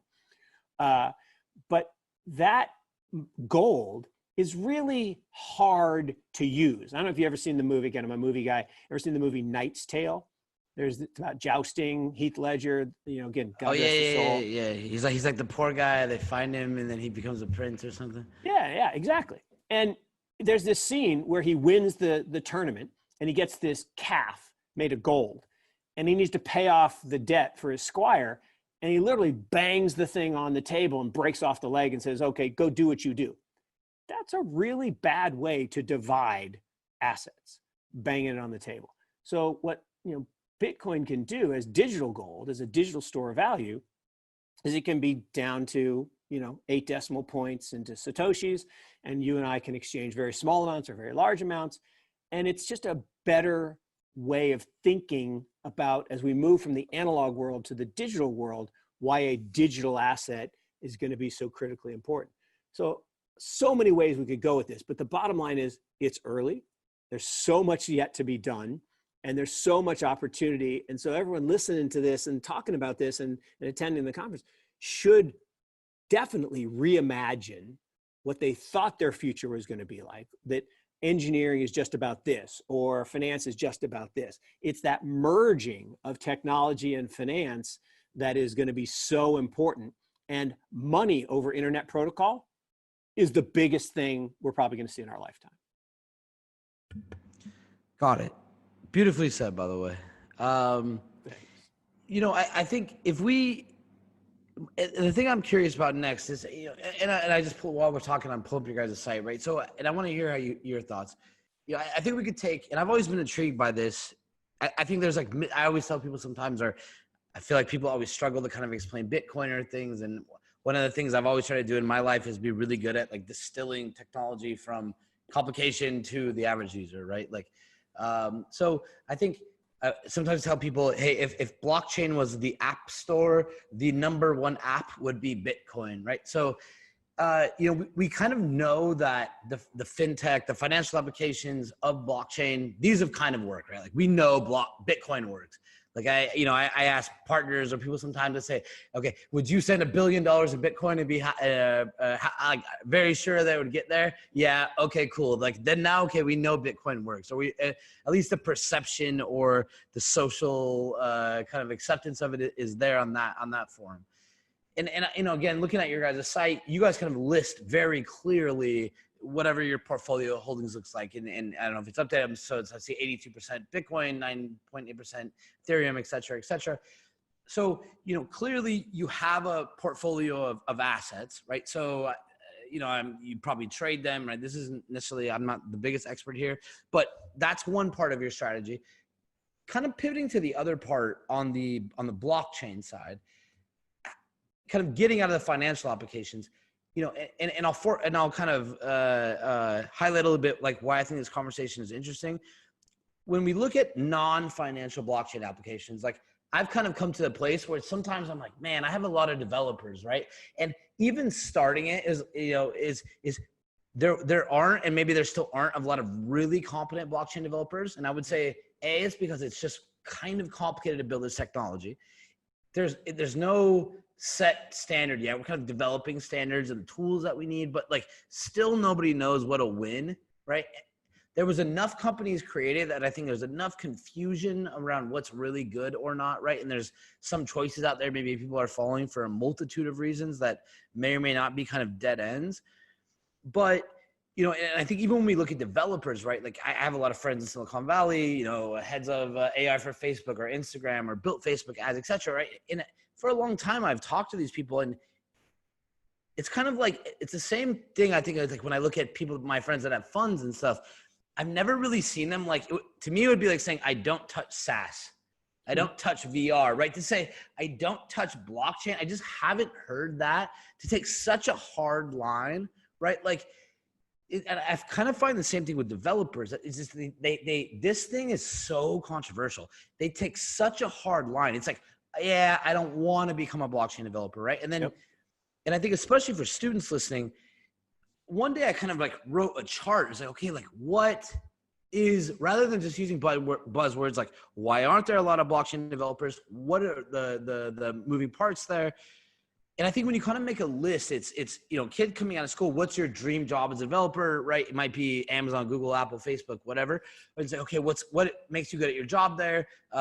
Making things a little faster, shaving off milliseconds, maybe kind of rampaging customer data to find trends that produces, a profit for the company. You kind of go down this list, and then you compare it to anything blockchain, and it's a little bit the opposite, right? They're kind of inherently designed to go slower. They aren't going to be as good. They tend to be designed in a way that can't, really invade people's privacy. So you kind of get to a point where it's like privacy matters, right? If you were to pick a point. And I think, and not to go on too long, but I really have thought, I do a lot in corporate innovation. So I deal with a lot of corporate partners, enterprise partners, and I've consistently taken this stance where I think you can kind of remove privacy when you go to use cases for enterprise, right? Where it's like, I think the blockchain community is waiting for all these stats. It's like billions of users are using this, right? Which means that either banks are going to have to pick it up, right? Or other people, a lot of them tend to hate. So like, how are you guys looking at adoption of blockchain? Like what companies interest you? And are you guys, what do you guys see in regards to those friction points that kind of get to adoption? No, look, really, really important points in your question. If you think about blockchain, I totally agree with you that we don't say, oh, that's an internet company, right? We say that's a social media company. We say it's a financial services company. We don't say it's an internet company. It happens to use the internet. And when we're using our mobile supercomputers, we don't say, oh, that's an iOS company or an Android company. They're applications. So the same thing is true of blockchain. Blockchain is the underlying technology, but at the end of the day, we're investing in companies that either build tools or software or provide services. And so what we set up Morgan Creek Digital, and we went out to raise a fund. It's a venture capital fund that focuses on infrastructure, blockchain technology related infrastructure. So we invest in exchanges, tools, protocols themselves. We've got a company that works on, like the chain analysis type work. We're looking for second layer opportunities, things like, things that work on the Lightning Network or other payment systems. So there are all of these applications that are going to be developed, but first you got to lay the pipes. You got to get the infrastructure down. You have to have, all the, as you said, all the tools for developers to utilize to make this a big part of the ecosystem. So we raised that venture capital fund. While we were raising the venture capital fund, we had people say, well, okay, that's great. And most of the money is going to go into blockchain infrastructure. But we'd like to also invest in the protocols themselves. So we did a joint venture with one of our portfolio companies called Bitwise in San Francisco. And we created the Morgan Creek Bitwise Digital Asset Index Fund. Basically, it's a capitalization weighted index fund. We want it to become the S&P 500 of crypto. Now that's an audacious goal, but why do we want it to be like that? Well, what the S&P 500 does is it picks the 500 best companies that most well represent US business. They exclude anything that's closely held. It's like Tesla. Tesla could be in the S&P, but it's too closely held, too subject to manipulation, so they don't let it in. Same thing's true here, is we look at the top company or the top cryptos and we say, okay, anything that's closely held like XRP or Lumens, we don't put in the index. So we have the top 10 of the 12. It's weighted by capitalization. Bitcoin at the top, Ethereum second. The funny thing about cryptocurrencies is it's kind of like, I use the Saudi analogy. There's the king, there's the crown prince, and all the other princes that hate each other. So same thing's true in crypto. You got Bitcoin as the king, Ethereum's the crown prince, and all the other princes hate each other. So we started down the path of venture capital, raised a first fund, went out for 25 million, raised 40 million, put that to work, 23 companies, 18% is in Bitcoin itself that we believe is an investment in the network, right? If you want to own Amazon or Facebook, which are networks, you have to own the equity of the hierarchical company. If you want to own the network, the Bitcoin network, which is the largest, most secure network on the planet, you can't buy the company, you got to buy the network itself, you got to buy the protocol, which is actually cool because in the internet era, all the wealth wasn't created by the guys who developed the internet, right? Tim Berners-Lee, who built the World Wide Web, who wrote the first web page using TCP/IP, he's not a rich guy. He's doing fine, he's a Harvard professor, but he's not a rich guy. He should be a billionaire, but he's not. Why? Because he didn't charge to use TCP/IP. Zuck came and built a free service. By the way, free is never free. You're paying for it in other ways. So free service that everybody uses, then he mines the data, sells it off. He became a billionaire using TCP/IP. So Tim Berners-Lee should have got a share of that, but he doesn't. The nice thing in the crypto world is the protocol owners, right? Us who own the protocol are getting wealthy. And that's really cool. So if we raised our first fund, invested, we're raising our second fund today. We've closed on about 70 million of a 250 target. And we invest in companies that are building the rails, the infrastructure for this trust net, as I call it, that's coming in 2024. So, we've invested in exchanges, we've invested in software tools. Our two biggest investments right now are in financial services. I'm a financial services guy. I like the applications of financial services. And I think blockchain, particularly Bitcoin, will do to financial services what the internet did to media, right? All the big media companies, conglomerates are all very low value today. And all the network startups, the internet startups that replace them, won all the business. So I think the same thing's true here. So our two biggest investments are a company called Figure Technologies. They basically are a lending company. They're sort of like SoFi on the digital platform. But the thing that they did that is genius is they created a blockchain called Provenance, which allows for the digital settlement of assets. So in the old analog world, you have a paper application for a mortgage. It takes 60 to 90 days. They can refi a mortgage in 5 days. They can get you a home equity line of credit in, approval in 5 minutes, funding in 4 days.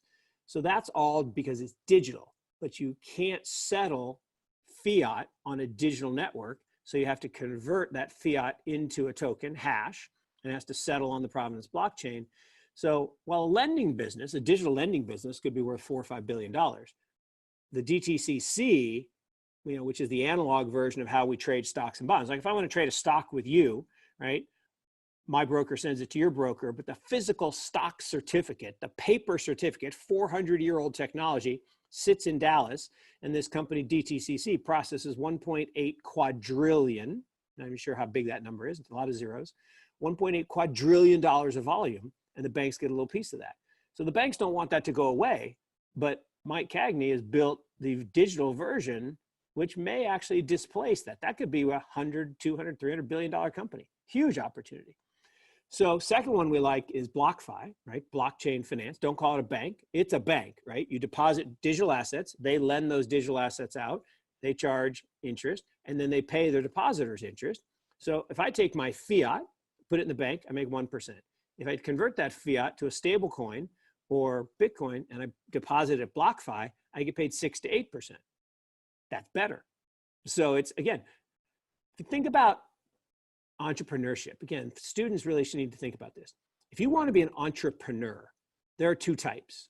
Like people used to say to me all the time, Mark, you're so entrepreneurial. I'm like, I am not. I work for universities my whole life. I took no risk. I'm not an entrepreneur. I said, yeah, but you built things. You built a management company. You spun out of the university. You set up a private company. You hire. I'm like, okay, I'm a builder, but I'm a little e entrepreneur. Big E entrepreneurs invent new things. They build new big things, you know, Bill Gates or whatever. Those are big E entrepreneurs. That's not me. Little E entrepreneurs take new ideas and apply them to old technologies or businesses and make them better. Yeah, I can do that. So if you want to be an entrepreneur, you don't have to be the big E. You don't have to have the big idea. You can just take new technology like blockchain technology and apply it to some business. Take bank lending. Right? Banks make loans. They don't keep the loans anymore. They securitize them and sell them off into the market. Well, to buy a bank loan takes 30 days to settle. 9 different systems have to touch it, from COBOL to Sun. I mean, crazy. Why is that? It could all be automated onto one system, onto a blockchain, and we could cut settlement from 30 days to instantaneous. That's going to happen. Someone's going to build that company. That's not a big E entrepreneur. That's a little e entrepreneurial solution. Love it. A lot of good points there. And I can tell this call is gonna be one that like it could probably last forever and probably ain't gonna end up having enough time. Okay, so real quick, like, can you tell me like what's your take on the current market right now? And we can probably zoom out a little bit from blockchain, but like, you know, the world's in turmoil. I'm probably one of those guys that's like, I'm kind of seeing what's going on. I read a lot of news. I'm a political junkie. But I know for a fact, without even questioning, that you probably have more insight and like more friends in your cell phone to like get the real answers. Like, what is going on? How do you tie it to what's happening with blockchain or digital currencies? And how do you really think that it will impact the future of this industry?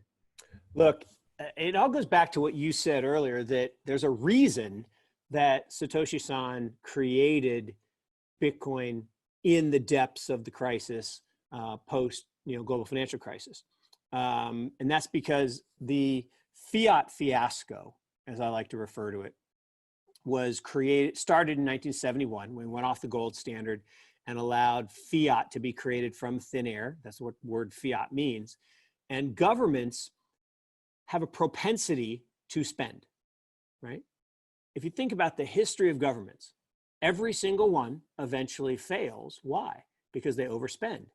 Every empire, right? The Roman Empire fell because they overspent. The British Empire failed because they overspent.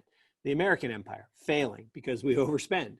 And so all governments have this propensity to do dumb things because you get a smaller and smaller cohort of cronies that become in charge. And the worst example is when you get to a single person, a dictator, and I call it the dictator playbook. And if you go around the world and look at the disasters, whether it be Zimbabwe or Venezuela or Argentina, it always comes down to this dictator playbook. And unfortunately, that's playing out all over the world. It's actually playing out in spades in the United States. So the problem we have with global markets is it's not the virus, right? The virus itself it's just a viral malady, and we've dealt with viral maladies for thousands of years. This virus is no different than any other virus. The problem is the response. The response to the virus has plunged us globally into what will come out to be one of the worst recessions, if not depressions, in history. What does that mean? It means that the people at the bottom of the pyramid are being impoverished at a rate that we haven't seen in decades, because we were going the other way, right? That globalization was raising people out of poverty. We had 700 million people in China come out of abject poverty in the last 30 years. Absolutely incredible. We've had all kinds of breakthroughs all around the world because of globalization. Look, Adam Smith was right 400 years ago that specialization, right, comparative advantage works. Right? If you are good at making sweaters and I'm good at making, bottled water, I should make bottled water and you should make sweaters and we should trade. That's how it should work. You shouldn't learn how to do bottled water and I shouldn't learn how to make sweaters. And so this idea of now going back to populism and nationalism and, everyone on their own is lunacy. But why would anyone want to do that? What's wrong with the system we've been moving toward? Well, the system we've been moving toward is more democratic. It's more equal. And what people at the top want is they don't want equality, right? They want cronyism. They want to be at the top. And so every dictator that comes along, they have a playbook and they concentrate the wealth in the hands of a small number of people, and then they devalue their currency. And that's exactly what's happening in every Western country in the world, where they are devaluing their currency. They're creating toilet paper out of their fiat currency. And because of that, it creates this massive opportunity for gold and other hard assets and for Bitcoin as digital gold. And it also creates opportunity for blockchain related industries that will reverse this challenge. Think about it. If suddenly we're going to take the supply chain that's gone global and bring it back and everyone's going to have their own supply chain, what does that mean for global profits? Well, they're going to go down because everybody's expenses are going to go up. Well, blockchain can strip some of those costs out because it's more efficient, it's more scalable, and we can have a single system. The other thing that blockchain does is it allows us for the first time to have truly borderless businesses and a world, right? If I want to send you $1, I have to have a bank account. You have to have a bank account. The bank charges us fees. They charge a fee if I want to send you that $1. And there are certain jurisdictions where that can't happen because of sanctions. Sanctions is just a sanitized word for financial terrorism. That's what it is, right? You want to be, really bad to a certain country, you put sanctions on them. And if we called sanctions starving children, we probably wouldn't do it, right? We put sanctions on Iran and kids go hungry. That sounds less good than saying, oh, they're bad people and we need to sanction them. So all of this comes back to this idea of the currency. The currency is what makes nation states powerful, and to weaponize that currency makes them more powerful. But we can opt out. We can take a portion of our wealth and we can opt out of that system. And I use the example, I think it won't work with this crowd, but I ask people to remember the lowest price that you paid for gasoline. And for me, it was 31 cents. I remember it like it was yesterday. It was Totem Lake 7-Eleven in Seattle, where I grew up, or Kirkland, Washington, where I grew up. And I went to California pre-crisis to visit my daughter, and I paid $4.30 for a gallon of gas. It's the same gallon of gas. It does the same thing, produces the same BTUs, actually a little less because now it's got ethanol in it, produces the same thing. So the gas isn't better. It's just that the dollar is less good. It buys less goods. And since 1913, with the creation of the Fed, the value of the dollar has gone down about 95%, the purchasing power of that asset. So from 1776 to 1913, a dollar is worth $1. Now there were a couple of fluctuations around the wars, but it was worth $1.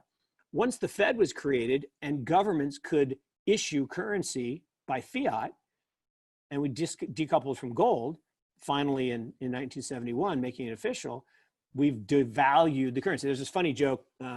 Jay Leno said, there's talk about the government wanting to have a dollar coin. Well, they already have. It's called a nickel. So, by devaluing the currency, they have achieved their goal, which is to increase the nominal price of the assets of the people at the top.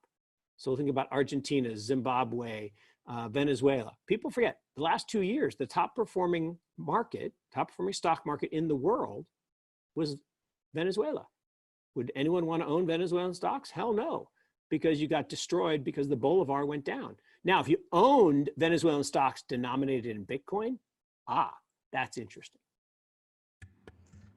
I like, for everybody watching, you've watched me for like many hours the last 2 days. Like, I like this guy. And I want to go through probably a few points you said, because like I agree a lot. What you said about Pomp earlier, like, man, I talked to this guy and I like him. And I'm like, so like, here's the things I say on a daily basis. One, I've been working for a while. No one knows this, like open source software. Because like I've been looked at Venezuela, Zimbabwe, whatever, and I'm like, I feel like I know the first country people that are really going to adopt blockchain and scale. It's going to be failing governments. Yep. So like for fun, I have a team of people working on like government in a box. So as these governments fail, we have an open source solution. You deploy it, right? So I agree with this, right? And then Awesome. I think if you go, a little farther down that, like, looking at kind of where we're at in the market right now, and I think my experience with it had been, and I kind of mentioned earlier, and I'll use this in the context of 2008, because like for me and for any college student listening, like I don't have like the longest lifetime of experience, but I can tell you what the only little bit I do know. I'm 21. I had just taken my money from selling a house, start a company in technology to do smart homes. Well, there's signs of the market crashing. And I remember my grandmother telling me, Patrick, how is this going to affect you, right? And I didn't know at the time, right? So I was like a little confident or cocky, you could call it. And I don't know, I'm not, it's not going to touch me. Well, then I have $250,000 at 21, a product in some speculative home that some investors building, right? And then their deed goes out, and I quickly learned that banks have the first rights to the property before I do, right? And then I'm working with all these big guys who are construction companies, and they start. I just start, I have literally no idea what's going on, right? I'm 21, and I watched one guy selling his boat, next guy selling his second house, right? And just slowly to the point where it got to me. And, it was like, and I think people don't understand how connected this world is, right? Yeah. So my fear is that the last few weeks, if we go back 8 weeks ago, 9 weeks ago, when like the Dow started to drop, et cetera, right? We hit 19,000. I think it's a big red flag. Everyone is freaking out. Cool. Now one of the things I think is people have very short-term memories, right? So then quickly it goes back up to whatever $2,400 range. So I feel like people are kind of a little bit more calm now, to a certain extent. But I guess my gut feeling is that there's probably some inherent structural issues that are being exposed right now. And do you think that this is over, that it was like a slight bounce back? And I'll kind of cap it off with this, is psychologically, right? Like, and another point is I always tell people, especially people that aren't Americans, a lot of people I deal with, and say in 2007 or 2006, when you went to the bank, there was a placard on the table that said your investment or your deposit insured $100,000. Well, that number changed, right, to 250. They went and updated all those plaques, right? Because that was the fear at the time. So like, do you think we're close to that? And like, do you think this is going to get worse, better? And then what psychological doors does that open, where now people for the first time say, I'm more open-minded than I was to hear about something like Bitcoin? That is a really, really important point. In fact, one of the best points that I've had any interviewer ask in the last year or so. That is the point, right? So to your question, are we at the end of the bear market? Oh, the bear market has barely even started. Every bear market in equities has three phases. And this is Bob Farrell, famous Maryland strategist. He coined these terms. Is you have the sharp drop, and that was March. Then you have the reflexive rebound, and that's what we had in April. And then you have the fundamental downturn, and that lasts 18 to 24 months, and that's what we've started now. And if you think about the equity market was overvalued by a mile before COVID. And COVID was just the pin to prick the bubble. The bubble had been created by excess debt and buybacks and stock price manipulation and QE from the Fed. And all these things led to the bubble. And the bubble started to deflate. But the reality was the Fed can't allow that to happen. And the current administration has been trying to get MMT, and there was no way to get MMT without a crisis. So this crisis gave them the perfect cover to say, oh, MMT, we can just print as much money as we need. Your deficit spending like we're at war. Or they even try to call it a war, right? They call it the invisible enemy, and we're under attack. There is no enemy. We're not under attack. We are not at war. The reason they say the word war is to try to use war powers to overreach and get, abuses. And we've seen lots of those. The story this morning that Israel is talking about chipping kids to maintain social distancing. Holy crap, that is 1984 Orwellian. Or the guy in Hungary who got arrested for saying that the government was overreaching. Seriously, you're going to go into someone's house and arrest him because of what he said? That violates, now he's not American, but that violates our constitutional rights. So all kinds of crazy stuff going on. The real problem is everyone's convinced over the past 10 years to BTFD, buy the frickin' dip. Well, why are they convinced about that? Well, because every time the market went down, the Fed or the ECB or the Bank of Japan or the Bank of China was there to pump liquidity into the system, and it went back up. Now, that's fine in a normally functioning economy. A normally functioning economy, if you pump liquidity into the system, companies can become more efficient, sales can go up, people can buy more stuff, they can take more credit, house prices can go up, they can draw on a home equity, they can go to Airbnb and get lots of, well, here's the problem. Now we're in total global lockdown. So the economic functioning is impaired. And now if you throw liquidity into a system that's facing a solvency crisis, you talked about with your home, right? Your home builders, right? If there's no buyers at the price falls, and it doesn't matter how much money you throw at it, you're insolvent, right? You can't fix a solvency, a bankruptcy problem.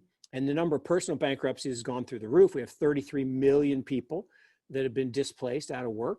Now, 90+% of those are going to go back once we reopen, but 10% aren't.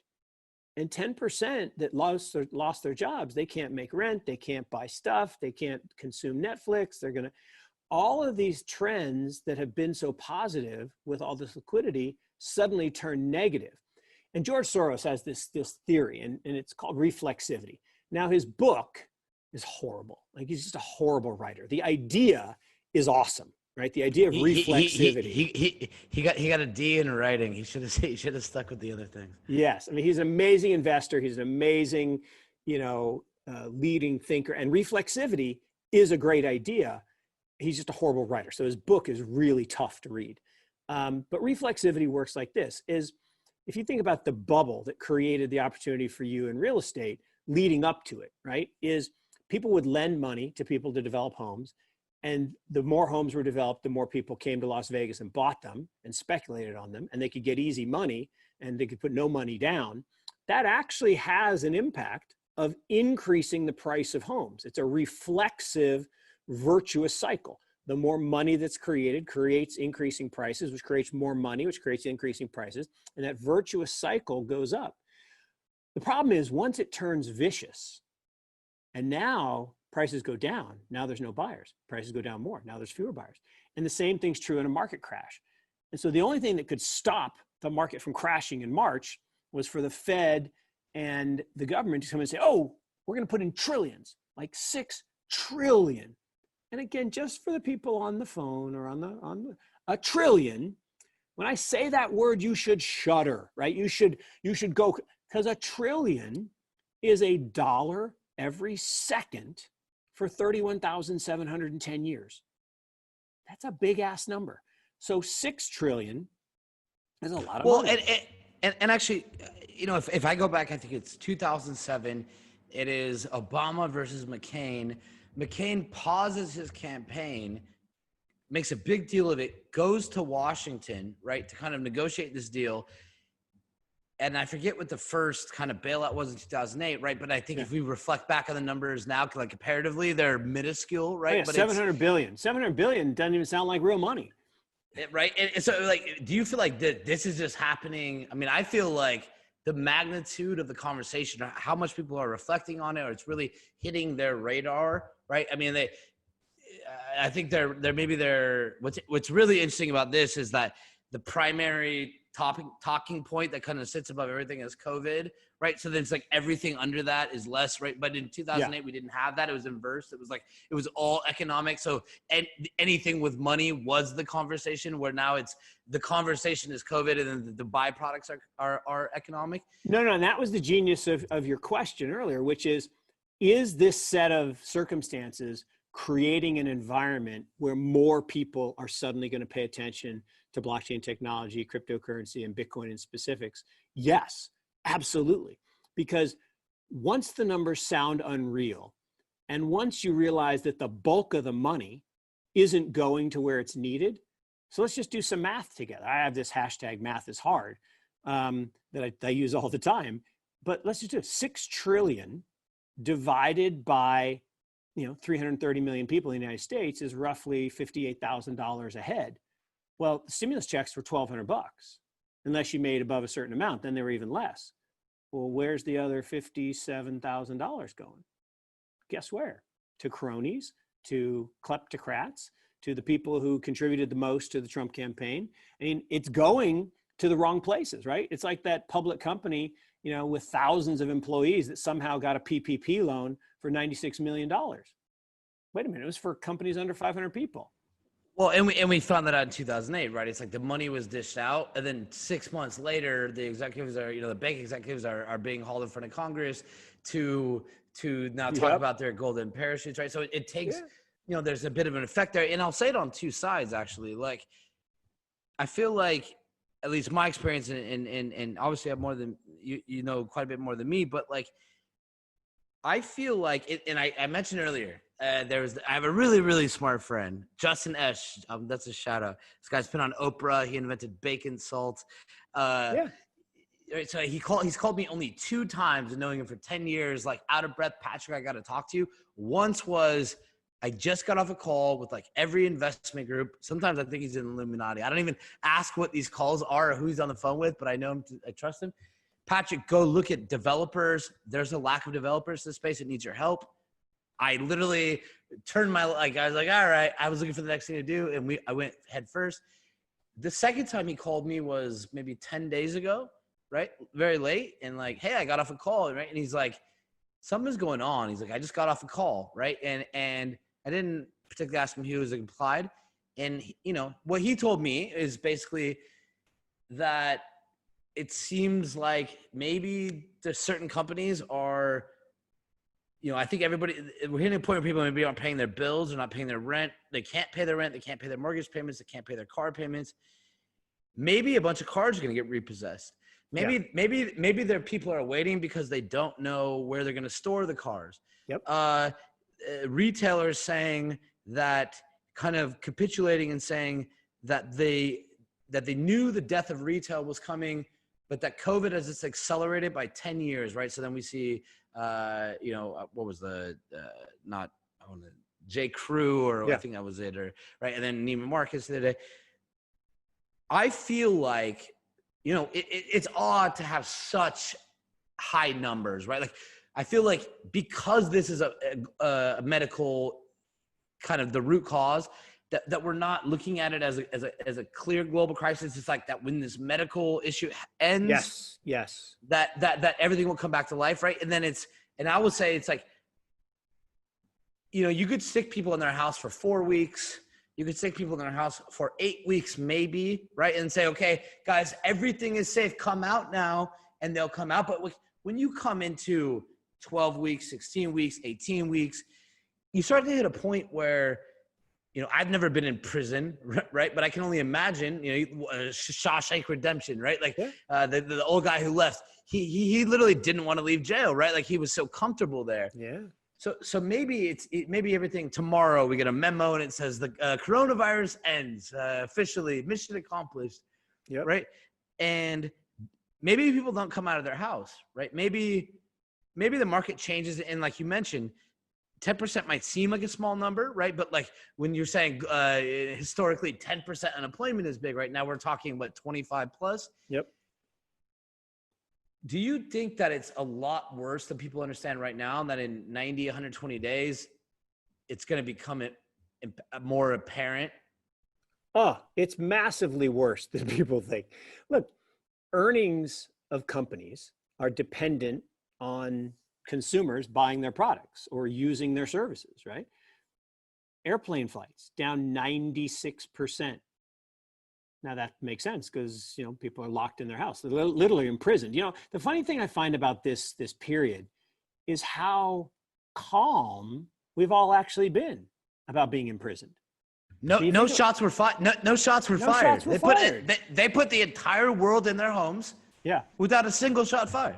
I know, it's crazy. And think about it, that the word quarantine was created during the plague for sick people, right? You put sick people by themselves for 40 days, hence the word quarantine, okay? You didn't put well people away, you put sick people away.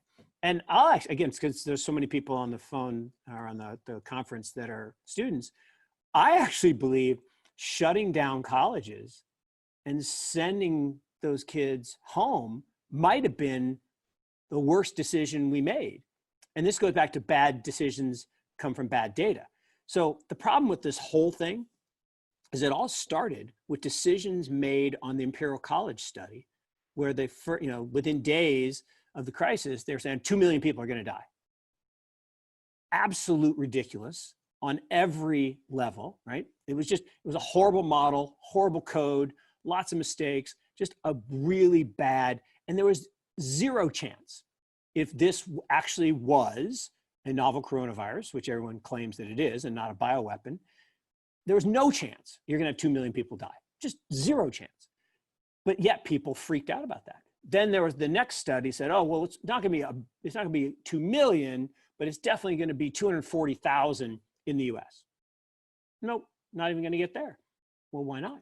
Well, because again, viruses work a certain way, and what people were afraid of wasn't the actual virus, it was this data. And the data is even worse than we think it is, because now we got the problem of anyone who got a flu shot, which had coronavirus in it, regular coronavirus, may be testing positive if you test for COVID. Well, that's a problem. Like there was one jail, they said 96% of inmates tested positive for COVID. I'm like, yeah, because you inoculated 100% of them for flu. So maybe there's a correlation there. Let's check that.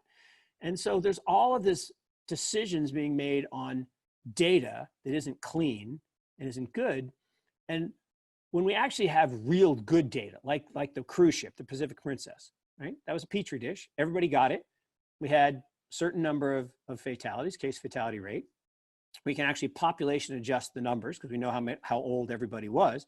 So we had a perfect experiment. When you take that data, actually, if you're sub 45, this is the flu.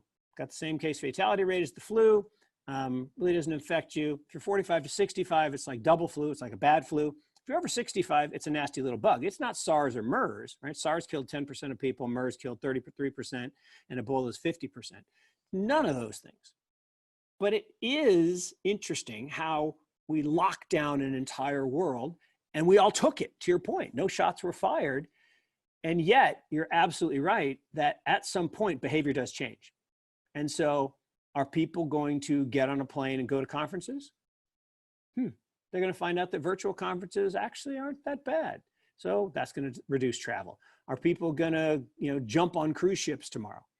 Yeah, actually, people are going to go on cruises because people like cruises, even though they're just petri dishes. But people are going to go on cruises. Are people going to buy as much stuff? What we found is, I don't really need as much stuff. Look at everybody's Visa bill; it's down just because you can't go out and buy stuff.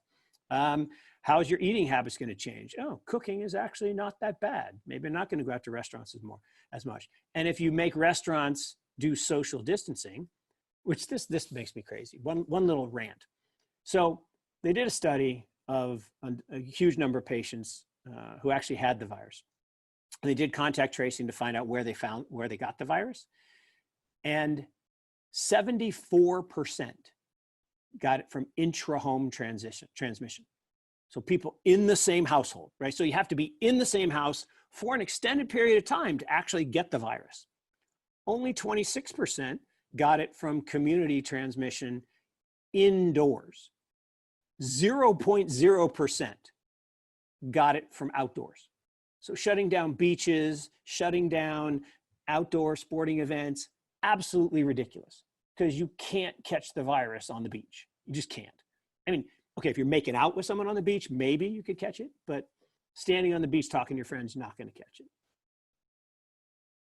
So, and I kind of want to move on for a second, but like, do you think anything good is coming from this? And I was with a friend the other day joking, and they said something like, you know, and you could kind of, I've heard people say like, you know, I wish we would care about like climate, you know, whether you believe in climate change or not. Like, I wish we would take the same action on climate change as we did with this. And actually, when I reflect, right, like this is actually, we could take this same roadmap. Like we could actually just pretend, if we really wanted to stop climate change one day, just take this same roadmap to play the same thing, right? Keep everyone in their home, keep them off the road, keep them consuming less, right?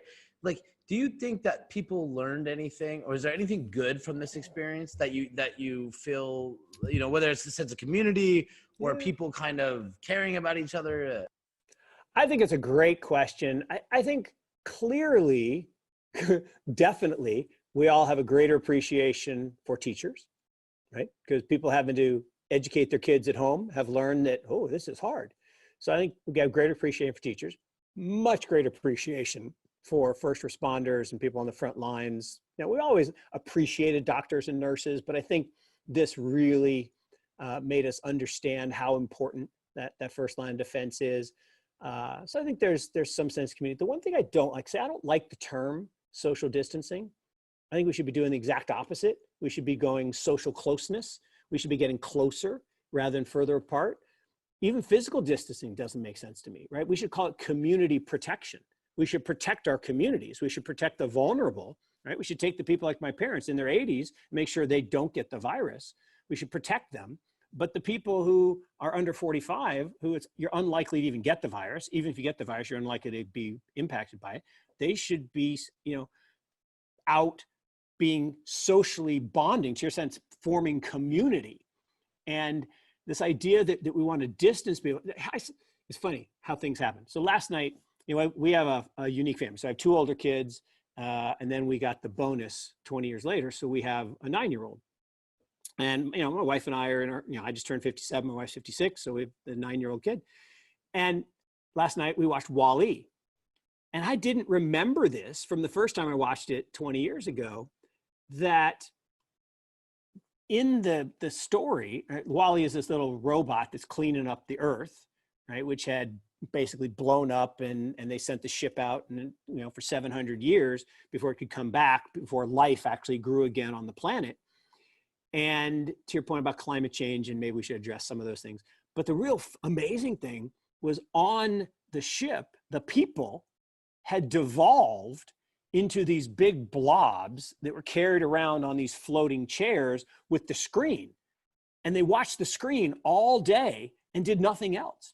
And if you think about it, by imprisoning us in our homes, we're supposed to just consume Netflix all day and do nothing productive. And then they're going to send us money to do that. I was like, holy shit, this is the future? I don't want this future.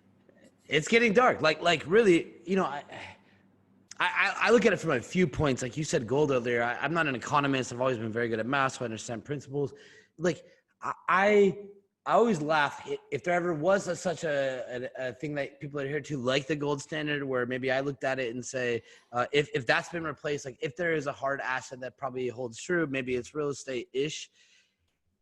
When I look up into space, it's always intrigued me, right? Like when I see companies like Planetary Resources, where it's like the minute I knew that like a company's goal was to like put out little satellites, find rocks with like high levels of platinum or gold or whatever, go tow them back to Earth, put them in orbit around the moon, mine them, bring the resources back, you could theoretically start to make economic models to say, you know, if you brought back trillions and trillions of dollars of platinum or gold or whatever, how then you say, okay, maybe you could start building apartments in space, right?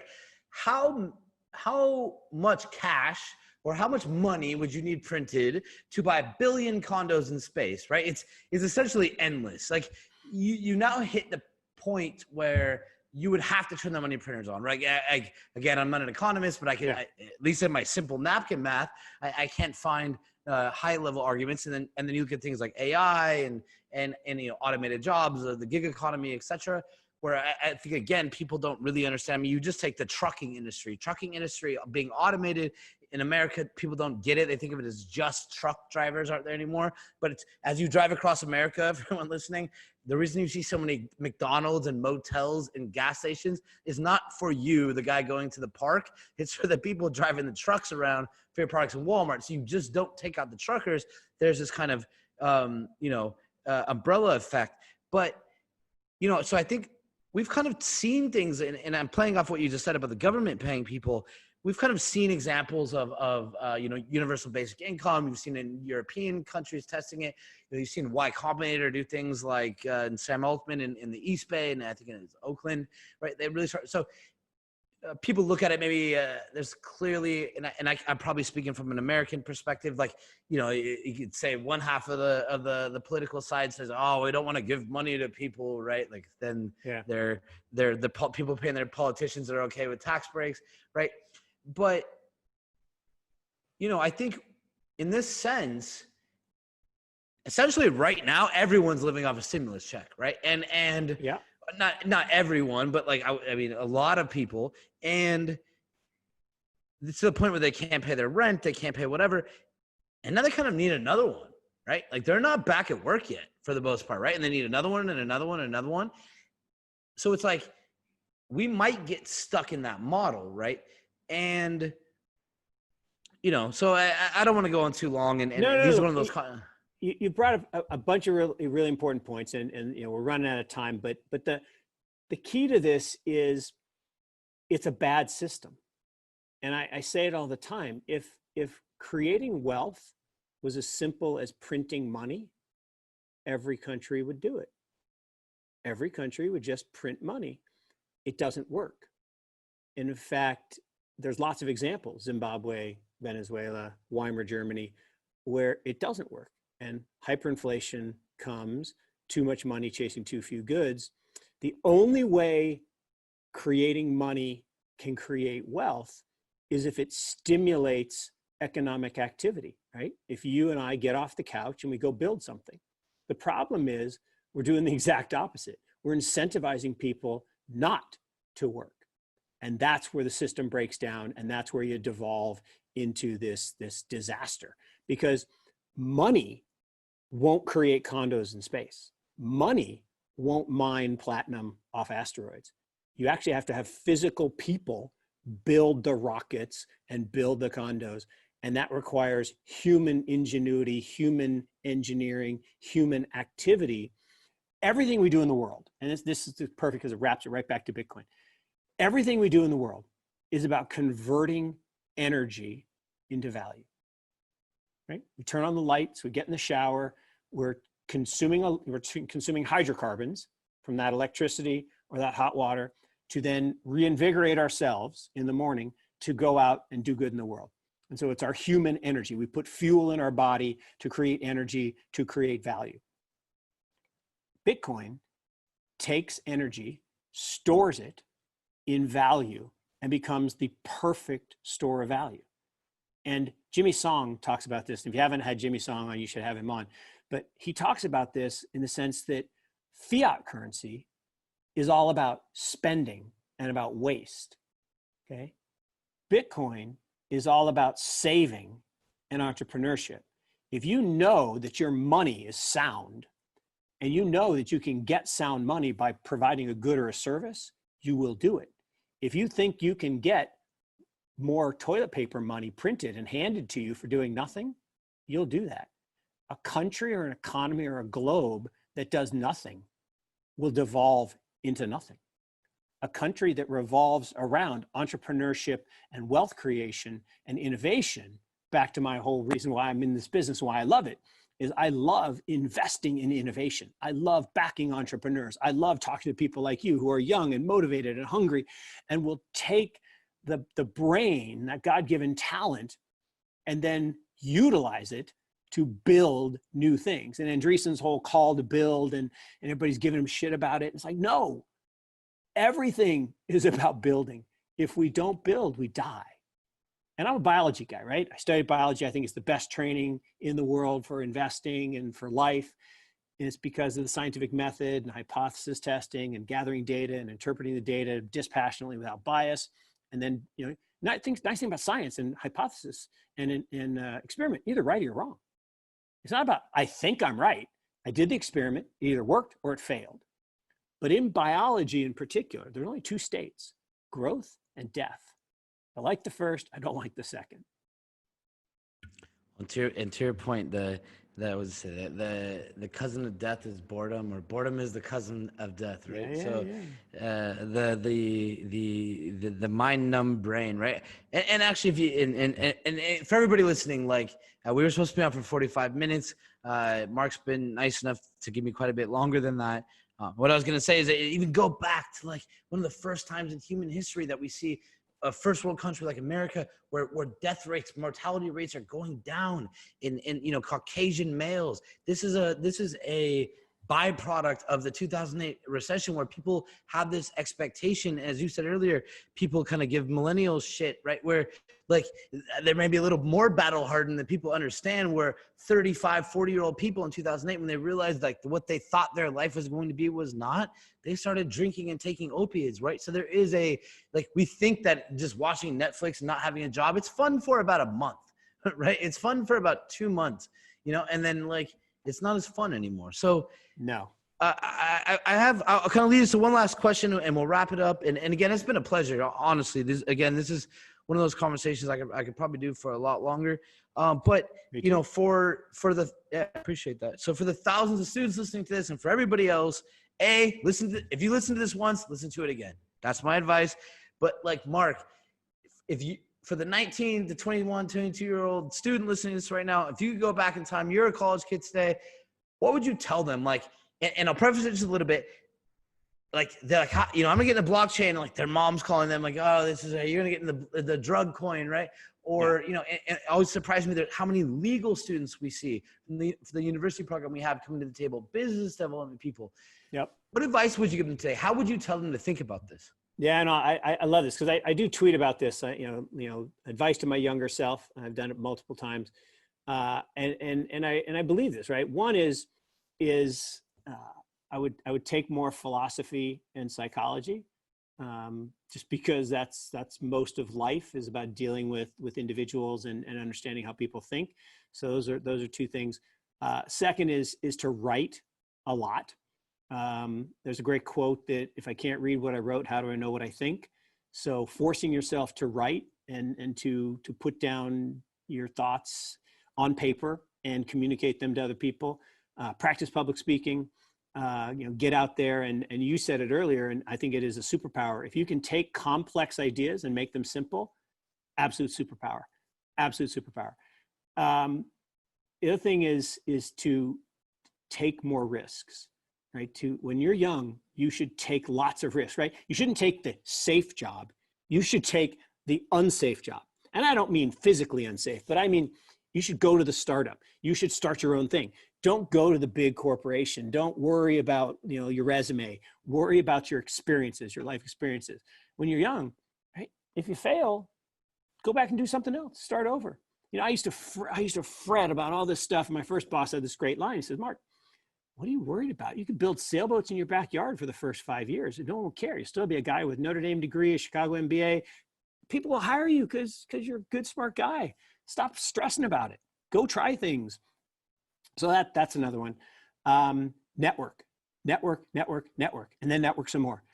I blew this. I do not have the great network that I should, because I'm more of an, as my wife would say, I'm not as EQ as I should be. I don't relate to people as much as I should. And, I forget to call my friends and to make sure I check in on them, but, develop really deep, meaningful friendships and seek out mentors and find people to hang out with that know more than you do and that you can learn from.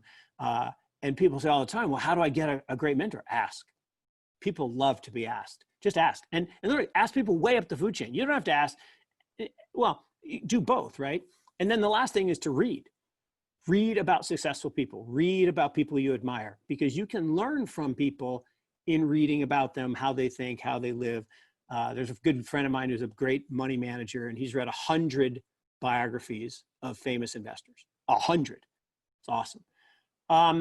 Other thing would be to buy some Bitcoin, right? Buy 1%, right? And if you're younger, buy more, but buy some. Just don't wait. Don't worry about a pullback. Don't worry about the price. The daily price of Bitcoin doesn't matter. What matters is ownership of the network. You have to own a piece of the network in order to win. So buy some. Don't invest in cash and fixed income. Invest in things that grow. Invest in equities. Invest in technology. Be overweight private investments. Be overweight things like real estate that can appreciate over time. And because your fixed income portfolio as a young person is your future income.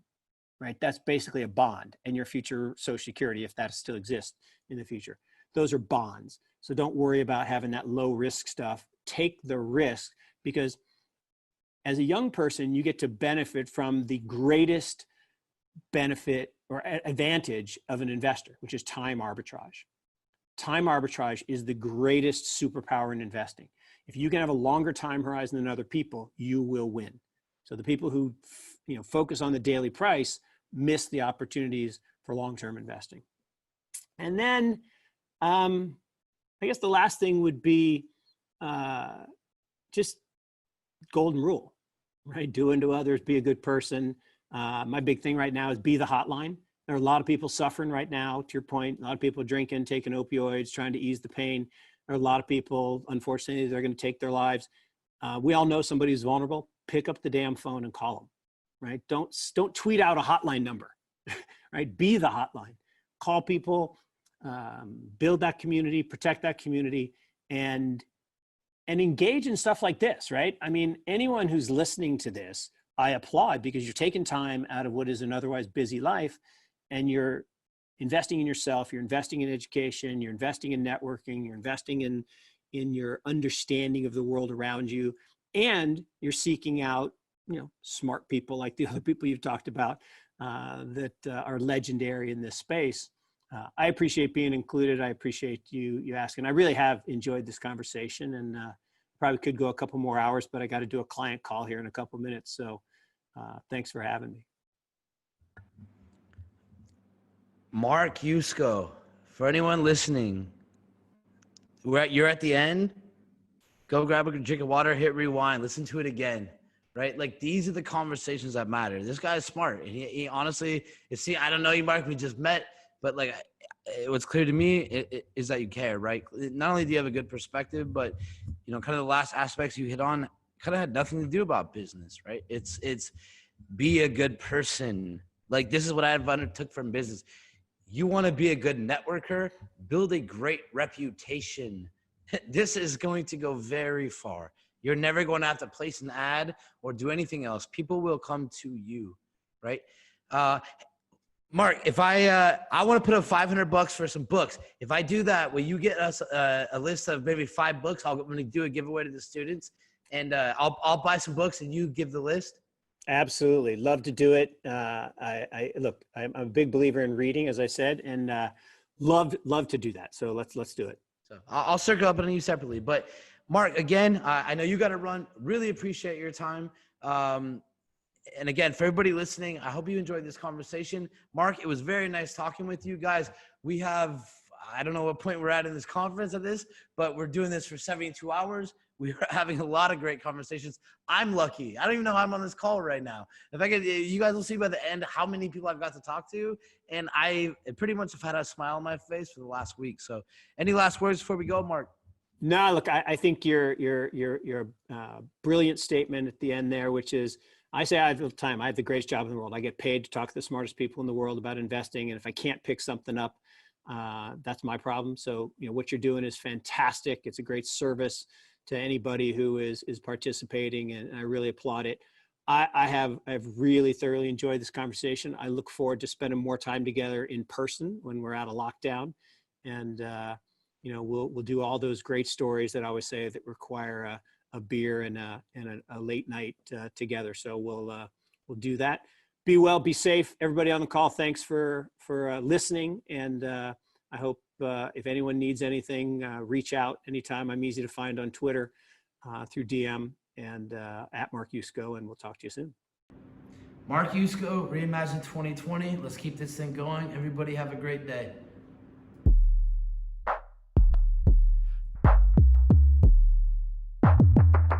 Stay tuned to learn more about the state of blockchain education at major universities all around the world. Reimagine 2020. Hey, it's the Crypto Twins. I'm Litecoin Lucy. And I'm Tammy Tezos. Trading can be hard, but we're here to give you some important tips. The Bitcoin halving will always give you 2. How do you think we got here? Dr. Fauci Nakamoto here, advising all of you on CryptoVid-19, reminding you to quarantine your private keys. Now, don't forget that if they aren't your keys, it's not your crypto. Be sure to put a mask over your hardware wallets. Greetings, fanciful leaders of this world, and wannabe authorities of all stripes. You thought that you could just print infinite money, did you? Well, the decentralized world of cryptocurrencies is on the rise. It's only a matter of time before the intricate web of blockchain architecture and distributed governance enables so much financial and existential freedom that your model becomes obsolete. Good luck. Time is running out.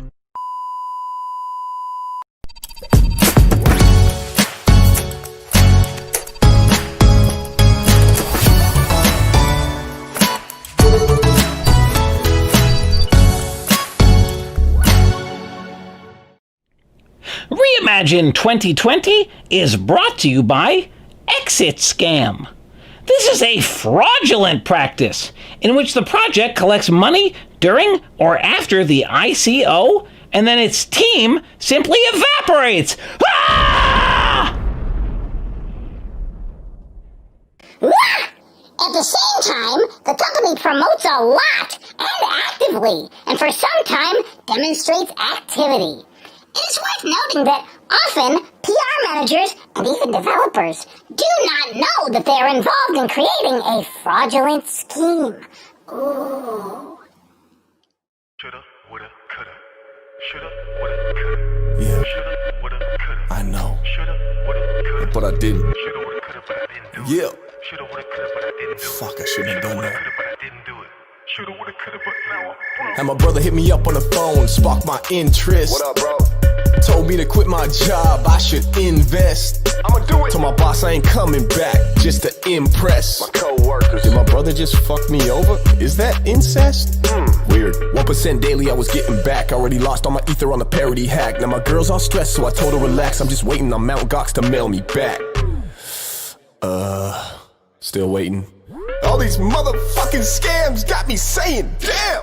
Shoulda, coulda, woulda, so when I had the chance. Damn. Big neck promised me 100 grand. Lying. Borrow money from my mama just to land again. Sorry, then these motherfuckers hit me with an access scam. Shoulda, woulda, coulda. Hold out. Shoulda, woulda, coulda. Pulled out. Shoulda, woulda, coulda. Pulled out. Shoulda, woulda, coulda. Yeah. Shoulda, woulda, coulda, but I didn't do it. Nope. Shoulda, woulda, coulda, but I didn't do it. Damn. Shoulda, woulda, coulda, but I didn't do it. Shoulda, woulda, coulda, but now I'm broke. Shoulda, coulda, woulda, but I fucked that up with a bad investment. BitConnect put me in debt. Had full faith in what I spent. Had a sublease just to pay my rent. It's like a foreign language, how do I vent? Got me tapped out on what I spent. Might lose my crib and have to pitch a tent. I just hit a wall, caught a president. Thought crypto was heaven sent. Still holding on like James Bond, trying to moonshot Neil Armstrong. The market cap was right on track.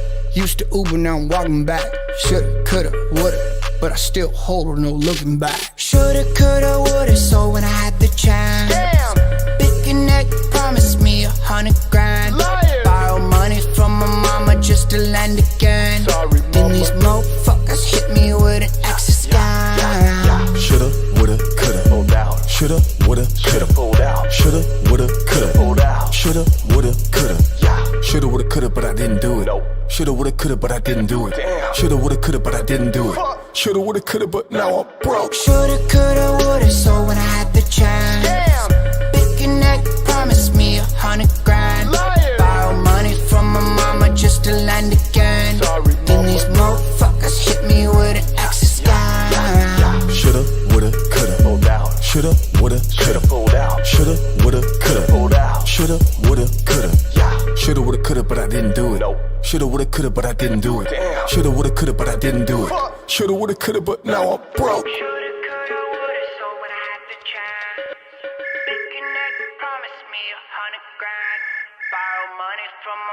Just to land again. Then these motherfuckers hit me with an extra scam.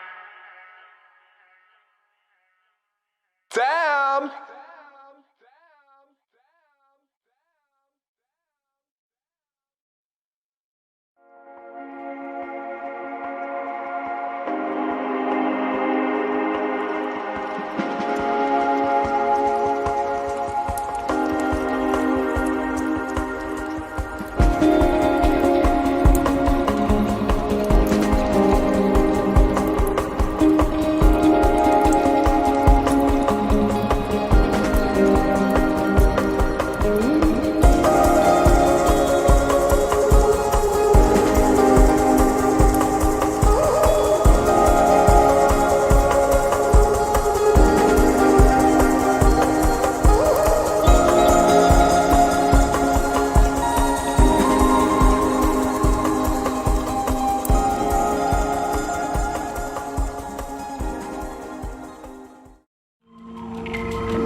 Breaking news, this just in.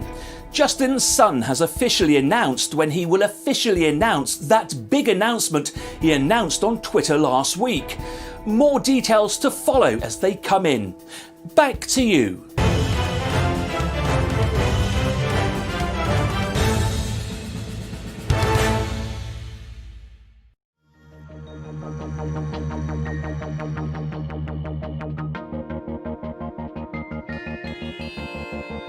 Stay tuned to learn more about student interest in blockchain technology.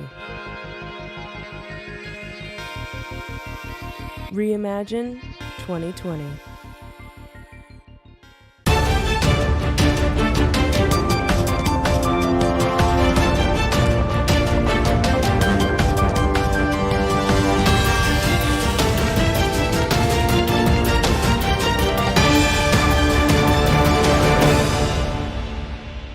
I'm Bill Barheit, founder and CEO at Abra, and let's get ready to reimagine 2020. Hey everybody, it's Patrick McLean here, your host of Reimagine 2020. I think we have a pretty interesting guest here. I spent some time the last few days reading a bit about what he's written and kind of some past talks he's done. Very excited to be sitting here with Bill Barheit. Am I not butchering that? You got that right, Barheit. Yeah, well done. He told me it's like a bar stool, bar height. I like bars, so it's there you go. Can't go wrong with bars. So introduce yourself, Bill. Yeah, hey, I'm Bill Barheit. I'm founder and CEO of Abra, based here in California, where I'm talking to you during self-custody. So yeah, I mean, I'm a long time crypto guy, actually cryptography. So crypto before it was cryptocurrency. I was a cryptographer for the government for many years, then at the CIA, then I engineer at NASA, got the internet bug in the early 90s and kind of made the transition there. And yeah, I've been really doing fintech and then now crypto currency work, Bitcoin work for the last almost 10 years. Yeah. Got it. So, and I kind of asked you before we started this conversation, but it's safe to say you're technical. Yes, I think I have a pretty good, reasonable understanding of software technology. Yeah. As I was kind of reading up a bit about you earlier and watching some of your past conversations, you know, I couldn't tell if you were technical or just really kind of a global thinker. But you know, as I read your resume, I'm reading CIA, U.S. government, NASA, Goldman Sachs, right? And as you're describing it, you know, it's somewhat clear that you're technical, or you feel comfortable describing yourself as that. But you know, where do you kind of see your role in the blockchain space, and how do you kind of think of yourself as a leader? Sure. Well, I'm probably one of the old guys in this community in my 50s, right? There's not many of us. A lot of the kind of founding CEOs are mostly in their 20s and some in their 30s, I suppose. And I think I bring a broad experience of you know, having run multiple companies, having lived and worked in probably 50 countries at this point, run multiple businesses, and I have I think a very broad kind of multi-pronged perspective on where the global economy is going long term, what the issues are. I've seen many global downturns. You know, I actually remember waiting online for gasoline in the 1970s in the US when we had the oil embargo. Many of you viewers have no idea what I'm talking about. So I think those different perspectives help shape a worldview that might be a little bit broader than, you know, what some of the other folks in the space might have. And hopefully I can bring something to the table with all of that experience. It sounds like you're bringing wisdom. I don't know about that. We'll see. The problem with wisdom is that, you know, it's really good to measure when we're all dead. So it's hard to measure wisdom in the moment, right? So so hopefully I can add value in the moment as opposed to measurable value when I'm gone. The history books will tell us who's right. Yeah, for sure. Well, they'll do that anyway, for sure. Yeah, absolutely. Yeah. Absolutely. Yeah. So, you know, what were those unique experiences that you had in your past that kind of led you to here? Or if you were to pull a few out, like what would you say are the most relevant? Well, let's see. So I spent a lot of time traveling the world, working on money transfer and remittance products with a company that I started about 15 years ago. And I learned a lot about how people in developing markets live, how they bank, how they don't bank, how families are dependent upon migrant workers and their families. For example, Mexican farmers in the US sending money back home, Haitian taxi drivers in Miami and Boston sending money back to Haiti, which makes up over 25% of the company's GDP, gross domestic product. You know, how oil workers in the Middle East from India are sending money back, which is one of the largest migrant communities in terms of money transfer in the world, and what this all means to their families, and how the banking system works, how people get left behind from the banking system, how the people who pay the most fees in the banking system are the kind of underprivileged or kind of what we call now unbanked or underbanked sometimes in the fintech community. So people's goals aren't necessarily to have a bank account. Their goals are to survive and thrive. But you need access to certain types of financial services in this type of economy in order to do that. And those people are often left behind. And so that, combined with a lot of the technology work that I've done over the years, worked on one of the first credit card gateways for the internet back in the mid 90s, worked on some of the initial certificate authorities that were enabling web servers to process credit cards securely.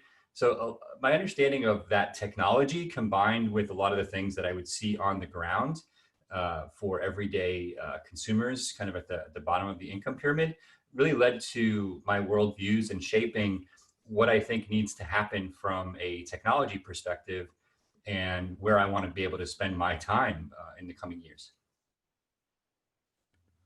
Got it. And actually, I understand some of your point. I mean, I think I was 25 years old, so about a decade ago, I lived in Tanzania and Kenya for many years, right? So seeing what M-Pesa did, or people kind of distributing money digitally from their cell phones, right? It seemed, I think in a lot of ways, people would look at third world countries and say they're not as advanced as us, right? And then you see Venmo come out 6 years later and say, oh, wait, maybe it was already here, right? And maybe it doesn't need to be as complicated as you need it in an app. Maybe it can be as simple as a short code in a Nokia phone, right? That can process both of the those same. examples were very practical. M-Pesa is very practical for the Kenyan consumer. Venmo is very practical for the US consumer. And both solve a problem unique to our domestic audiences, right? Most people in Kenya operate using feature phones, and most people now in the US operate using smartphones. Most people in the US have a bank account. Most people in Kenya didn't have a bank account.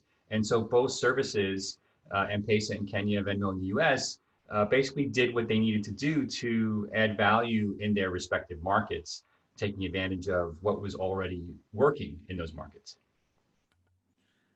No, 100%, right? And that's a great point. I think if you look at East Africa, you could be in a bus station and some kid's walking around and he gives you a little scratch card. You scratch it off, you pay him, you enter it into your phone, and that's now transferable money right now. If you would imagine someone doing that in the US, there's like pretty low chance that John or Jane Doe is going to go like buy a scratch card for some kid at the bus station, right? So I guess in saying that, like, well, I guess I have a side question. Like, is your primary, do you think of a blockchain in primarily financial sense, or do you view it also kind of the subset of just decentralized data, decentralized applications? Like, are you more attracted to the financial applications of it? Well, first and foremost, I see it as software, and which leads to a lot of issues I have with the way it's regulated. Bitcoin is software. Blockchain is a component of that software protocol. Other cryptocurrencies at their heart are just software. And so, all this nonsense that, oh, Bitcoin's a commodity, it's not. It's software that can be used in certain ways. Now, what attracts me to Bitcoin originally was everything I just talked about around, being able to solve problems for consumers, issues with the banking system not being there for everyone. And so this idea that we can remove middlemen, right, from the banking industry, not only in terms of providing banking services, but also in terms of actually creating money. Why don't we have competition to Federal Reserve banks? What gives them the rights to decide that, their bearer instrument is the only bearer instrument we can use as money, right? While Bitcoin itself is just software, it's not money. We can use it as a replacement for traditional money long-term.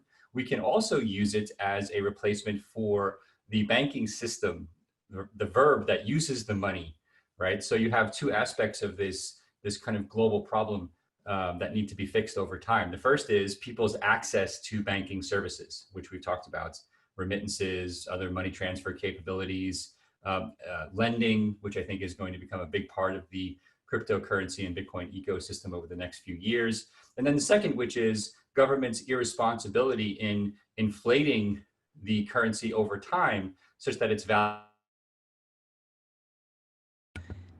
Hey, I lost you for a minute. I got you back.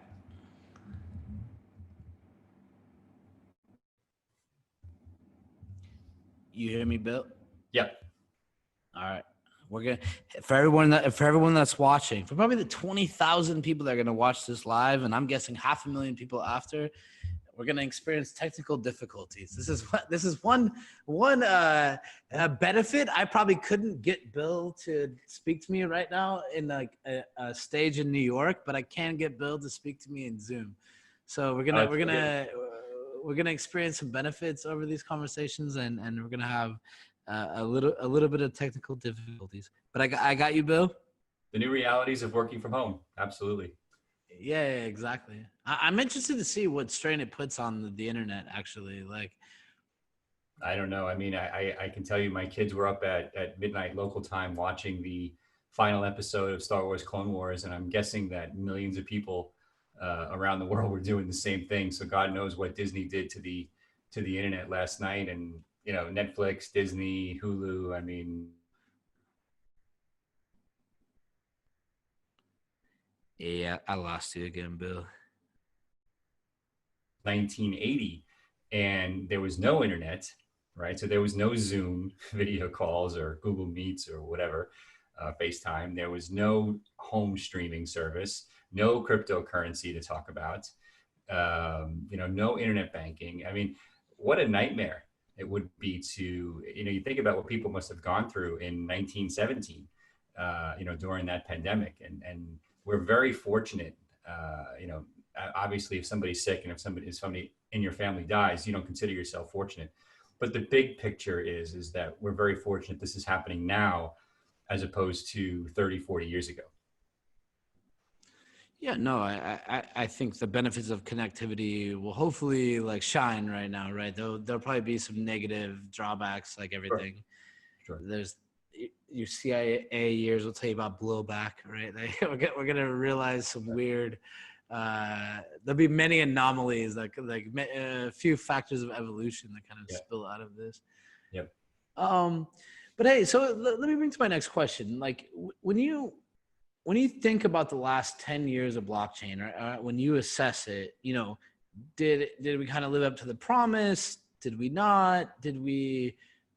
Was it just never that easy to build and we're evolving? So how do you kind of see the progress to date? And then kind of what are your hopes for the next, I guess, 5 years or 10 years? Sure. A lot of questions in there. So let me break it down. I mean, I guess my first reaction is who's we and what's the promise, right? I mean, somebody put this Bitcoin software out there for us as a gift, and we've taken advantage of it, right? We have built that into an asset class which didn't exist 15 years ago into $100 billion plus asset class. That is incredible. That's never happened in hundreds of years, to my knowledge. Right? We've had equities for hundreds of years. We've had gold. We've had other commodities, but this became the first digital kind of asset class. I don't consider it a commodity, but you can say that this type of software is an asset class based upon private key infrastructure. That's incredible. What we've done over the last 10 years is we've proven that a kind of cryptography-based infrastructure can act as a replacement to the traditional banking system and the traditional Fed for doing financial transactions at small scale, right? Because the number of people that have access to it today is relatively small still versus the global economy.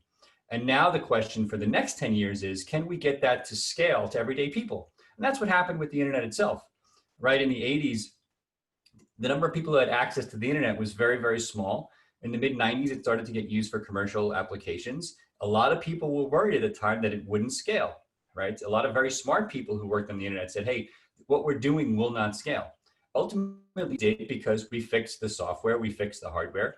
And I think that that's what has to happen next for Bitcoin and other cryptocurrencies. And that's one of the reasons I'm also very bullish on having lots of different cryptocurrencies out there, is that we don't want to basically test all these new technologies on a blockchain whose asset is worth $100 billion.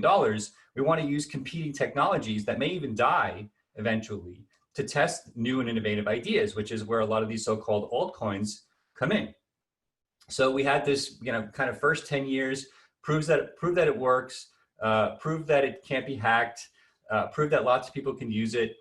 Now harden it, which is what we did the last few years, made it, even more secure, increased transaction throughput. Now it really has to scale somehow so that everyone can use it, whether it's through technologies like Lightning or, on-chain scaling, whatever, through custodied services like what Abra provides, so that you can have kind of a crypto-based bank account. We have to take it to the next level so that this technology is accessible to everyone. You mentioned, maybe it's accessible to my mother, your mother, people who don't understand the technology, but will understand when the value of their bank account goes to zero because the government keeps printing money.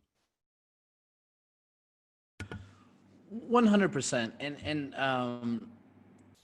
I think there's two parts I want to discuss. I would say one is around adoption, and I think the other kind of falls into it, which I would say maybe some governmental kind of outlook on it. Like, do the superpowers of the world really want adoption? Like, are they going to let that slide? Like, is this something they actually want?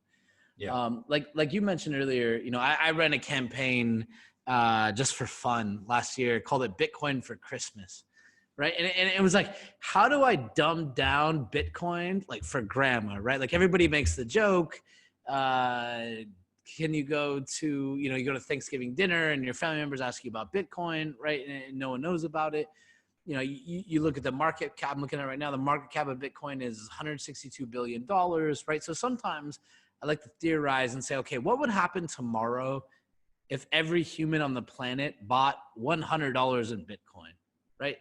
I think fundamentally within 24 to 48 hours, you would see a massive shift. Right. And then you kind of extrapolate out from that and say, OK, what would happen if people put, like, let's say 60-year-olds plus put $5,000, $10,000 into Bitcoin at scale, and they let it sit there for 5 years. Right. So there was actual volume that was, you know, taking product off the market. Right. And had a real price factor. Sure. So on one side, I think there's an adoption element, right? Now, I think when you look at who owns it now, I would say, you know, I don't have the hard data in front of me. I would say it's kind of skewed towards technologically advanced, maybe the people with like a little bit of anarchism in them, right? Like maybe a little bit of like technologists. Certainly libertarianism, I would say. Yeah, not all there you go. But yeah, certainly I'd say libertarian bent to it, right? Add Ron Paul to this conversation next, right? So when I think about grandma, like you kind of hit the roadblock where it says like you need the fiat on ramp, right? Yeah. And like, what are those roadblocks you think that like governments are putting in place that kind of stop adoption? Like, do you think that there is a green light, which is like we want our populations to accumulate cryptocurrency or we don't, and that it is easy enough for people to kind of adopt?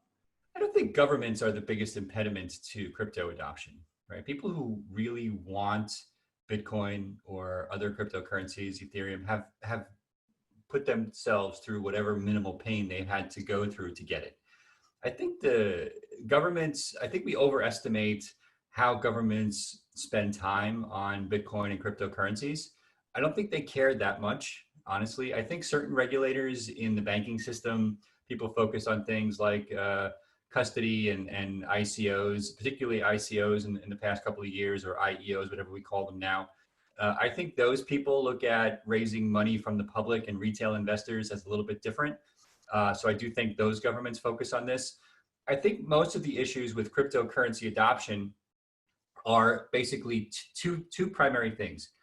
What is it and why do I need it? That's kind of one big bucket, right? So grandma says, I don't know what this is. I understand what gold is. I don't understand what Bitcoin is.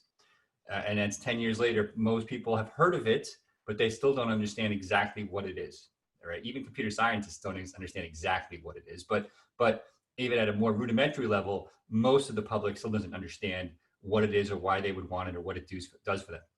The second bucket is, okay, well, even if I do understand in some way, let's just say my rudimentary understanding is, oh, it's kind of like digital gold, right? I can store it on my computer, I can store it on my phone, I can use it as a digital replacement for gold to store my wealth. Let's say people understand that. Now the question is, how do I use it? How do I get it?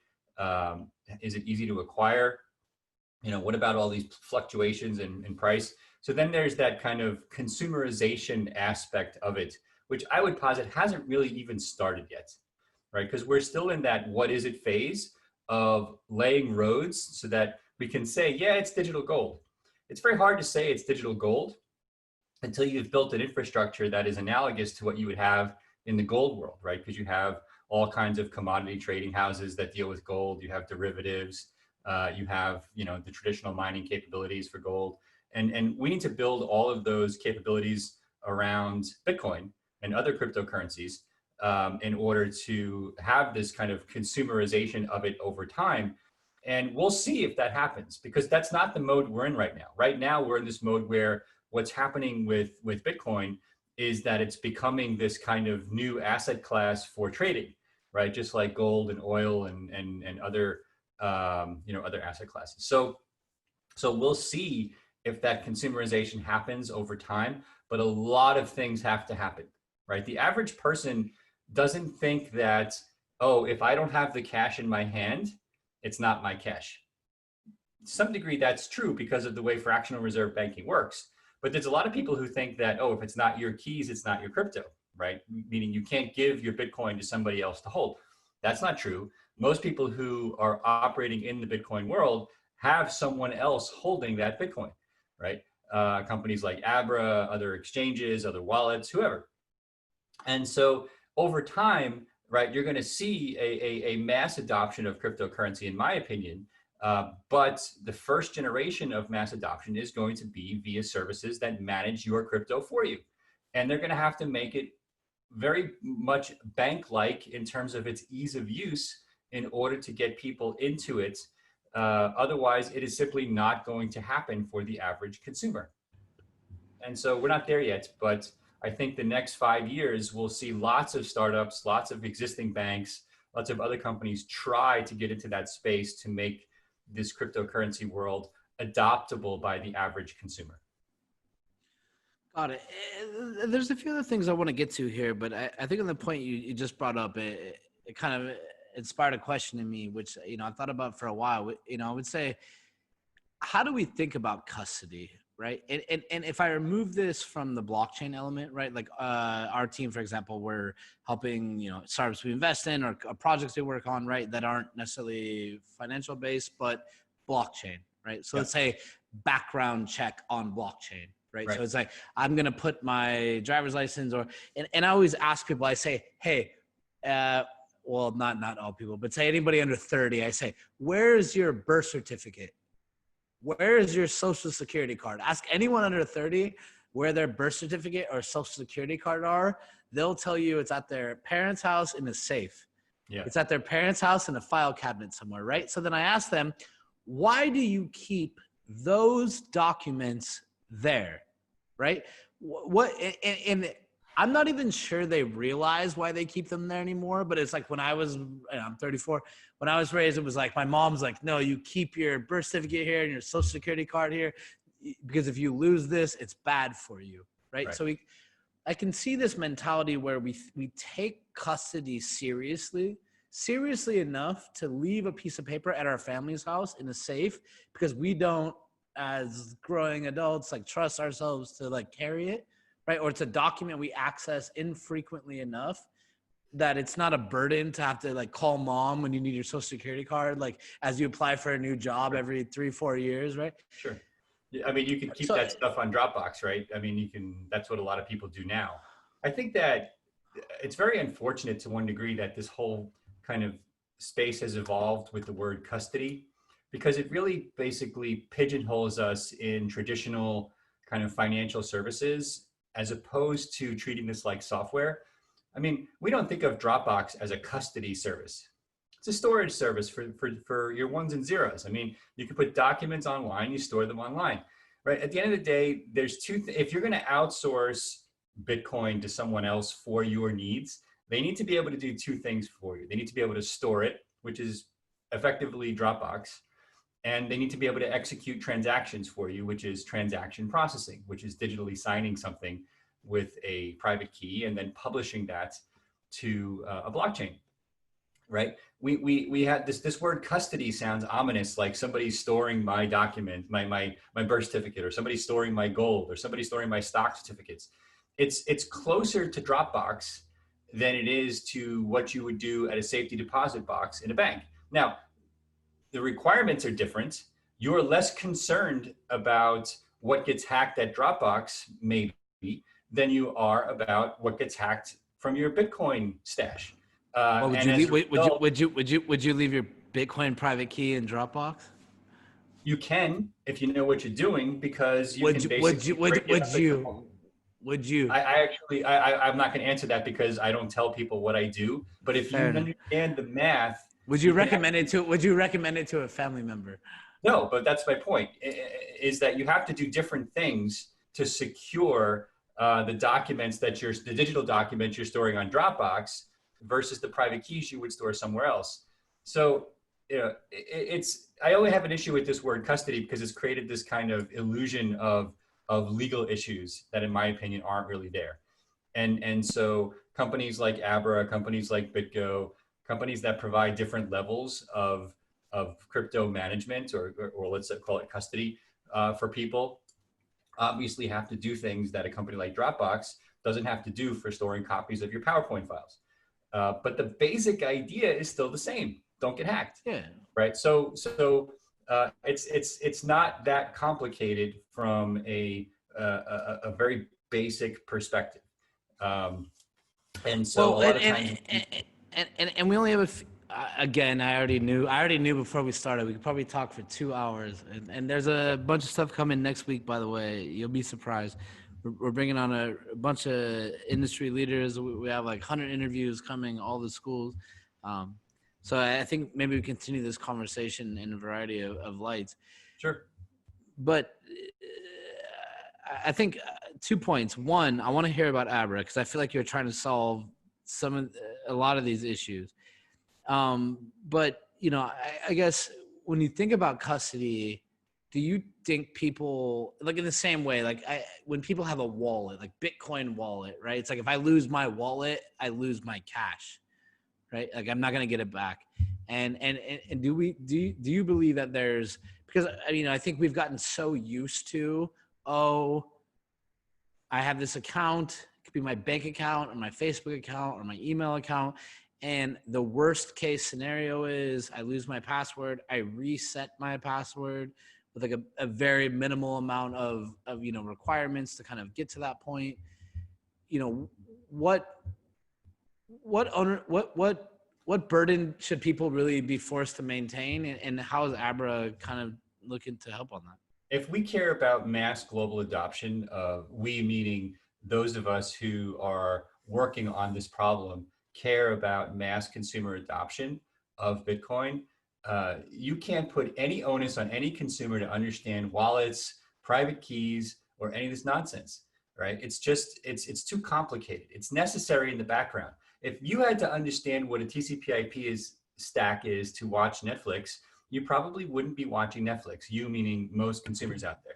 So most people think Bitcoin is the internet. It's not the internet. It's more like TCP/IP, which is like, you should never see it. It's invisible. So the way we look at it is, it's like a bank, right? We think that what the consumer needs is the equivalent of a banking service, but in Bitcoin terms.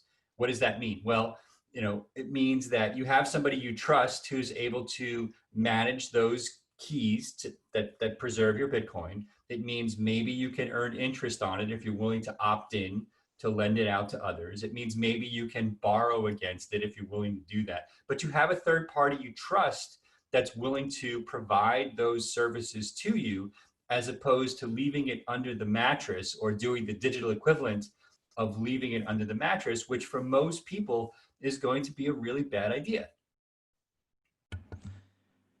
Tell me about Abra.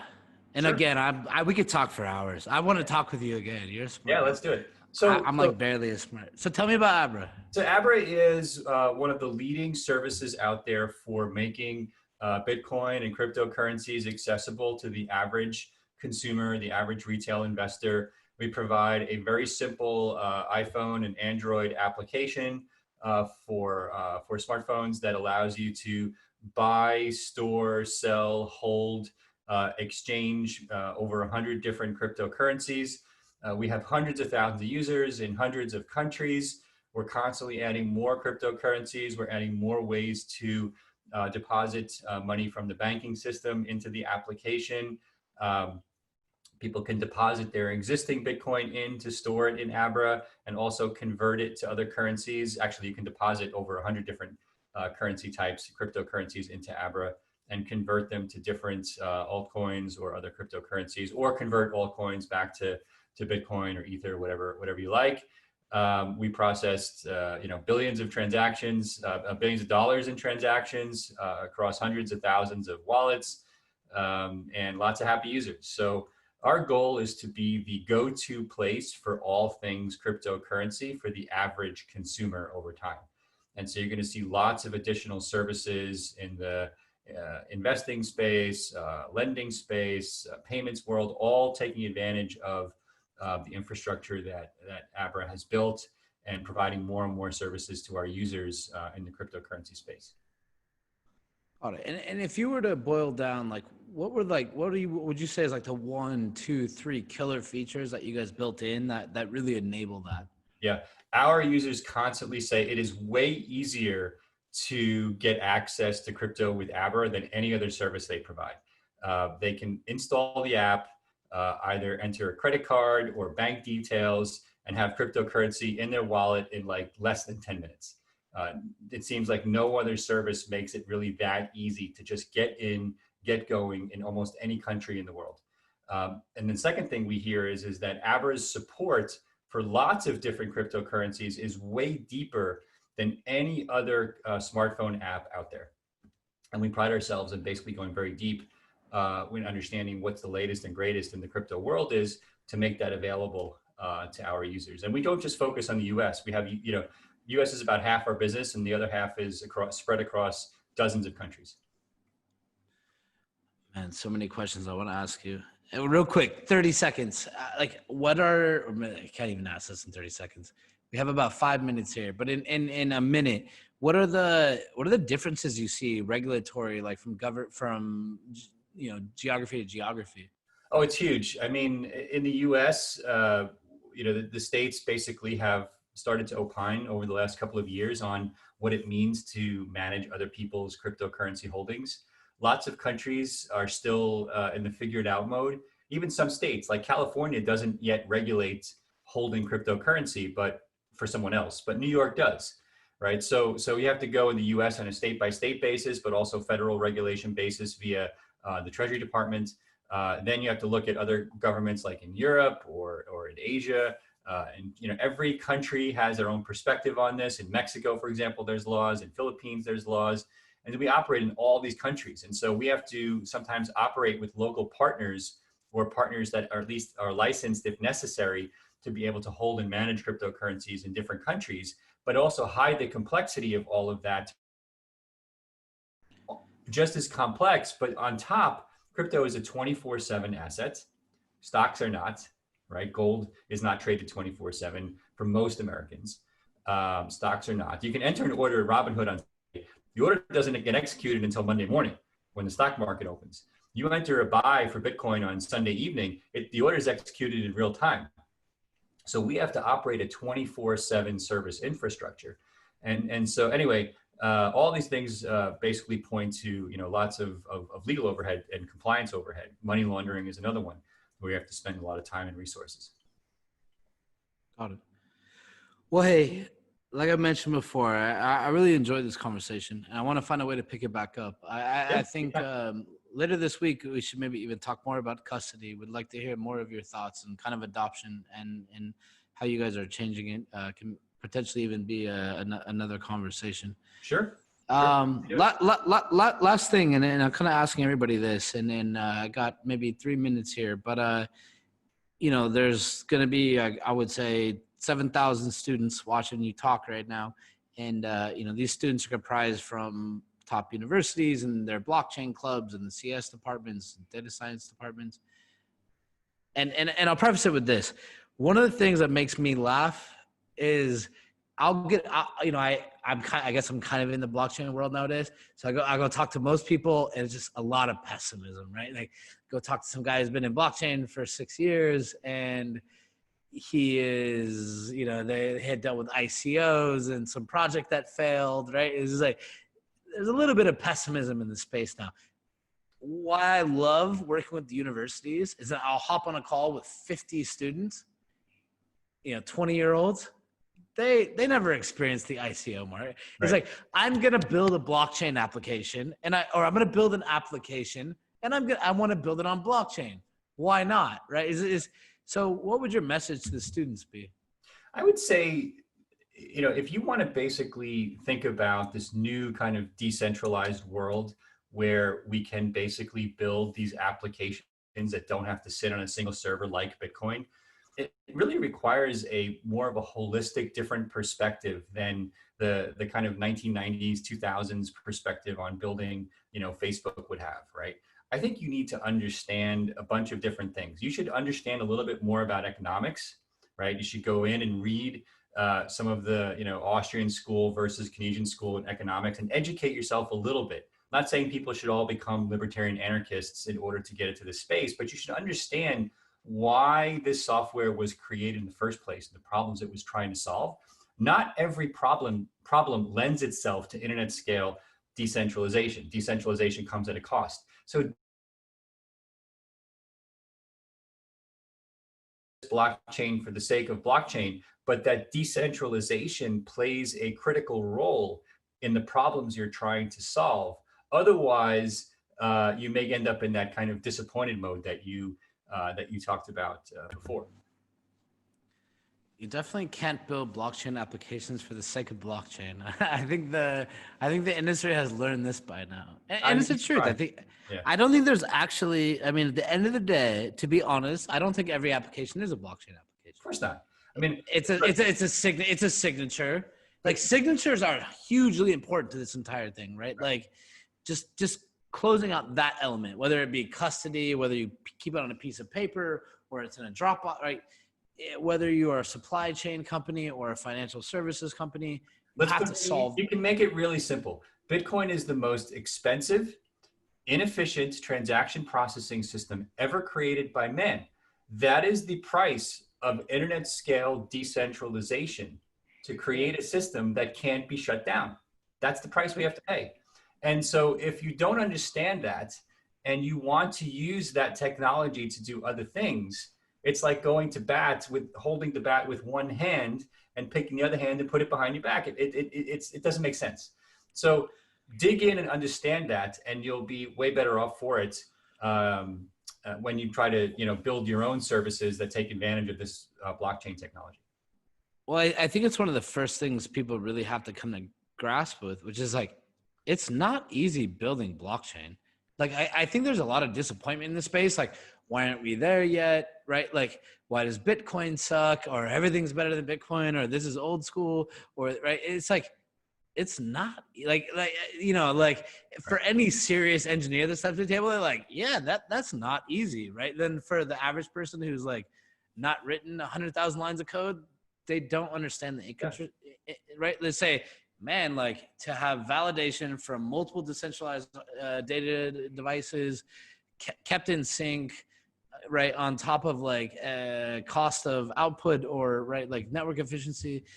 I see it from kind of running a team of developers or investing in projects. And I've come to terms with it 2 years ago, where I finally came to the conclusion and said, this shit is not easy. Right. Like, it needs time to breathe, right? So we have to be doing the right things. We have to invest in education at an early stage. We have to invest in projects without short-term, right? Not just ICOs, like to take cash and, right? So we need the next generation of computer scientists and economists to get equally excited about this and both understand what I'm saying from their own perspectives. That's what we need. 100%. All right, everybody. I want to talk to this guy for like another hour, so it's not going to happen.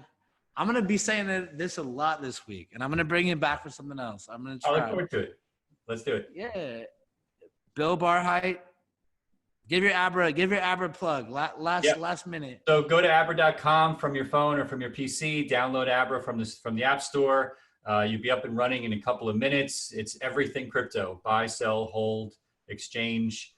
Just download the app. And I'm on Twitter, Bill Barheit. I'm there all the time helping people get going. You can ask me questions, but we have a huge team that's here to support you any way we can. Awesome.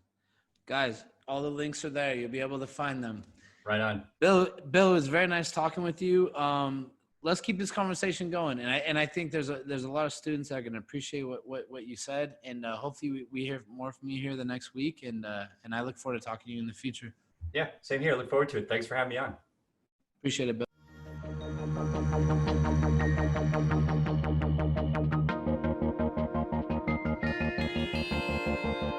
Stay tuned to learn more about student interest in blockchain technology. Reimagine 2020.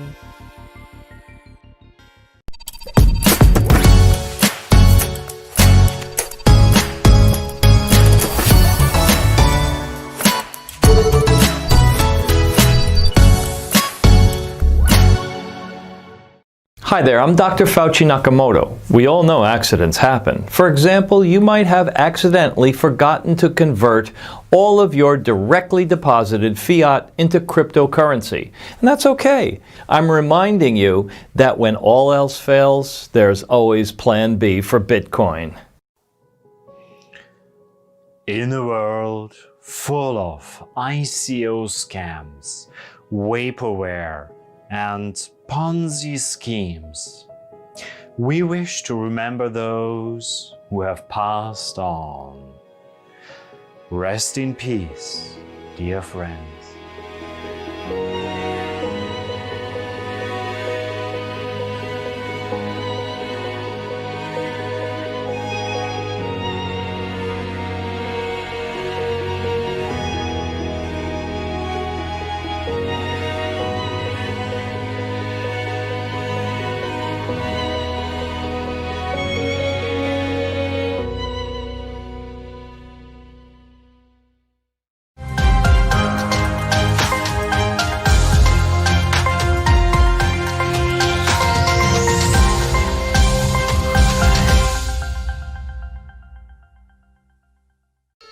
Hi, it's Miss Crypto Cleo here, your favorite futures telling psychic. Are you unsure whether to go long, short, or market buy? Not sure which of your altcoins is going to move next? No problem. Call me at 1-800-555-MOON and Miss Crypto Cleo will tell your futures. Oh, here we have a caller now. Hello, it's Miss Crypto Cleo. How can I tell your future? Hi, Miss Crypto Cleo. First off, I just want to say that I really love your show, and I want to know, is XRP going to 589? Thanks so much.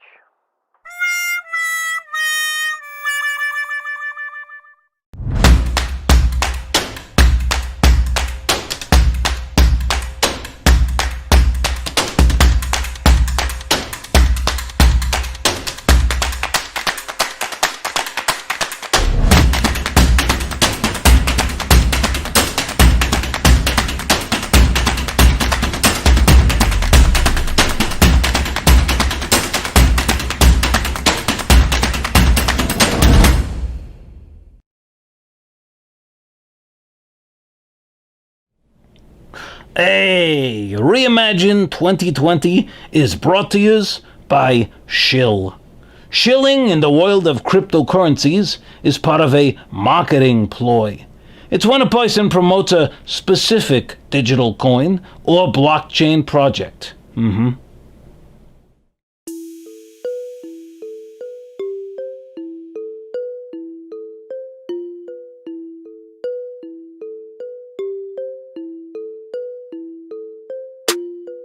Fortune, I just got the news. I can be a millionaire too. Check the OP, what did he do? Gas in his bag so they go to the moon. Spent half an eighth, I got a million coins like the real McCoy. You know I feel that joy, cause if it goes to a buck I won't believe my luck. And now 10 on my Lambos for me and my friends. Butterfly doors, but I'm already in dock. Trump is like Biff from a squad on the block. Chanting with a hold alive. Chat rooms we scroll at night, Bitcoin Ether, been told twice. Never hold my ish like it's mold divide. Going to the stars cause it's only right. Read the white paper or sold that site. Now I steal my shit coins cause I'm overhyped. We can't take the pressure. Cashing out for you was tether. My craft ship shape as she sails through stormy weather. With pleasure, come with me on this endeavor. I will be smoking fat joints on Italian leather. Crypto fam, welcome to Lamboland. Crypto fam, hot racing like ambulance. Crypto fam, welcome to Lamboland. Crypto fam, hot racing like ambulance. This goes out to my crypto squad and the crypto gods. Blockchain clearing that fiscal clog. Rolling through town like the Frisco fog. Push the button, bought some coins. Now push the button, start my whip. Used to push my feet through the tenderloin. Now I'm pushing this spaceship. Some thought it was a bubble. Now vision doubled. Wishing they had taken the trouble. Hardware wallets, private keys, no more paper and duffels. Bank staying puzzle. Now I'm going for hikes. Had my mountain sex. My returns just hit 10,000x. Used to be humble, now I proudly flex. part of my assets. Hodl to my last breath, not the one to half step. It's so strange, wealth is like a rebirth. Clawed my way out of debt, fueled by my research. Crypto fam, welcome to Lamboland. Crypto fam, heart racing like ambulance. Crypto fam, welcome to Lamboland. Crypto fam, heart racing like ambulance.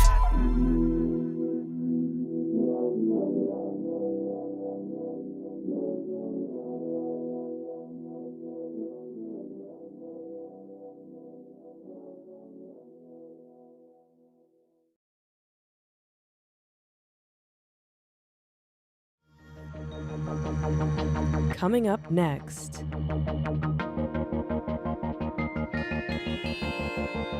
Stay tuned to learn more about student interest in blockchain technology. Reimagine 2020.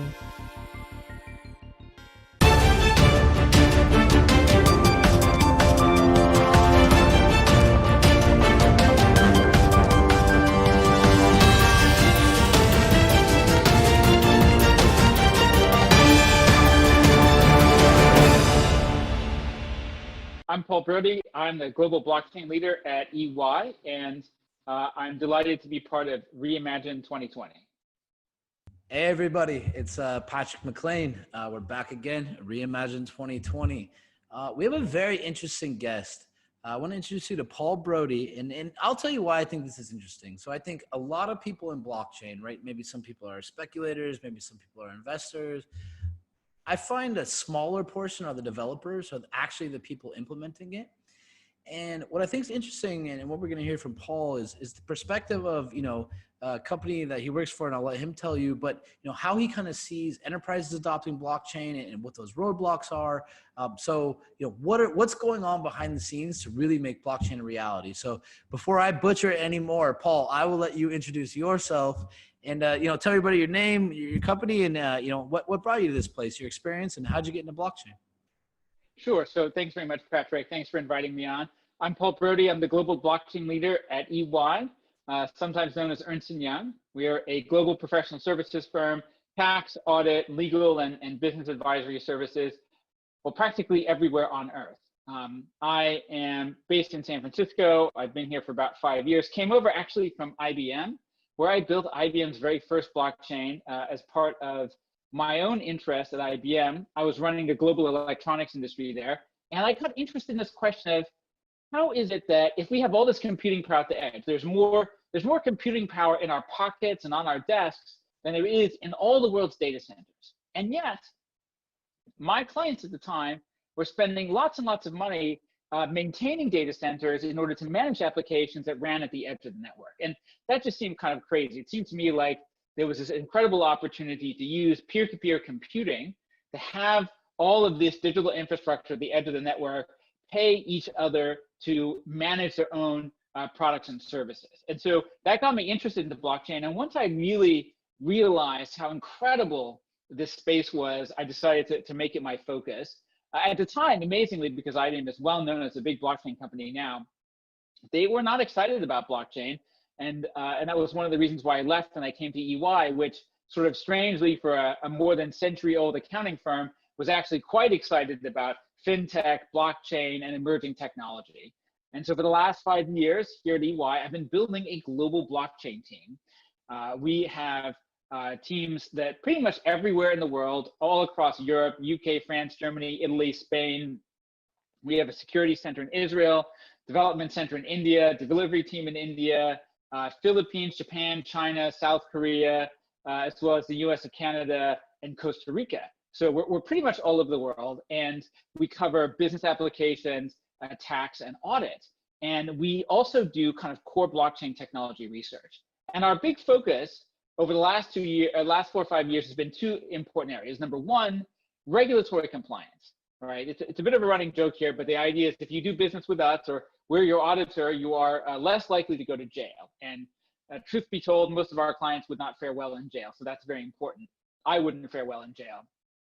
But the other thing, our other big focus is taking blockchain from this kind of niche interesting area that people are excited about as consumers, Bitcoin users and speculators, and putting it in the hands of enterprises. We have a very, very specific vision for enterprises, which is that we think blockchain will become the tool that companies use to connect themselves up to each other. Because the truth is that the products that we buy today, the products and services we buy, they're typically not made by a single company. They're actually made by dozens or hundreds of companies working together, right? There might be one famous brand that is the orchestrator of that whole supply chain. But the truth is, the products we buy are made by hundreds of companies, and they don't actually have a very good set of tools to integrate with each other. I believe blockchain is a key to doing that, and it will unlock enormous amounts of value creation for our clients. So that's a kind of a quick summary of what we do and where we think we're headed. Got it.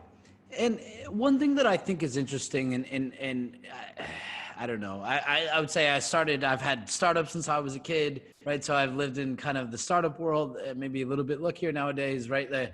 We deal with the Perkins Coie, the Coolies of the world, right? So it was only a certain time in my career path where I saw this upper echelon of whether it's consultants, legal, tax advisors, right?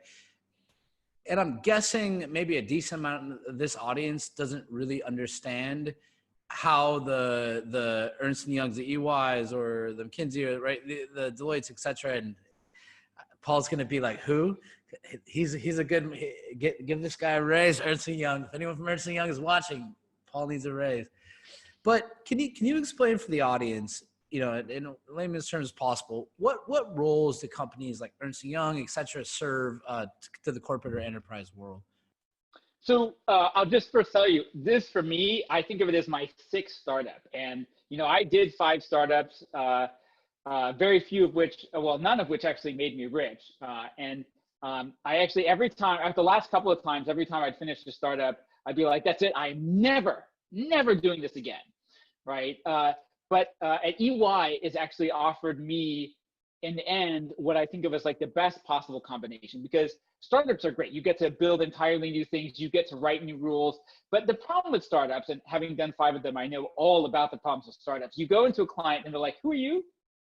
And what do you want? And if I buy something from you, will you be here even in 6 months or 2 years, right? Can you deliver this for me in 50 different countries? The answer is almost always no, right? Now, if I'm at the startup, I'll tell you, yes, of course, we'll travel wherever you want. But the truth is, if you're a large company and you want to deploy something at scale, if you want to deploy significant change in your business process or your core technology, there are very few large companies that do things in one country, right? They need to do things in 50 countries or 100 countries. They need to deploy them at scale. And they want to work with another company that's going to be able to support them. It's going to be around in business for decades, because that's how long software lasts, right? Y2K, the problem that we had back in Y2K came about because software developers, like my mother in the 1960s, thought, well, we don't need to put in a 4-digit date because our software will be long gone by the year 2000. We get to the, you know, it's 1997 and like half their software is still running. That's how long stuff lasts. So large companies like to do business with other large companies because they want services and products that can be delivered globally, and they feel will be backed up and supported and last for a very long period of time. And so it's awesome, you know, at EY, I could go to a client and say, we have bleeding edge technology. I have amazing developers. We're all up to date on the latest technology. And as one of the world's largest audit firms, I can tell you with confidence that you probably aren't going to go to prison for taking Bitcoin or payment in Ether, and you know, we'll be able to support you all around the world. And I believe that's given us some huge and exciting advantages in terms of being able to have a big impact and bring product to market. But that's the role of big companies, and it's an important role, and it's underappreciated how large enterprises, especially consulting firms, make it possible for the rest of the world to change their business processes quickly and scalably. Got it. Now, a question. So, we can read reports and, you could follow trend lines and say, okay, how are executives and top corporations globally thinking about blockchain, right? And I think incrementally we could see that their interest has been peaking year after year, right? They view it as maybe critical to their business in the next 5 years. They view it as, less risk, something they want to explore, maybe not devote a ton of time. And then I think on the opposite side, they maybe have some fears, right? What are the obstacles? So just from your perspective, can you give us insight into, as much as you can, like how executives are thinking about blockchain? Yeah, absolutely. So, early on in the hype cycle, and every technology goes through hype cycles. I'm terribly, terribly old, so I can actually remember the hype cycle for the internet. I can remember being told like, wow, no one will ever buy groceries online, and things like that. So that's normal. And so you get first you get the cynicism, then you get the hype, where people are like, oh my gosh, I have to be on the internet, I have to be on the blockchain. And with that, we had this wave of what I'll call blockchain tourism. Like people be like, I have $500,000. What kind of a blockchain can I get one? And I'm like, a purple one for you, right? And that was great. We made some money that way. But the truth is, like blockchain tourism doesn't last, right? Just like back in the late 90s, putting your company on the internet, not very useful. What got people online was selling stuff on the internet. And that's when they get enterprises online too. The big obstacle in the enterprise world is blockchains are a network value proposition. So if I am Ford or GM or Microsoft or AT&T, I want to deal with hundreds of other companies, suppliers and customers. Now, I have two ways of doing that. I can build a private blockchain, but what's the point? That's like telling everybody, hey, you have to come to my private website. Whatever it is I do in my proprietary way, you have to do it. It doesn't scale very well. It's like in the old days saying, yes, we sell online, but only through dial-up on AOL. Right? And hopefully most of the people watching this are too young to know what dial-up or AOL is. On the other hand, there are public blockchains. Public blockchains are very, very similar to the early days of the internet. In the very early days of the internet, there was no encryption. If I sent you an email, it literally went out in plain text, right? There was no encryption, there was no privacy, there was virtually no security, and it wasn't necessary because all the people on the internet kind of knew each other, right? Now, today, everything we do on the internet is covered in layers of encryption and verification and security software. That software was missing from public blockchains.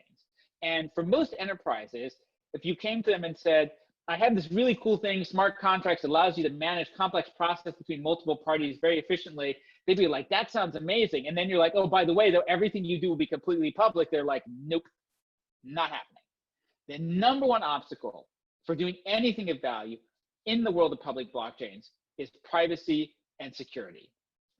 If you can't do it privately and you can't do it with security, there's really no interest from the enterprise, right? As an individual, my one little transaction of a few Ether or a couple of Bitcoin going through the network, that's probably, I don't care too much about that if somebody knows that I own a little bit of Bitcoin. But as a company, if you could see what I was buying and how much I was paying for it and where it was going, you would have access to information that would allow you to buy and sell my stock and do all kinds of stuff. So the number one obstacle, and the one that I think EY especially, we have done more than anybody else to really work on and solve, is privacy and security for transactions on public blockchains. And the reason for doing public blockchains is because if you don't do it on a public blockchain, then what's the point? If you do it on a private blockchain, all you've done is decide that some company that runs a private blockchain is your new intermediary. If you're willing to agree upon an intermediary, whatever you want to do, I can do it for less and faster with a traditional website. So if you really need something without an intermediary, if you don't want to expose your critical business information to a potential competitor, and you want to do it without an intermediary, but you need it with privacy, then you have to do it in the public blockchain, and you have to do it with something like a zero knowledge proof or some other privacy tool. And that's hard to engineer. We're going to get along. And I think you just brought up a very interesting perspective and, something we've been working on internally and having a lot of conversations about, right? Where I think there's a general belief, I guess. And what I just heard you say, to be blunt with you, I've heard very few people say, and I'm not sure I've ever heard it brought up the way you just brought it up. So now I'm intrigued. But so I think when we think corporations or we think enterprises, I think, okay, there's very little interest for them to go to a public chain, right? And as you mentioned, it's anonymity of data, right? Like these companies are very siloed. What would it take for them, even if there's the smallest percentage chance, to make their data in any way viewed by the public, right? So the incentives are very, I think, misaligned, right? And they need to, there's this uphill battle. So then I think on the other side, and maybe it's only to a certain extent kind of the culture of blockchain, right? Where I think blockchain started as this libertarian or, right, like everybody wanted decentralization. So you have it in this public forum. Then you kind of get to the Ripples, the Hyperledgers, the Hedera Hashgraphs of the world, right? Where they're really employing private chains, right? Permission chains. And I think you get a little bit of blowback from the crypto community, which is, that's not blockchain, right? That's not decentralized. So there's this line in the sand, which is, if it's not in a public chain, do you want to say something? No, I would say, like, it's not religious or doctrinaire or anything like that for me. It's just, if it's not on a public blockchain, what was the point? Like, what's the value creation? I don't think there is we did a survey last year of 230 companies that had implemented blockchains, and almost every single blockchain tool that had been implemented was a private blockchain. The average private blockchain has 0.5 users.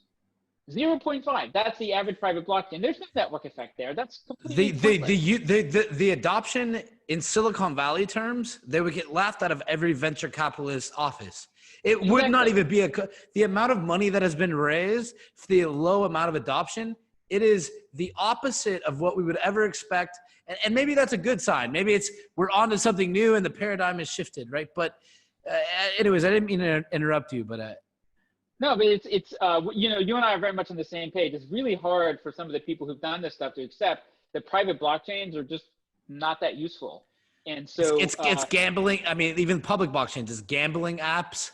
It's like some video games. Like the actual use of public blockchains even is small. I mean, from outside of exchanges, financial currencies, etc. Right, and that's one of my big beefs with public blockchains is there's not enough good stuff to buy on them, right, for enterprises, right? Enterprises don't want to gamble, they don't want to speculate on a bunch of stupid initial coin offerings, right? It's the value proposition for enterprises has to be something clear. And ultimately, my goal isn't to sell enterprise a specific technology. The goal, success, always comes from selling enterprises a solution to a very specific problem. And so that's kind of our mission, that's our goal, is to solve some very specific problems. In our case, the number one priority we have for enterprises is solving this issue of how do you do a purchase or sale transaction with another company? Because everything you buy was bought by a company and assembled and integrated and shipped and moved along. So the way that most non-financial services companies interact with each other is they buy stuff. I have money, you have stuff, we're going to exchange them, subject to the terms of a contract. That is my goal, is to implement that on public chains with privacy. And if the buyer has a purchase order, which is just a commitment to purchase something, and the seller needs capital, then I want the DeFi ecosystem to be able to say, oh, that purchase order is worth money, right? And we can give you some working capital, right? I want to create the whole ecosystem that enables those business transactions. So that's the goal. It's not easy to get there because writing code without encryption is much, much simpler than writing code and systems with zero knowledge proofs, with synchronization. Like everything we do, all the actual data has to reside off chain so that you can tell a company you never have to worry about losing your secrets because your secrets never go on the blockchain. The only thing we put on the blockchain are hashes, proofs, and links, right? And that's incredibly, incredibly challenging to do, but we now know how to do it. We published a set of protocols with Microsoft and Consensus called Baseline.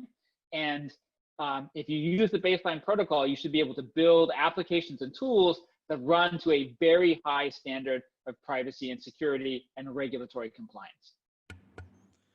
No, 100%. And that's kind of always my answer to people that are thinking of building on a public chain. I mean, obviously, you can obfuscate anything, right? It's just what tax you want to pay on that computation, what tax you want to pay on those public networks, right, to really execute those transactions. So, by the way, I'm really enjoying it. For anybody that's listening to this conversation right now, for the thousands of students that are listening, I'm telling you, listen to what this guy is saying. These are things that I've been thinking about a lot lately, and he's bringing up some really interesting points. And I have a few questions. So I want to get in briefly to, and I think I have a few questions based on experience, or how are enterprises or large institutions interacting with public chains.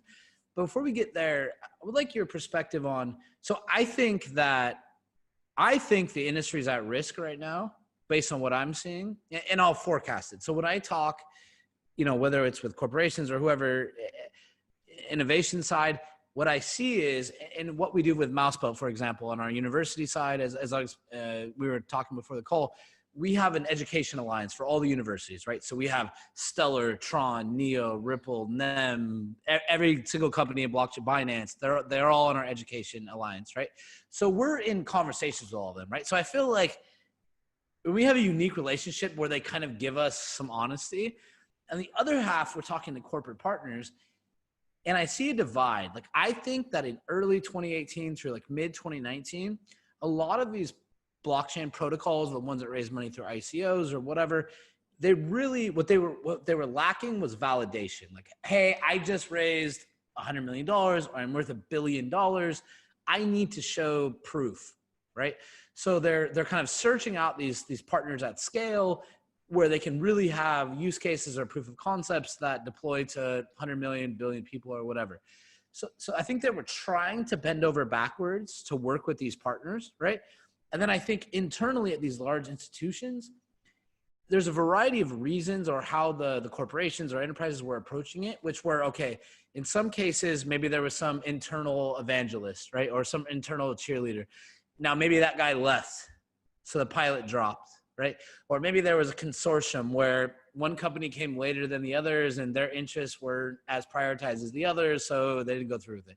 So I just continue to find that corporations are at this point where they're like, hey, we've played around blockchain for a year and a half. We might have done 1 to 15 pilots, maybe a few of them we cared about, like you and I talked about earlier.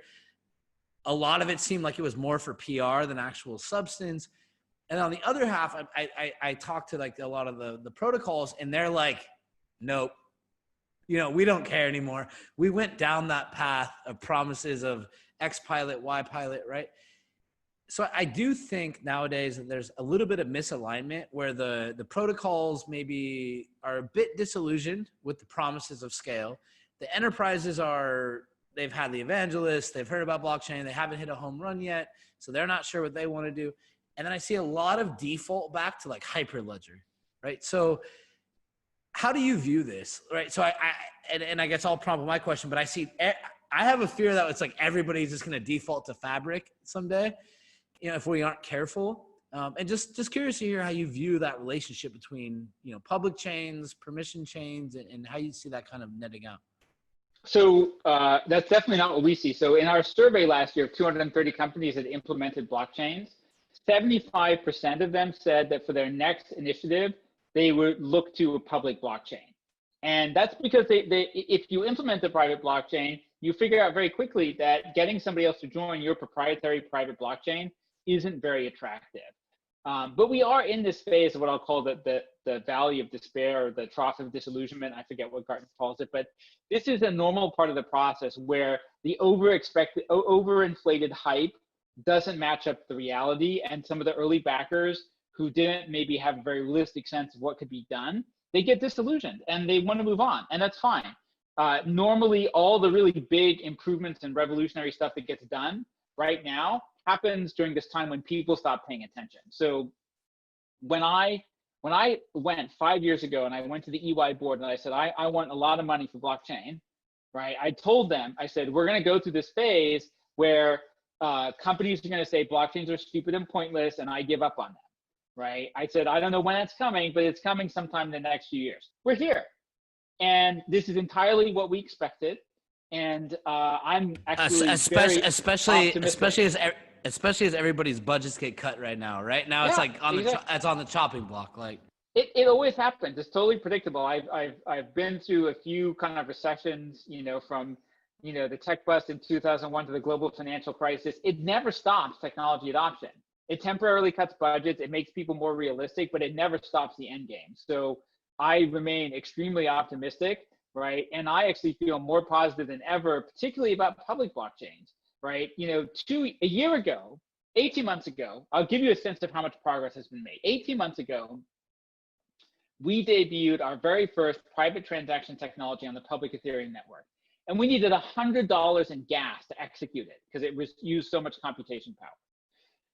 6 months after that, we debuted our first version, production version, and we've gotten that $100 down to about $10. In December of last year, we had it down to 5 cents.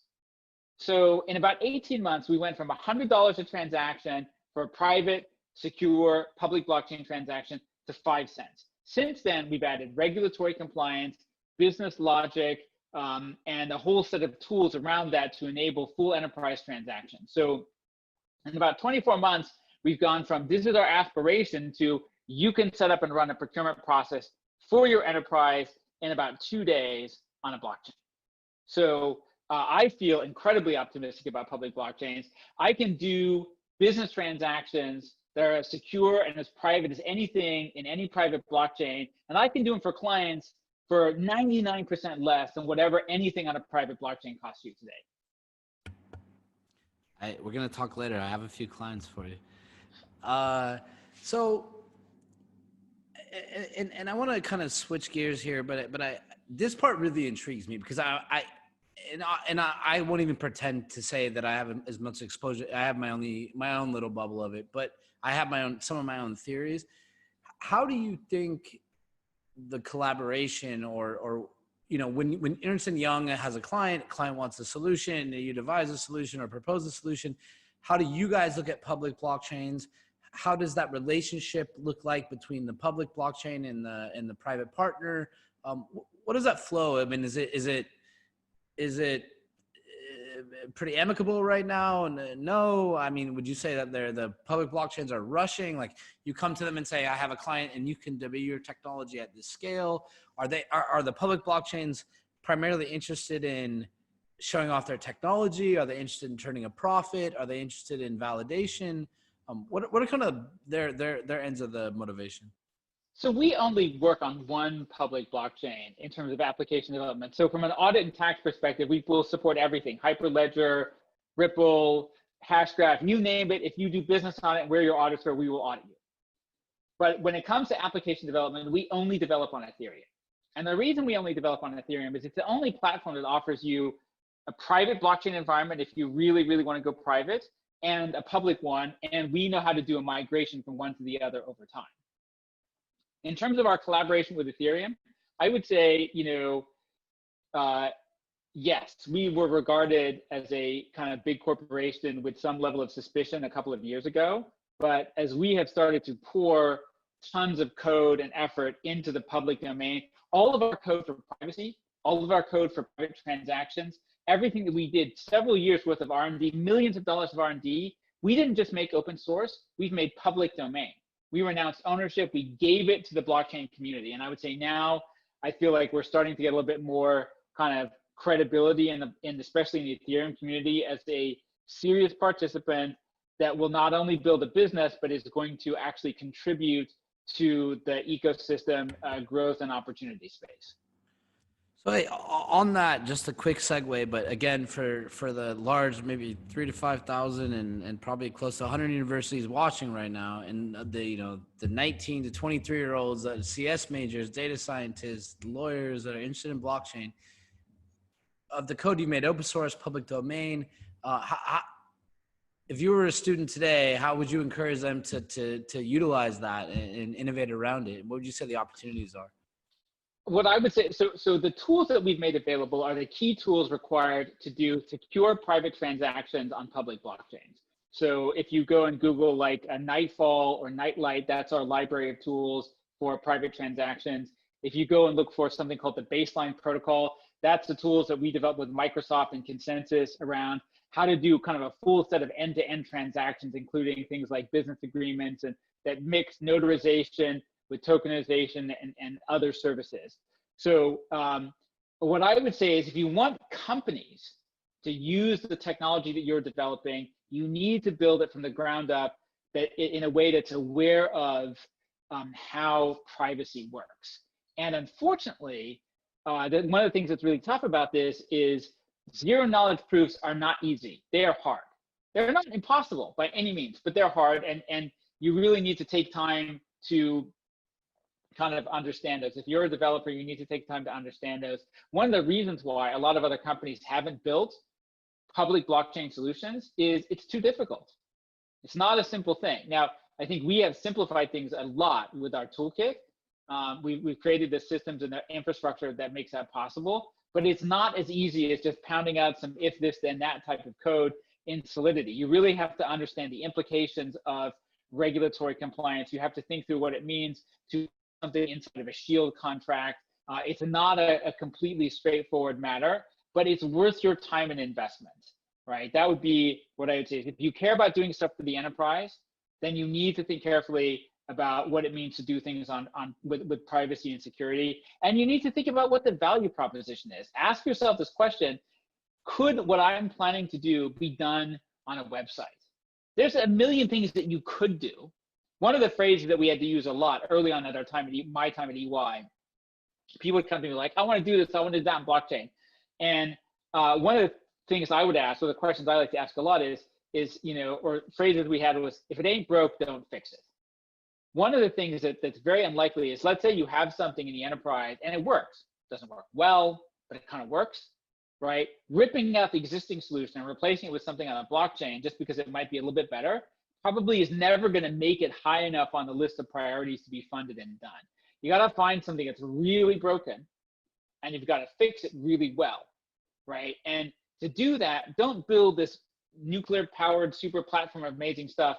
Fix one problem very well. I say no to 98, 99% of the stuff that comes across my desk in terms of things that we could do with blockchain, because we need to do a limited number of things extremely well if we want enterprises to adopt them and to pay money for them. 100%, right? And I would like to kind of play off of that, right? Like, do one thing really well, or what are the real use cases? I think I find people say, or supply chain, I think perfect example. And like, blockchain is a great solution for supply chain, right? And I'm like, okay, then let's dissect it. So what is blockchain? One, it's a signature, right? So it's someone signing for something that you can trust it, and for the variety of processes. And maybe the other half of the best it could get you would be a way you store your data. So you could do it in a very private way on a private chain, or you could go as far as the public side, right? But it's not going to analyze your lab results. It's not going to validate what's in a box, right? Other devices, IoT sensors, RFID chips might do that. But blockchain elementally is not so complicated, right? So I think it's important to really drill down on what are the applications, right? And I find that there is some core infrastructure that companies could put in place that, and I'll take signature, for example. If a company wanted to apply signature or signing in a blockchain for supply chain, or for, let's say, payments or remittance, or for settlements, or maybe they had some consumer integration or experiential marketing campaign or something they wanted to do, where the beer came from a supplier to whatever, they could tell a story from their phone. In each step, you're going to need to do signing, right? So it's like, at least my advice is like, get signing done right once, right? And if you get that process, if you get used to signing things done one time, 85-90% of that experience, whether you're on blockchain X, Y, or Z, is going to be able to be replicated, right? So I guess my question is, in thinking about that, and an hour or two before this call, I was on with Dr. Alex Kahana, as head of Chief Medical Officer at Consensus Health, right? And a little bit biased, he was saying, there's no better blockchain. He's laughing. He says, there's no better application for blockchain other than healthcare, right? We touch supply chain, we touch settlement, we touch regulatory data, etc. So I guess I were to ask you, of all of the things that people might wish for, of all the things people might hope that blockchain can do, what are the applications that are like the home runs for you? Like, what are the things that you think really make sense? And like, what are your clients asking for? And even if they're asking for it and they might not be what they want, like what makes sense to you? So we have a kind of a simple kind of set of metrics that we look at in terms of, whether or not a blockchain technology would be a good fit. Fundamentally, it often really boils down to this. Blockchains are really working most effectively for complex, multi-party business transactions where the parties involved need to share both information and business logic. It's interesting you talk a lot about signatures. That actually doesn't come up a lot in our discussions in the enterprise. What comes up over and over again is I have multiple parties in my transaction, right? If I'm a supply chain, whether it's a hospital or a manufacturing environment or an insurance company, I've got a buyer, a seller, a transportation company, maybe a financing entity, perhaps an insurance company. I have many different parties involved in this transaction. And we all have some shared information, right? What is this widget that I bought, right? And who's got it right now? One of the things that's really beautiful about blockchain for supply chain is tokenization, right? If I have a token in my wallet, it cannot also be in your wallet. And by the way, bizarrely, I spent many years in enterprise supply chain. Most enterprise supply chains aren't like that. If you receive into your inventory system in China a bunch of mugs that were made in Vietnam, there's no guarantee that the mugs that were made in Vietnam were taken out of the inventory system there. That's not how corporate systems work because they're not all connected, right? And that's why if you ask most companies, hey, how much inventory you have, they say things like 2 weeks or about $30 million. They don't know, right? Blockchain provides you with this opportunity to be very precise about what you have. But also what happens is, as this mug moves its way from Vietnam onto the ship and into Hong Kong and tariff tax and duty are due, and then it's got to go to Shenzhen where it gets put on a retail store, each time it moves, there's not only does everybody need to know where this mug is, and we need to keep track of this one mug, but we also have some shared business rules, right? And so the value proposition of blockchain is if I have multiple parties, and by multiple, I mean more than two, because if you have only two parties, you really don't need a blockchain. You need to have shared information, right? What is this thing? Where is it going? Who has access to it? Who's got it right now? And you need shared business logic. If this happens, then do this. If the mug enters the port of Hong Kong, then pay this import duty and change the status of the ownership to the mug, and then pay the buyer, and then move it to Shenzhen, right? So those are the characteristics. Now, I love supply chain because I spent a lot of years in supply chain and I really understand it. Healthcare is a fabulous one. I think the big challenge with healthcare is the same one with finance, which is it's very heavily regulated. And so sometimes regulations are overly specific. Not only do they say what you need to do, they sometimes say how you need to do it. And sometimes that how isn't compatible with the technology. If the how is interpreted as you must document and somebody says, well, that means paper, you need to take the time to actually get somebody to figure out how to deal with this move from paper documentation to a notarization or timestamp on the blockchain. But the bottom line for us comes back. A signature. It always tends to come back. Even if you move that mug, when it comes off the boat, even if there's an RFID chip on it, there's an RFID reader that picks it up, and that unit should sign the transaction, right? So we end with these constant signatures, right? And how do we add new devices? How do we add new layers of trust, right, throughout that process? Maybe, it's interesting. We just don't really talk much about signatures. That doesn't seem to be the issue, right? The signature may be the outcome, but the issue is, do you have multiple parties? Do you need to have shared business logic? And how will you get that data? And by the way, what will you do in an immutable system when the butterfingered stevedore in Hong Kong drops your mug and shatters it, right? Now we have to figure out how to burn that token. So, those are the kinds of questions that enterprise asks, which is in an imperfect world, almost everything that we really want to do with blockchain relies upon an interface with the real world, with human beings, with machines, with sensors that are not perfect. If all you and I are doing is moving Bitcoin, the Bitcoins never really get lost. right? We know where every single Bitcoin that ever was is. That's not true with mugs or glasses or cars, right? They disappear, they get stolen, they get accidentally dropped off the side of the boat. Crazy stuff happens to stuff in the real world. And almost everything that we're going to do in the future depends on us figuring out how to manage the real world interactions off-chain to on-chain. And with that, I'm afraid I'm actually running out of time for today's discussion. No, I love this discussion. I'm happy just to have the minutes that I got. So, Paul, it was very nice to talk to you, by the way. As I mentioned earlier, there's a few conversations we're having next week, panels, a few companies, and for everybody listening, I will say, listen to this guy.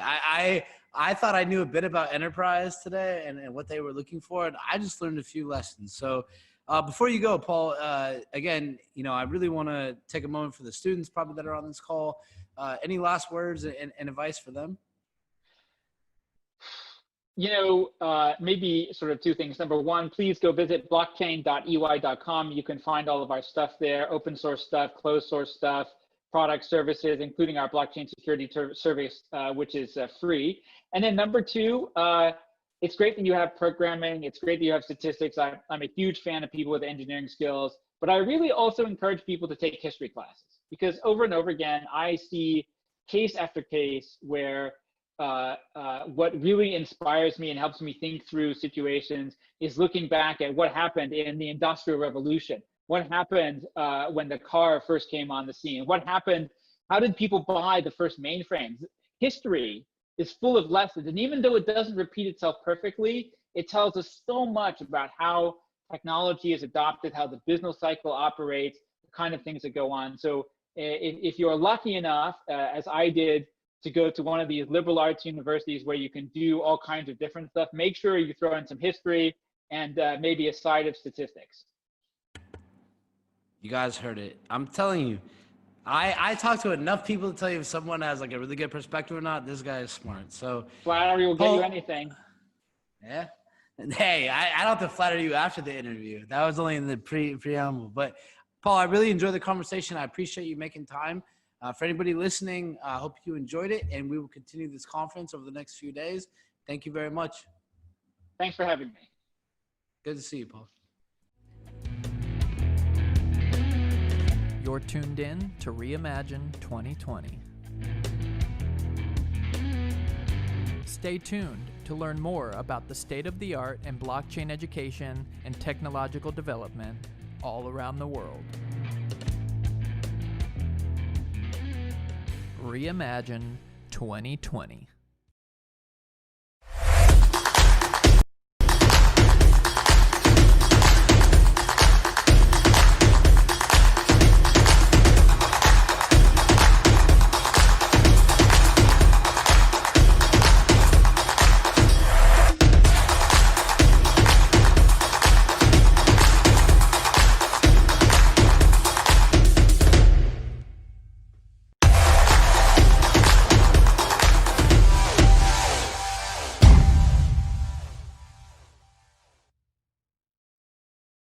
Hi there, I'm Dr. Fauci Nakamoto. I'm here to tell you that if you're having green candle erectile dysfunction, just remember that ETH is money and market buy that We have some breaking news. The Lightning Network, the Layer 2 scaling solution for Bitcoin proposed by Blockstream, is still just 18 months away. It's only been 18 months since their last vaporware announcement. Back to you.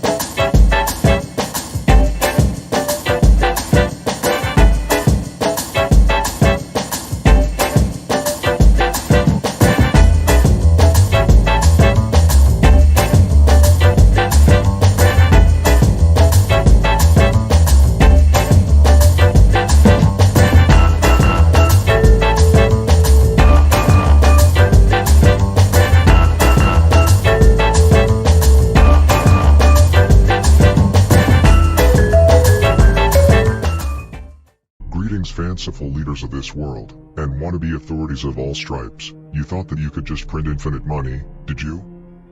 Well, the decentralized world of cryptocurrencies is on the rise. It's only a matter of time before the intricate web of blockchain architecture and distributed governance enables so much financial and existential freedom that your model becomes obsolete. Good luck. Time is running out.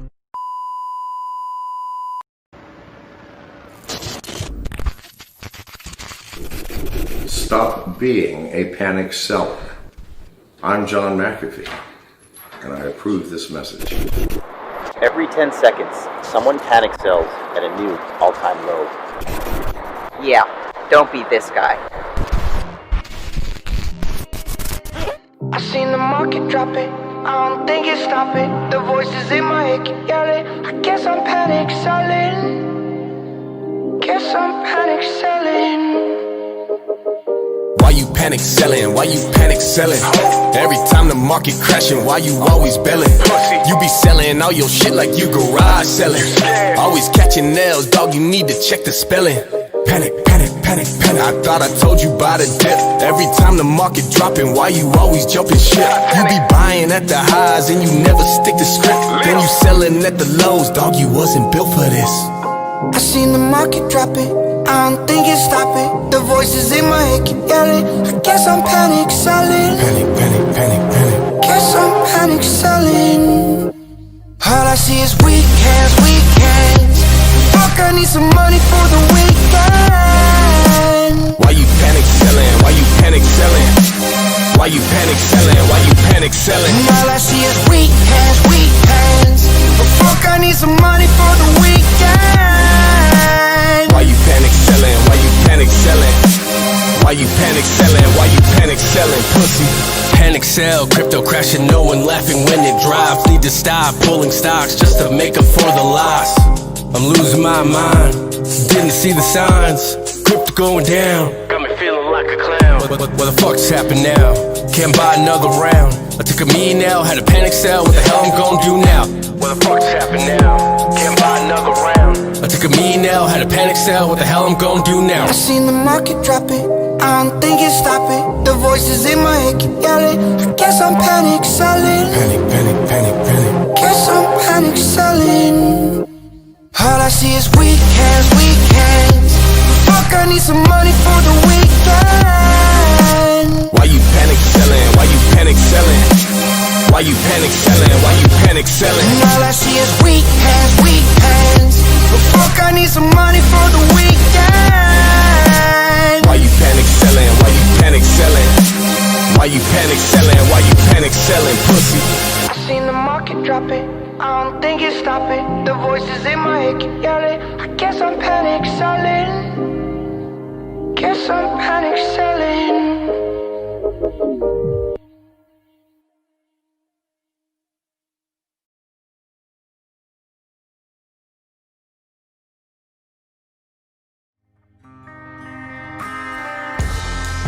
Coming up next.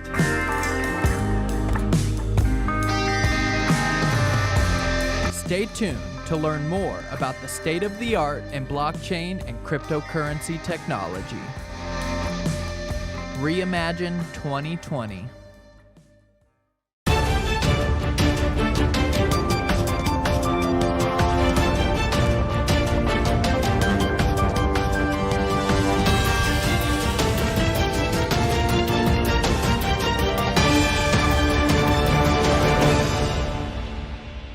Hey everybody, it is Patrick McLean. As you already know, one of your guests from Reimagine 2020. We're very lucky in some ways to be in this moment because we get to throw a virtual conference. I get to talk to people that I would probably, like if I were to go just throw a regular conference in some city, I feel like I would have got to talk to a lot less people that I'm talking to right now, right? So the extension of that is a conversation that we're going to have right now. You know, after doing enough of these, I think I can see, you know, what I think is going to be interesting or not. Me and Josh just talked for, I don't know, 5 to 10 minutes. I already like this guy. I feel like you guys are going to as well. And Binance is now setting a record on Reimagine 2020 because they're the first company to have 2 people come on You guys will see in this conference Jared Wynn, who came on to talk about Binance Charity, and I think we'll get to a few points here. I think we're gonna do everything we can to help the crypto against COVID campaign. But before I go too long, Josh, tell everybody who you are, what you do, and maybe a little bit about how you got to the space. Yeah, awesome. Thank you for having me. What a real pleasure. Great to be here. I'm honored you've had two Binanceans on. I will try and do justice. Jared's a great guy. So, I'm not going to duplicate and talk about the Binance charity stuff, even though we could talk for hours on that. Some super cool stuff happening. But about me. So my name's Josh Goodbody. I'm the Director of Growth for Binance. I also look after the institutional business for Binance as well. I'm originally a lawyer, so apologies. That's the bad news. I spent the last 10 years or so as a financial markets lawyer, really focusing on all things derivatives, all things traded, trading platforms, exchanges. That was really my bread and butter for a long, long time. And I moved out of that after 10 years, really understanding quite a bit about different financial markets. And I thought, I'm going to apply this in this fintech sector, see what I can do with this. And blockchain was kind of bubbling to the surface in 2017. Everyone was talking about, the wonders of blockchain and what you could do with it. So I moved into a fintech company, specifically looking after commodities, so base metals, precious metals. And we started playing around with things like, using blockchain in supply chain tools, so tracking when metals come out of the ground and when they move along the supply chain to a refinery and then a processor. How do you know where this metal's come from? So we started playing around with that. So I saw firsthand what you can do with blockchain technology in really old legacy, mining to refiner to end supplier, supply chain dynamics. We did things like playing around with base metals, with precious metals, tokenizing those. So after I'd done that for a while, I thought, wow, this is absolutely fascinating. Like I can see this real world application of blockchain technology. Pretty transformational for some legacy industries like commodities when they're used in smart ways. So that got me hooked. Did a lot of kind of public speaking on that for a while. And that's how I ended up working at Huobi Global, which is obviously a large digital asset exchange. Worked there for about a year as their general counsel, helping them build their international business. Then after that, I worked in a business role to head up Europe and the Americas for them, really focusing on building their institutional business. At that time in 2018, the word on the street was the institutions are coming. So we threw our hat in the ring and said, right, let's see what happens. Are they actually coming? So we built a business to cater for them, which was really good fun and actually really, really successful as well. Did that for 2 years, really enjoyed working there, connected with some amazing people in the industry. And then I thought, right, it's time for my next challenge. I'd always been in contact and admiring from afar, should we say, the Binance guys, watching CZ Blitzscale with He, the other co-founder. It's hard not to kind of have an element of admiration for what they're building and how quickly they're building that. So it made real sense to join them this year. So I joined Binance in January this year, obviously focusing on the growth side of the business. So that encompasses many areas: regional growth, product-specific growth. Can we build new products and services that really appeal to our global user base? We've got 15 million users in all kinds of jurisdictions and countries. They all have different specific requirements and needs. How can we build products and services that really attract them? So pretty broad mandate, having a great time so far.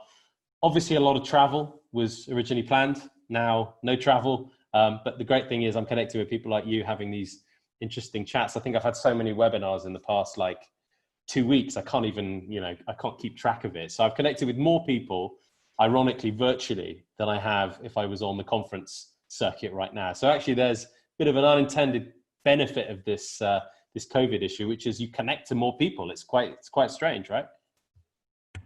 And the costs go down significantly. You don't have to buy plane flights and hotel rooms, right? Yeah. So, and I want to kind of jump a little bit here in a second to, what is growth and kind of how do you guys think about growth, right? Because I think for the probably a large portion of the population, or what we kind of, maybe they're in a bubble, but the people that think they're in crypto or in blockchain, right? The people that kind of know Binance in some sense, they probably don't understand all the different things Binance does, right? They probably kind of think of it as an exchange, right? And then you have the other echelons of people, you know, in the industry that maybe know a lot of the other arms of what you guys are doing. But before we go there, can you tell me a bit about, you know, obviously you have a diverse background, you're a lawyer, right? So you probably are looking at this from a, you know, regulatory perspective. As you kind of approach the market, you spent time at Wobi, you're at Binance now. If you were to go back in time a little bit, like, and look, what were some of the lessons over this time period where you come in and you're like, man, like this industry was very unique, and like if I could go back, here's what I would tell my past self. Wow. Okay. If I could go back, what would I tell my past self? You know what? I'm going to be honest. I would tell my past self to have jumped in sooner, right? Get involved in this emerging, you know, sector much, much sooner. And I've been looking at you know, blockchain assets for a while, and you know, I knew about Bitcoin and what people were trying to do with it in 2014. I had heard about the halving event that happened in 2012, didn't really fully understand it. So I'd always really been on the periphery. So if I could go back, I would definitely persuade my past self, do you know what? Don't be a risk-averse lawyer.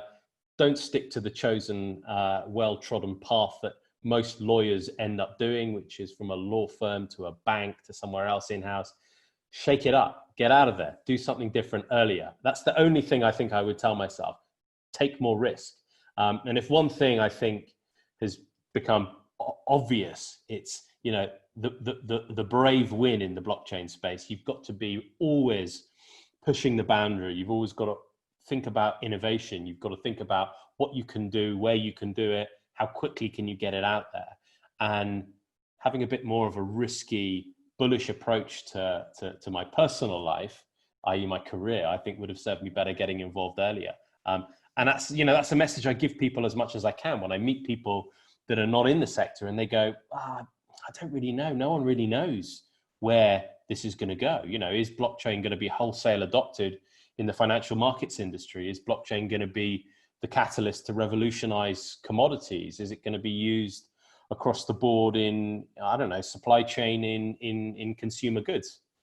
There are so many unknowns. No one knows. But I tell you what, unless you get involved early, you're certainly not going to be in the driving seat. And it's, you know, I've been in it for 3 and a bit years now, and it feels like 3 decades. So the amount of change and innovation and companies, you know, scaling rapidly and, should we say, falling equally rapidly, the scandals, the amazing personal stories of people achieving things, you know, in that sense, the crypto space is pretty unique. It's this amazing blend of financial technology with, you know, really cutting edge, you know, kind of computer science and technology mixed together to build these fantastic global businesses. So I tell myself, dude, get out there sooner than later and get involved before it's too late.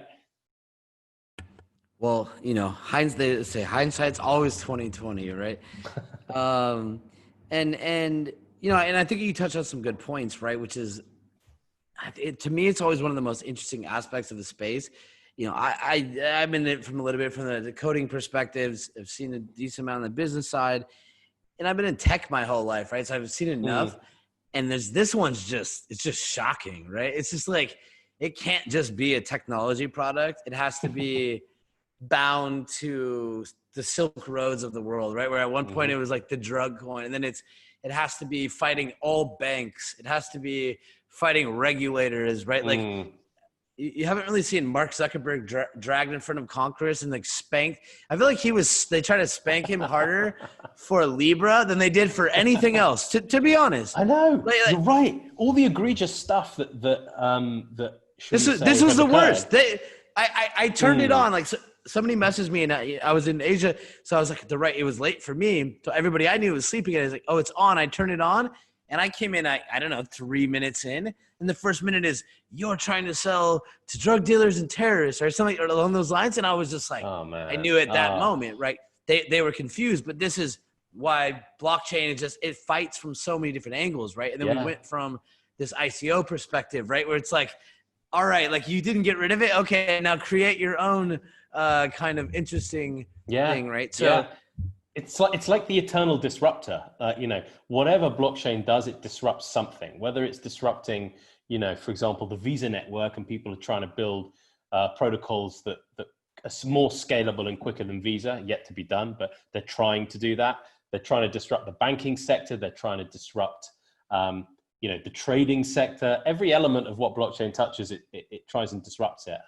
And you're spot on by saying, you know, what happened with Zuckerberg in Congress was actually quite hilarious, you know, because if you look at the amount of data that Facebook as an organization controls, you would think that would be the focus of scrutiny, not this fact that they're actually going to give this really useful tool to their hundreds of millions of users. I mean, you know, think about the transformational effect of saying to everyone in an emerging economy that has access to a Facebook account, you have the ability suddenly to make frictionless, almost free cross-border payments.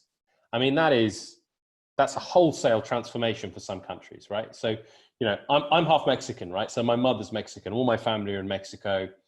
The remittance economy in Mexico is wild. Like the amount of money that goes from the US to Mexico almost sustains a large part of Mexican GDP.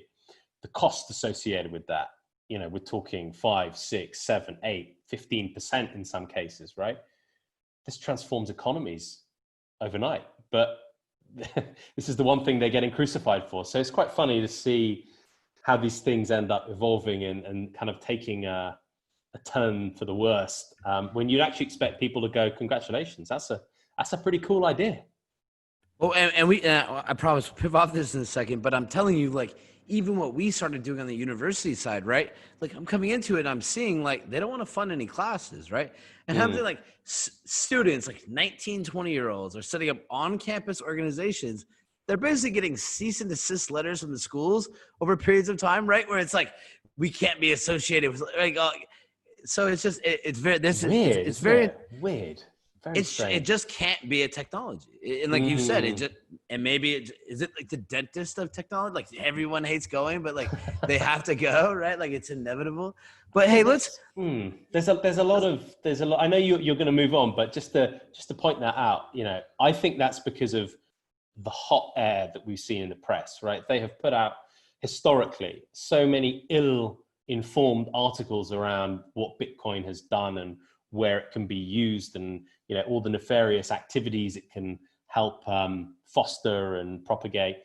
It's rubbish. You know, don't get me wrong. People will use cash for many nefarious activities. People will use anything that has a value to do something nefarious. Unfortunately, it's a sign of human nature.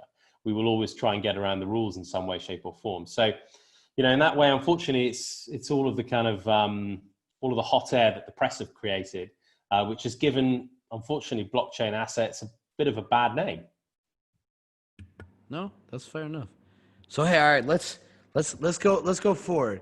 I think what I'm intrigued by, and again, for you know, whether you're one of the 1,000 students watching this, or you're a partner, you're an external company, you're a bank, you are the general person in crypto, you're a trader, you don't know anything about Bitcoin, and you wanted to learn, so you've somehow found this link, and you're watching us talk right now.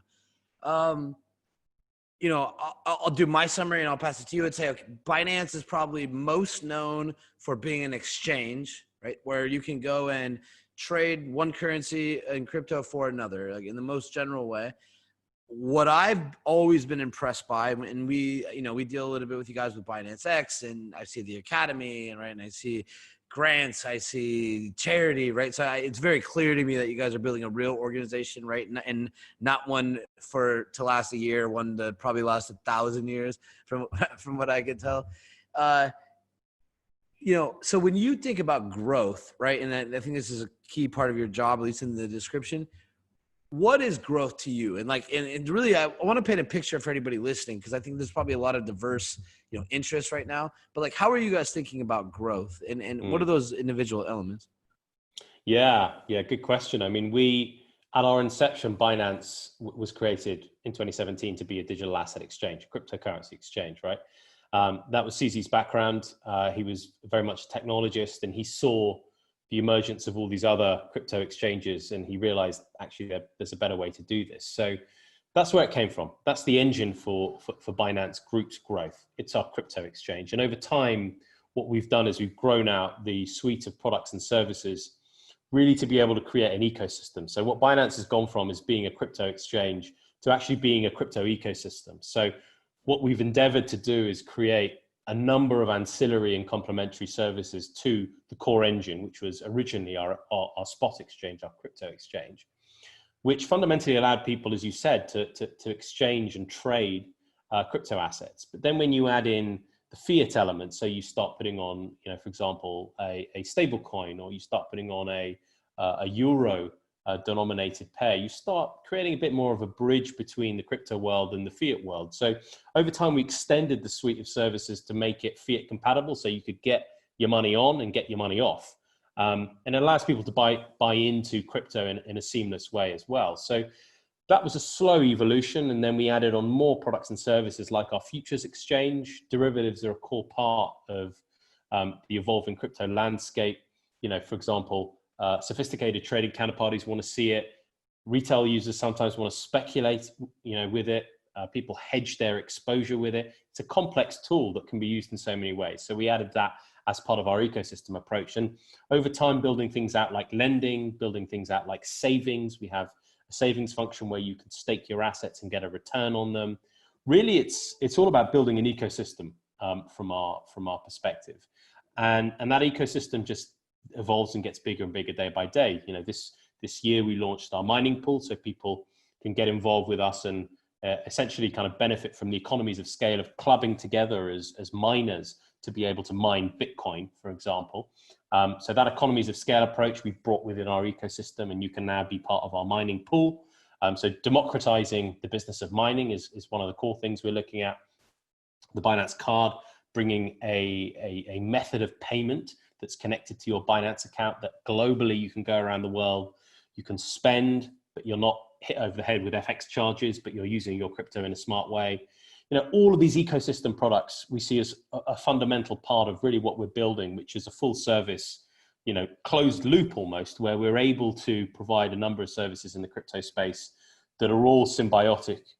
Now, one of the core things that we're looking at as a business is we're going from just offering this to consumers to actually offering this to businesses as well. So we're moving out of this kind of B2C to... Wait, all right, hang on. Let me pause you right there. Yeah. Because I see where you're going with it, but I want to stick on consumers for 1 second because I actually think it's very interesting. When I look at the space, and correct me if I'm wrong, I really don't see a competitor for you guys currently other than I would say like Coinbase.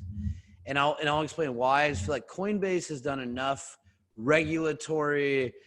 It's very clear that they are going to cover a lot of the bases, right? Like they're really going to be a customer-centric company, right? And really build a long, and deep relationship with their customers, right? And really try to meet them, listen to them, and kind of build the products that they want to see. So when is that how you see yourself, or am I completely wrong? And then B, I'll kind of segue to say, I feel like in kind of hitting on regulatory, what Coinbase had to do was kind of work amongst many parties, and I know there's Binance US now, for example. So I can see outwardly efforts you guys are doing. Yeah. Do you guys kind of separate yourselves there where you're like, okay, now we're going to do this right. We are going to work with all the parties. We're not here as a rogue exchange, that we're really here to build this long-term vision with our customers. Yeah, absolutely. Absolutely. I think, the key driver that we have as a business is constantly evolving and evolving, firstly with our kind of clients first and foremost. So we're a very client-centric organization, and being a large organization, with over 50 million users, that's a challenge. So you've got to always be, front foot forward in terms of how you meet customer demands. So part of that is pretty multifaceted. You've got, for example, users in the Asia region that have completely separate priorities to users in the European region. And how do you balance those as a global organization? So that's been one of our key challenges. So I think engaging with users is a core thing that we've been trying to do since the very beginning, understanding what makes them tick, what do they want to see, what, in their opinion, is wrong with our service that we need to fix. So we're very user orientated. I mean, we can do better, right? We're a big company now. We've got a large amount of users, and you can always do better at listening to your users and kind of making your service better. So we're really trying to take a user-centric approach to everything that we do. Now, a large part of that is evolving your business when regulation evolves, when business attitudes and business culture evolve. You know, when Binance first started in 2017, unless you're a subject matter expert in US regulation and law, it's quite hard for you as an entrepreneurial team in Asia to build, for example, an equivalent of a Coinbase in the US at the same time. So we started our focus out of the Asia region first and built our core user base there, built our core products and services, internationalized it over time. And that obviously led us to partnering up with Binance US. So they're our local partner in the US, obviously run by Catherine Coley. I'm sure you've heard of her. They've been doing an amazing job at kind of really disrupting the US crypto scene there because, you know, as an example, if you look at the crypto exchanges, the native crypto exchanges in the US, whether it's Coinbase, Gemini, or any of the other ones, they have a very different business profile to some of the other, for example, Asian exchanges, should we say. So what the Binance US team have done a great job at doing is disrupting that space to offer probably the lowest cost service in the US market. So, you know, we've learned the lessons from both markets. We've seen the changing opinions and attitudes in both areas, whether that's the West or the East. And I think that's a bit of our competitive advantage. We've seen both sides of the coin evolving since the early days of crypto. So we're able to kind of build and put together the best of the two. And sometimes we don't do as good a job at it as we can, you know, hands up. And we have to admit sometimes historically there's been an easier user journey to buy crypto with your credit card with competitors of ours. But it's our job to fix that. So we spent a lot of time looking in the mirror going, you know, what do we do badly? What do we need to improve? And we can learn a lot from competitors, absolutely. And, you know, we've always got to be, you know, keeping a watchful eye on what others are doing and making sure we're kind of innovating as quickly as we possibly can. Got it. All right. So I'll let you do the business customer, the other half of the equation in a second, but real quick, 60 seconds, 120 seconds. When you think of you guys' perfect dream world, what is the best Binance customer? What does their experience look like with your exchange? Futuristic Binance, like 24 months from now, 36 months from now, like what is it? What is like you guys are going to build this like from end to end? You're going to be the Apple of a product for a customer. Like, what does that look like? Oh, I mean, that is something we spend a lot of time thinking about. So I'm gonna talk from my personal opinion here, not Binance's necessarily, because we have so many views on amazing products and user journeys that we can't reveal just yet. But my personal opinion, okay, I would love to have a real, you know, kind of tier one grade A product that allows users to seamlessly mix their fiat, you know, world, their fiat experience. So your day-to-day, what you do when you pay your bills, what you do when you get your salary, instead of having that just sitting in your bank account, I'd love us to be very connected to people's banking channels so that they can seamlessly move money on and off our platform. And they can actually use us in ways that are integrated into their personal lives. So for example, you'll have a really awesome payment card experience where people can be using this Binance card globally as a travel card, not being hit over the heads with FX charges. They can use this card to get reward points in our Binance native coin. They're earning, you know, loyalty points almost by using the card. They're accruing that kind of value. They're getting a rebate on some of their spending. They're saving that. We're giving them an interest rate on that. So essentially we end up becoming a little bit of a challenger to traditional finance. We end up encompassing all of these historically really fragmented areas, whether it's personal finance, whether it's just simple, you know, banking-like products or savings products, but mixing that with all of our core crypto expertise. I want to see us as a seamless, integrated part of people's daily lives. And I think this is where crypto moves from being a niche product area to being mainstream. When you make the user journey so easy that people can use that within their day-to-day life, you've cracked the nut there. You've made your product a core part of people's daily life. And I think for me, that's the core objective, building product that people can use every day, and it's a pleasure. No longer is it a pain having to use your bank account for this, your credit card for that, your Apple Pay for that, your Binance exchange for your crypto. No, let's put it all in one place. And it might be all our technology, but we might be working with third parties. So building this really amazing grouping of services is really kind of something that I think is my, my mission over the next couple of years to make our product as good as possible. Something tells me you guys are, if anybody's gonna like go at it as hard to like make it happen, I feel like you guys are gonna be a key player. And it sounds like your voice is in the room. So let's for anybody listening, make sure this guy's happy so he builds the best future for us. So we got your vision a little bit on the consumer side. Like what's the other side of the coin, business, institutional, that you think and these are the parts that I think most people, and I say most, I just say if we were to take if you say the globe, the amount of adoption or numbers of people actually touching crypto, it's pretty small. And if we take just like still, right, I would say it's going to get larger. You'd probably say it's going to get larger. Then of that subset, it's probably, I think, even less. Really think about institutional and enterprise and other types of customers. Yeah. But yeah, kick it over back to you. Yeah, I mean, look, it's a massive, massive part of our market right now. Firstly, I think, when people say the word institutional, what do they mean? If I'm sitting in a bank and you say, right, do you have institutional clients? The first thing I think of are pension funds, right? Those are really institutional clients.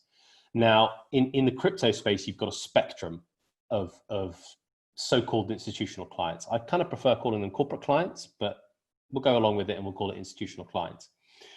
At one end of the spectrum, you've got your pension funds, right? You've got your pension funds, your highly regulated asset managers that are trading clients' assets as a fund manager or as just a discretionary asset manager.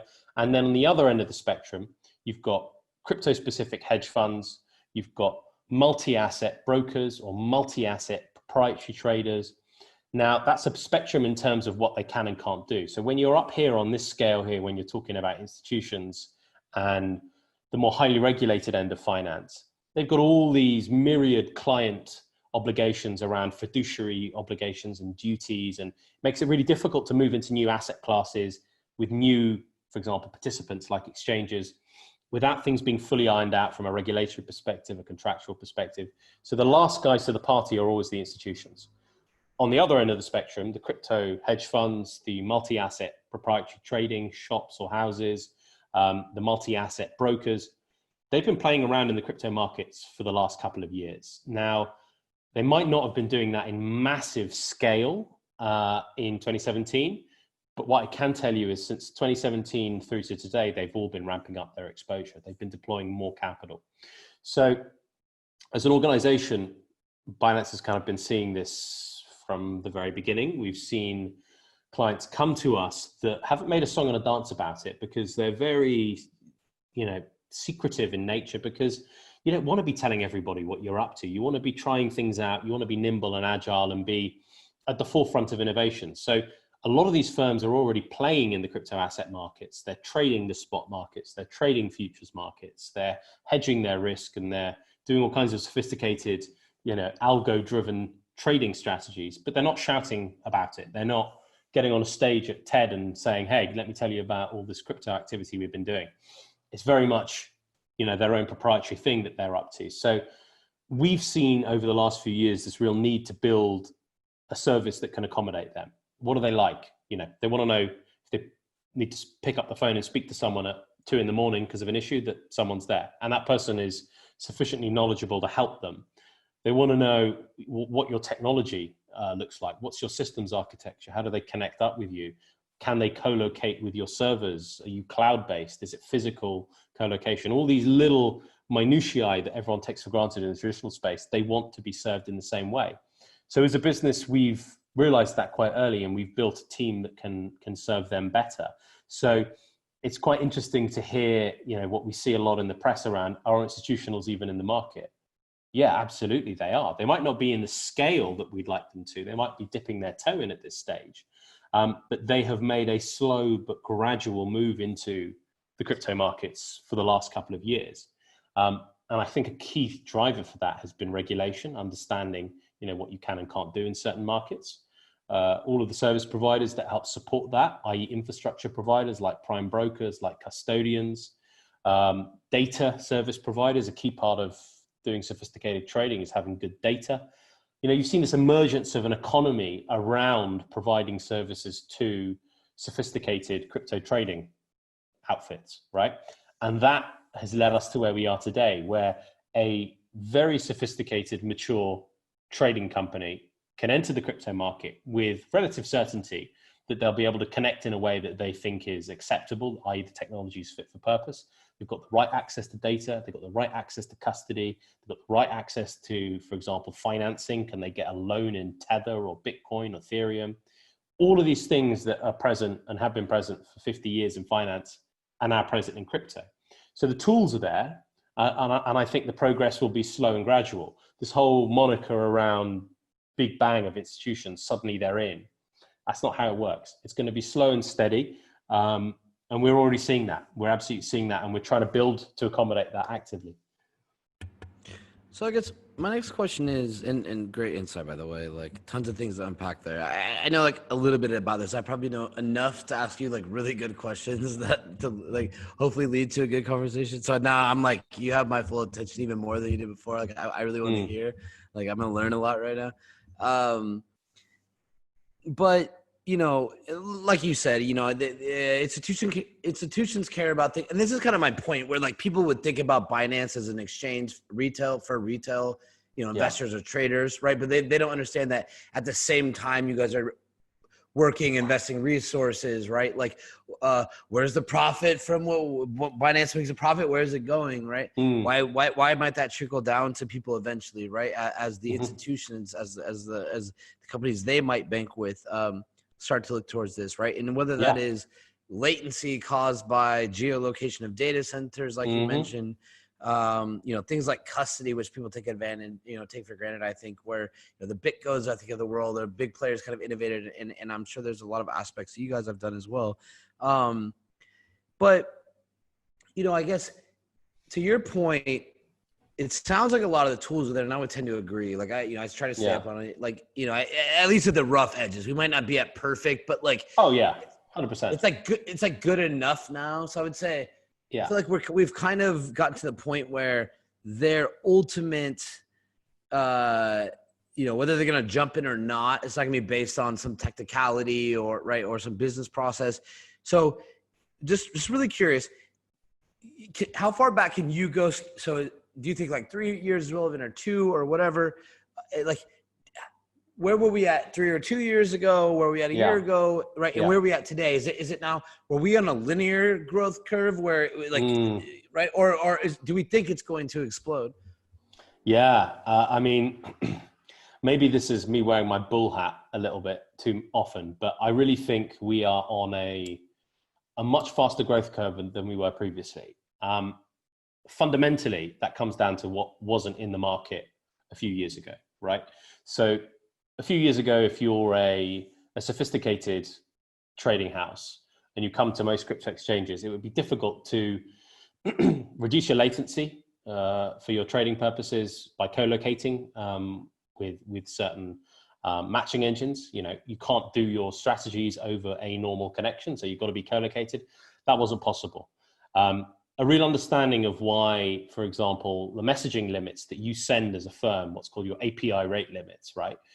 The amount of messages you can send to a crypto exchange was throttled because crypto exchanges fundamentally were built, most of them, to cater for retail. So the infrastructure around them hasn't always scaled with the volume increasing and consequently the kind of users that end up coming to it. So that wasn't there. Simple things like people being able to get their hands on inventory by borrowing from other people, that loan market, it wasn't there. Prime brokers didn't exist 3 years ago. Your ability to deploy a certain amount of assets, but have those assets used in a really efficient way across different venues, which is normal in the traditional finance world, right? So if you're trading equities and you're trading via a prime broker, you're using the prime broker as your kind of medium for managing your collateral efficiency. So you're not posting collateral everywhere all the time to maintain positions. You're netting across all of them. So this capital efficiency means sophisticated firms won't even bother getting into the market unless they know that they can manage their assets in an efficient way. Derivatives. 3 years ago, we didn't really have much options on the derivatives side. So now you've got perpetual swaps, you've got term dated futures, monthly, quarterly, weeklies, you've got options products, you've got more or less every derivative under the sun if you want it. You've got ETNs in Europe that have been listed. So, you have really the ability to have all of these products and instruments that any sophisticated trader would want to trade. You have all of the supporting infrastructure around that built or being built in a pretty sophisticated way. So it's a wholesale change in the environment that we've seen over the last few years. And you actually have the building blocks available to you as a firm, a trading firm, to do your job properly. 3 years ago, that wasn't there. And people that were getting in there were the real pioneers and fighting with systems and not understanding how to download their trading records from a crypto exchange because that functionality didn't exist. Simple stuff like that.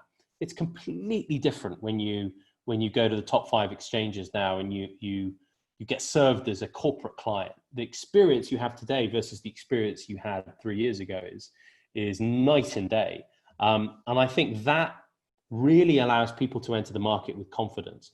And a lot of it comes down to the nitty-gritty kind of dotting the I's and crossing the T's of, can you as an organization get comfortable at a corporate governance level trading on a crypto exchange? Don't get me wrong, that's important as well. And I think we're getting there in many cases. But the sheer kind of human psychology of it is, are you comfortable putting your money as a business on these kind of businesses, on these exchanges? Are you comfortable? Do you understand what it means if there's an event of some kind of insolvency? Or do you understand what it means if the founder runs away and takes the private keys with him? Like, do you understand that market?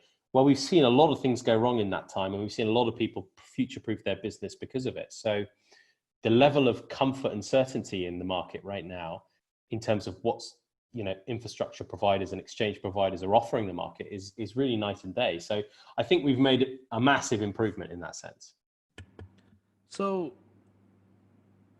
it sounds like, and correct if I'm wrong, it's like everything's there. You feel like, okay, I have all the tools. There might be some edge case feature they want, and you guys are probably at the point where it's like, you know them, or you're putting them into some ultimate list. And if somebody really needed something, you could hack it out in a weekend if it was that important, right? Like, or close to that. Like, you're not, there's very few features that are going to take you 6 months to build. And so if it's like there's one thing you haven't heard of, right? So you have all of that. And kind of to get to your last point, which is, I guess you're very blunt about it. And I think and that's kind of, I guess I was going to ask it in a more roundabout a way, but what, so I'd say, what are your hurdles from closing these people? And is it now, I mean, again, it's probably not the only thing, but is it primarily now psychological, where they just, it's kind of like they're either in crypto or they're not? And do you feel like that is then becomes part of your job, or what you guys really, whether we like it or not? And I actually kind of believe this is the thing that kind of comes along with blockchain always. We all want it in a perfect world, but it's like, hey, like, maybe a big part of what we need to do is bend over backwards and make these things happen, right? So do you guys feel like that kind of becomes one part of your service you try to become really good at, is kind of bridging that comfortability? I think so, right? Because, as an organization, we are probably the largest player in terms of volume, right? We cover most of the markets that people want to trade, whether they're retail or institutional. We've got spot markets, we've got derivative markets. So we also do kind of OTC tools as well. We do OTC trading tools. So we kind of cover all the bases. So because of that, the onus is on us to get people comfortable. And that's a challenge, because in each jurisdiction, they've got different preferences. In Europe, the attitude to risk is much, much lower in terms of comfort than it is in Hong Kong. So we need to adapt our business model, and we have over time, to get people comfortable in different jurisdictions. So in a way, it's kind of down to the crypto exchanges to lead the charge in saying, this is what we've built, this is what we can accommodate. And if you ask the questions that you'd ask if you were hooking up to the LSE in London or SIBO in the US, you get the right answers, and you've got the right level of kind of people looking after these businesses that have been there and done that before. So it is quite psychological, I think, because you can always problem solve the nitty gritty granular details of, do you have a compliance manual? Do you have a way of describing what happens if, there's an earthquake in the AWS center in Singapore, and what happens to your systems? You can always answer those questions, but you fundamentally can't resolve a psychological issue people have, which is, I don't get crypto. I don't want to trade that market. Is that a big thing? Is it just like, is like institutions really care about like redundancy plans and Yeah, absolutely. They want to understand, how do you run your business? For the average person, what would you tell people, like something they don't understand about like what institutional investors look like in something like this? So it's like, I mean, we're talking about, right, like worst case scenario manuals, right? Yeah, and it all comes down to them scoping you out as a business, right? So, have you done your thinking around what's called your business continuity plans? What happens if one of your key engineers gets sick? How do you maintain your business in that event? I mean, we're a large company, so thankfully, we have over 1,000 people now, right? So we don't get asked those questions, but lots of crypto exchanges do get asked those questions. Tell me what your business continuity plan is in the event of certain disasters or events. Tell me what your compliance program looks like. How do you monitor for fraudulent transactions? Are you doing on-chain analytics to trace dirty Bitcoin coming out of scams? Are you making sure that you haven't got politically exposed persons joining your exchange? Like all those simple but actually really important things that make businesses comfortable or uncomfortable. As a modern crypto exchange in today's age, you've got to be doing if you want institutional clients. So they will drill into a remarkable amount of detail. Sometimes, they will ask you to give the CVs of your compliance team, or they'll want to understand the nuts and bolts in your business. And that's fair, right? Because they're giving you your money. Who can blame them? Here's my money. Do you have a plan in case somebody dies and they have my keys? Am I wrong for asking that? Absolutely. I mean, look, if at a personal level, when I think about opening a bank account, I do a little bit of Googling around, who this bank is, why am I opening the account there? Who are they regulated by? Where are they based? I want to understand where my money is going, right? And that is perfectly reasonable. And I think lots of crypto exchanges have struggled with that new norm that we've entered, which is our market has got so big that we've got to start behaving like other businesses. And, lots of people go, institutions, who cares? That's not the fundamental, that's not the core kind of driver for us creating or having fostered this Bitcoin-driven environment. Well, actually, unfortunately, they're a reality, right? They are a core participant in our market, and they provide all the liquidity. So, we have to be creating an environment that works for institutions as much as it does for retail.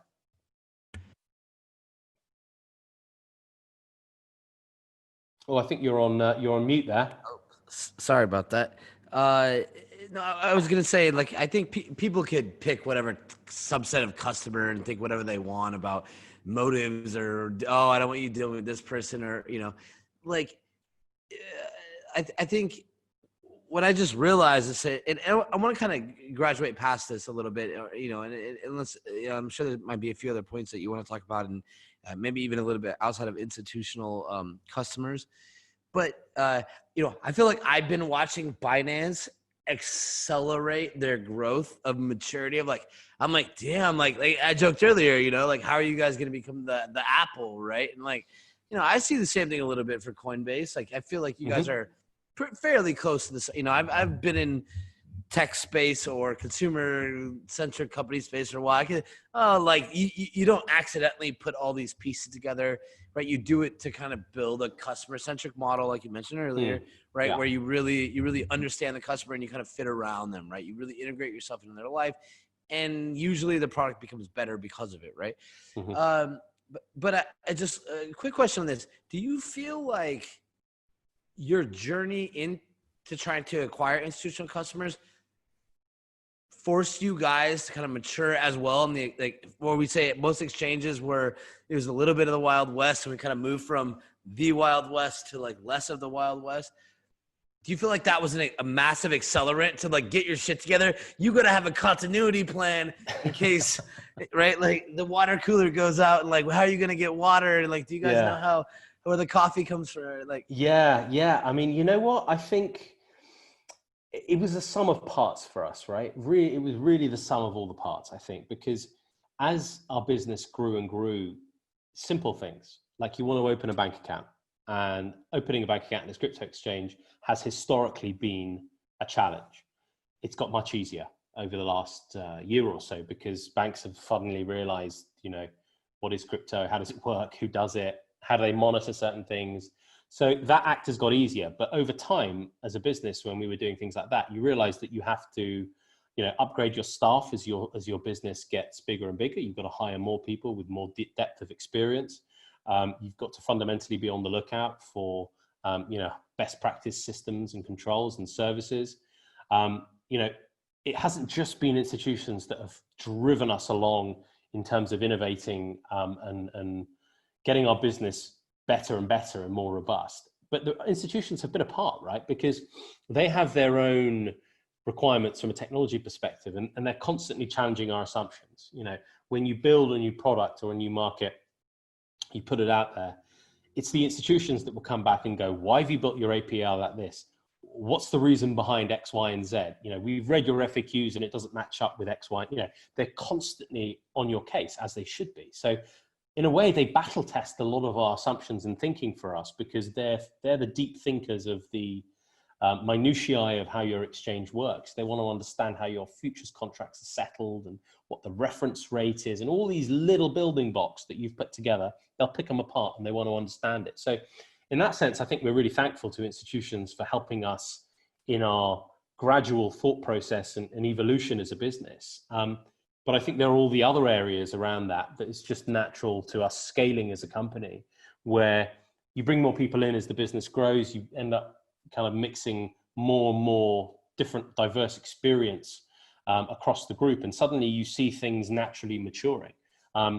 And to go back to a boring point, things like business continuity plans become actually really bloody important. Redundancies and, you know, all that boring stuff no one talks about becomes your bread and butter. You are all about creating a riskless journey for people. So that's the number one thing that we think about. How do you create a secure and stable environment for your clients? The next company, I didn't realize until right now, the next company I create on this planet is going to be one that serves institutional customers so that like they just tell me all the things that I'm doing wrong right away. Like I become really good really fast. Like it doesn't matter the topic. Like I just want to sell like water bottles to institutional customers. I'll tell you, they'll point out every flaw in it, and then they'll expect you to fix it. I mean, you will. But people pay for this stuff sometimes, right? They pay for people to come and scrutinize them. So yeah. Okay, I know we kind of understand the lessons you guys have learned and maybe how that impacted your business, and it sounds like a lot like for the better. And kudos to you guys for, I think, kind of rising up to that challenge and hopefully, you know, what the people with the expensive lawyers and the corporate, you know, that can actually pay to scrutinize every plan you have. Hopefully that trickles down. And it sounds like you guys are on that course, right? To extend those benefits to everybody, all of your customers. Yeah. Where's it going? Like, so let's get to today. We're May 2020. The stock market basically almost just fell off a cliff. It appears to be a little calm now. There's a global health crisis. You know, I think a few days ago, Tudor James, you know, he makes a splash moving money into Bitcoin. Yeah. Where are we at now? Like, yeah, we are. I mean, we're not on the moon, right? Which is a shame. Some of us thought crypto prices would be mooning by now because of the halving, but you know, a lot of us have been here before. Some of us, like CZ, had been participants in all the previous halvings. They've been working in the crypto industry then. So, you know, we are very much on an upwards trajectory as an industry. And by that, I mean, you know, the amount of new users getting involved in the space day in, day out is phenomenal. It's like a testament to, you know, people being brave and seeing past some of the negative FUD that people see in the news, like new users coming in every single day, And that means everyone is building new products and services. So I think we're very much at this tipping point where things start to become more normal. So you're a crypto exchange. That's pretty normal. Okay, that's just another product and service that people use. You're a wallet provider. Okay, I get that. You offer a crypto card. That's pretty cool. Things stop becoming extraordinary and new and scary. They actually become part of day-to-day life. And I think we're getting there. Now, in terms of, crypto prices, as an exchange, yeah, of course, you love seeing people doing well, and people naturally do well, especially the hodlers out there when crypto prices go up. Absolutely. But I think we have to take a step back and take stock of where we are. Bitcoin as an asset where are we today? We're May the 13th. Bitcoin as an asset on May the 13th in 2020 has outperformed every other single asset out there, gold included, right? Now, why is that? There's a number of factors within that. Is it evolving as a macroeconomic hedge? Is it an uncorrelated asset to other traditional assets like equities? Maybe. I don't have a crystal ball, and I don't know whether it will actually fall into that kind of definition or that categorization. We've seen it behave like an uncorrelated asset in some respects. We've seen it behave like an uncorrelated asset. So it's, for some reason, follows the stock market sometimes. When the market crashes, suddenly the Bitcoin price gets dampened. We've seen that quite clear. Every single time there's a market dump in equities, Bitcoin has to some extent been affected. But there are perfectly reasonable explanations for that. When people are getting hit left, right, and center across financial markets, they deleverage their position across the board. What's the first thing that they probably pull and turn into cash to have a bit more liquidity? It's probably their Bitcoin. So there are perfectly reasonable explanations to that, right? But what we have seen that's quite interesting, and we've got this team called Binance Research that dig into micro and macroeconomic factors and sectoral things as well in certain crypto assets. They do a lot of awesome research. They analyze what happened during a number of different world events that you could categorize as, extraordinary moments of, should we say, disruption, right? So one classic example of that was the Soleimani assassination in Iraq. So when the US sent a cruise missile into Iraq to kill General Soleimani, who's the Iranian general. And when that happened, every single market really reacted violently, right? So US equities plummeted, global equities plummeted. People thought we're on the brink of another world war here, right? Now, Bitcoin followed that for a period of time. But actually what was interesting is as these crises grew and grew, people thought, right, the impact of this event, this really quite shocking event, is going to bear the brunt, is going to be felt on equities and other traditional assets. You actually saw Bitcoin behaving as an uncorrelated asset during those moments. So on the day certain events happened, when other assets as a general trend, the S&P went down, you saw Bitcoin go up. And people were starting to look at Bitcoin as a macroeconomic hedge at that moment.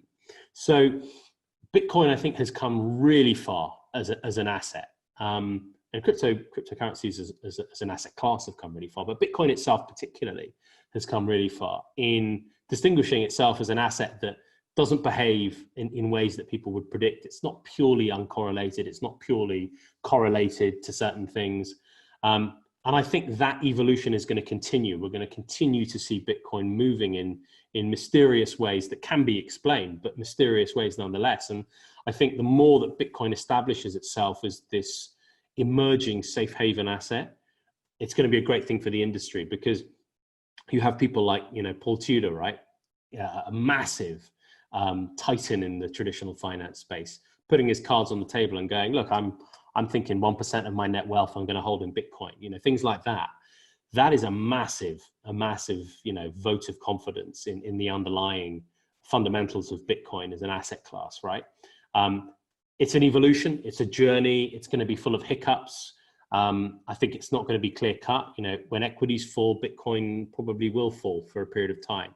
But it's all about the bigger picture. And we've seen a really fascinating little microcosm of that bigger picture, which is January to today, during this global COVID health crisis, where all these global economies have, really been suffering, and central banks have been printing money like absolute lunatics, quantitative easing at levels we've never ever seen before. And we've seen Bitcoin behave in a very interesting way. So I think it's the beginning of a really interesting period for Bitcoin as an asset class in establishing itself as a one to watch in terms of allocating and kind of performance for the future. Very well said. We could probably talk about everything you just said in the last part for another 2 hours. Oh yeah. Yeah. What's going on right now is crazy. I mean, I think most people probably don't remember. Most people probably don't remember 2008, but 2008 was. I mean, I can say from an American perspective, it was Obama and McCain were running for president. McCain stopped, went to Congress. They're talking less than $1 trillion to stop everything, and now trillions of dollars just getting sent, and it's as if no one knows. It's People wild, are stuck, isn't it? It's wild.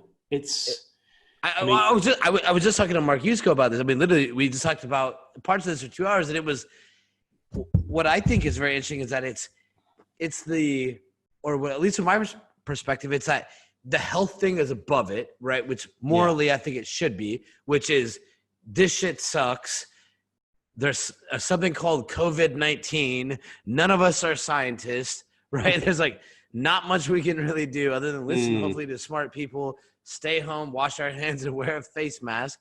And right, it's so I think there's a confusion, which is to say that because this is a health issue, and we might see an end of the tunnel to say that it could end, that we would correlate it ending with the end of this pain, right? So we kind of look at everything underneath it as a subset, but when that thing ends, the subset of the other pain will end. I'm not sure it's the case, right?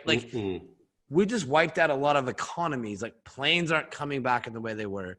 My advice to anybody listening right now, and I know I've interviewed 2 of you this week, but I didn't tell you this on the call. Take out half of your seats, turn your whole plane into first class, and make the seats all a bubble, because I don't think that planes are going to be cramped anymore. Can you imagine? Can you imagine being 200 people surrounding you in a plane for 7 hours? Just all judging the kind of psychological, every cough, every sneeze. Yeah, exactly. All judging each other. Oh my God. Yeah. So, I think there's elemental changes, right? And again, it's in the same way we could find Bitcoin. It's one of the things that's always intrigued me. It's, you find it happened in 2008 S9. You have an initial code comment, which is referencing the chaos. Kind of just came back to it, right? So it's, I don't know. I think everybody wishes for the best. At the end of the day, that's not going to get us anywhere. It's something big is happening. It feels like we'll all find out shortly. And I think there's many reasons to be then excited about blockchain, whether it's for transparency, whether it is for the ability to communicate with each other, right? When we don't want to trust anybody in the middle. Yeah. There's a huge amount to be excited about, I think, for blockchain, right? Because this period of time, this really weird period of time, has made people step back and go, "What the hell's going on? What's happening with these global economies?" Right? You're seeing, as you said, look at how much scrutiny went into Obama and McCain pulling that trigger to spend the $1 trillion, and look at what the US has just spent now. Look at what Europe is spending now. Look at what China has been pumping into its economy as a fiscal stimulus. China is a debt-led and consumer-led economy. They've had zero consumer spending for the last couple of months. They've had record debt through the roof, and they've been pumping money throughout their economy. What's the impact of all of this pretty, fascinatingly untested economic action? At this scale, at least, what's the impact? Well, historically, people have gone, well, if you do this, if you quantitative ease through your nose, you're going to get inflation. And inflation hits the little people. It hits the economy. It hits people's savings. Suddenly, people's money is devaluing. People have never had to think in the US, in UK, Europe in the last 30, 40 years. People have never really had to worry about their money depreciating at the level that it will probably depreciate. So it's a really odd period where we've done things that are untried and untested, and there will be consequences. What will those consequences be? You can only hypothesize, right? No one knows. But one thing that we do know is, with this blockchain world that we're in, there are things you can do to maybe hedge your risk, mitigate yourself, pull yourself outside of traditional financial systems, and protect yourself in different ways. So if there's any silver lining for the industry, despite all of the suffering, despite all of the disruption, it's increased people's awareness. It's got people thinking, what can blockchain do at a financial level for me as a person? And that's a positive thing. You know, despite all the negativity and suffering, there are some positive things that have come out of it. For everyone listening, Josh Goodbody is really smart. Whether you're one of the 1,000 students listening right now, the general crypto community, I met a few people like this guy before. You could sit and talk for an hour. You could talk about probably the tech elements, the business elements, the regulatory elements. This guy's a lawyer, growth. We can go into politics. This is the kind of guy you want to listen to, right? Like, these are the conversations we want to have, right? I think sometimes in this space, there is a lot of infighting. There's a ton of confusion. People I'm just shocked at how little people know about individual projects. Technology is not easy. This technology is not easy to build, right? And what's important is to have these conversations. I think distill things down, right? Like we're entering another phase that is, it's clear that something's going on globally, right? How does that impact Bitcoin, right? How does it impact blockchain? Kind of the key players. But first off, Josh, let me be 30 minutes late. That's because there was another interview, and I was like, a few of these good ones, I've been like, I realized some of these people I need to go a little longer. I've done I think 30 or so the last few weeks for everybody watching. Wow. The guy I just did the interview with, won't name any names, I've done like plus or minus 30, 100% amazing people. This guy is an asshole. He's a big person in the space. No one's going to know who this person is because of whatever. This guy sucked. Might not see him. I might flex myself a little bit. Interesting. Okay. Spicy. I want to see how this plays out. The worst. I'll send it to you. I'll send it to you directly. Really? I'll tell you. Okay. Oh, bad. That bad. Like, gosh. But so let's do rapid fire. I kept you long enough, and now we're going over. But let's go rapid fire. Oh, I love rapid fire. Yeah. Okay. All right. Don't be nice to me. No, all good. So tell the Binance Academies, the charity initiatives. What are some like the outlying things of Binance, just real quick, that you think people don't know about that you wish they would? Absolutely. Where do I start? Okay. Jared's probably covered it in his chat, but Crypto Against COVID, awesome Binance charity initiative we're doing, bringing a coalition of the willing in the crypto space to get out there, make a difference in the community, provide PPE, so personal protective equipment, to various kind of governments and kind of hospitals around the world, whether that's in Asia, the US, or whether that's in Europe. We're kind of call to arms to people in social media. If you see something that you think is needed, if you've got a local hospital that needs help, if you've got a local authority that's struggling, tell us, hit us up on Twitter, because we can do something about it, right? And that's the powerful thing about the blockchain community. We're pretty tight. Everyone wants to help each other. So that's one thing that I think is really cool that people don't always know we're that involved in. A lot of charity and philanthropy stuff. Education. The blockchain space, as you said, is full of complicated jargon and people fighting about what's better, proof of work, proof of stake, all the layer 1, 2, 3 solutions. Like, to your average Joe, they don't care. They want to know that they're using a product and service that works, that adds value to their life. Education is so important. So we have, as you say, we've got Binance Academy, we've got Binance Research, where we are providing as much learning tools, as much information, whether it's videos, articles, blogs, webinars. We're just getting as much as we can out there. We've got a big team of people building that content. And, that's been one of the more, I would say, transformational things for the business. People go, wow, I love your educational content. And it gives them the confidence to dip their toe into other areas of the crypto space, because now they get it. They get what mining means. They get what all of this jargon that we're all throwing around there, assuming people know what the hell we're talking about. So if you make it easy, people will come. So that's one of the things. Education is so important. I could go on and on about things that people don't know about. I want to push it. All right, we got 2 more Rapid Fire 2, what's it like working with CZ? What a guy. What a guy. He's such a humble person, which is one of the things that people don't realize about him. He scaled this global business in less than 3 years. We're a company that is less than 3 years. We're now 1,000 people globally. And he's very much on top of everything. So he's inquisitive. He gets involved in things. He listens to people. So in terms of, working with someone like him, it's pretty amazing. All businesses have challenges, and I think the challenge that CZ has been trying to find and fight with is, how do you scale quickly in the way that we need to scale, but maintain quality of execution? That's one of the real challenges he's been grappling with. And so seeing that whole picture evolve since January when I joined has been fascinating. But he's a pleasure, man. He's an absolute pleasure to work with. Always accessible, open door policy to anyone in the company, regardless of your level of seniority. If you're super junior, you've just joined, he'll put 15 minutes in his calendar tomorrow to talk to you. And that's, testament to the caliber of someone making themselves accessible to the most junior members of the company at the drop of a hat, right? So yeah, all round, really nice guy, really good guy. And maybe you get him on your show for the next interview. I was just gonna say, I'm gonna help with the COVID charity. Go tell him you like the 15 minutes. I want him to speak to the kids. He'll like talking to me. I'll be nice. We're going live soon, so we got to go fast. All right, third question. You go back. You have a time machine. You can go back. You're a student today. You're between 19 and 23 years old. You're thinking about blockchain. You're a data science major, or you're back to a lawyer. Which I'm always shocked at how many lawyers from these blockchain clubs we work with stuff kind of come to the table.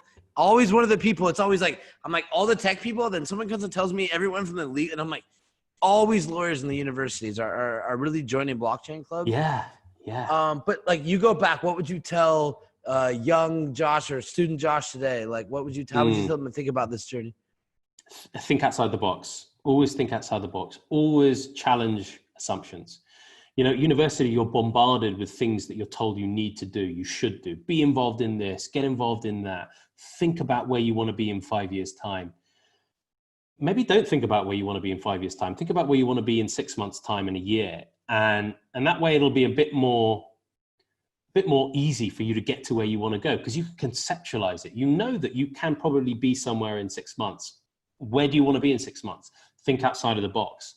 No one in especially the blockchain space is outside of your reach. People are on Twitter, people are on LinkedIn. Connect with people. Don't be afraid to hustle. Like, send messages to people and go, look, I just want to learn. Can I shadow you for a day? Can I have a phone call or a coffee with you? Of course, when this quarantine thing is over. Always think outside of the box and always challenge assumptions. Universities are fantastic at doing many things, but they're not always great in helping you open your mind and think outside of the box as to other things you can do. If you're a law student, you don't have to be a lawyer. If you're an economics student, you don't have to be a banker. If you're an engineer, you can be anything you want. Don't let people tell you what you can and can't do. Go out there and find out what really makes you tick. And sometimes it comes with taking a risk. And don't be afraid to do that. Listen up, kids. Be like Josh Goodbody. I think Josh Goodbody is pretty smart. He's gonna play humble. Always, he likes CZ because he's humble. I like Josh because he's humble. This is the virtuous cycle.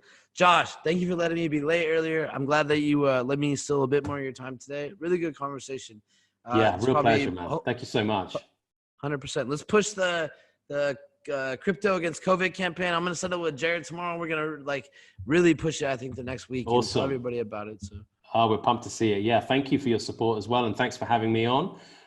Look forward to all the ones in the future. It's been a real pleasure. Awesome. For everybody watching, we're going 72 hours. This is another really interesting conversation, and hope you guys are loving it. This is my last one for this segment. I'm going to hop off.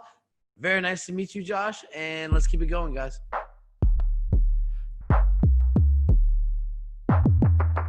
Stay tuned to learn more about the state of blockchain education at major universities all around the world. Reimagine 2020.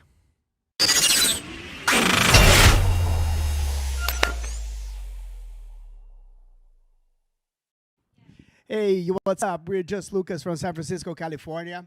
We're hosting a special DJ set for Reimagine 2020. We have our first guest, Paul Hemming, and later on, you guys are gonna have Nikki and Mel from Lux Entertainment. Enjoy the show.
Smoking this, drinking that, getting it hoes.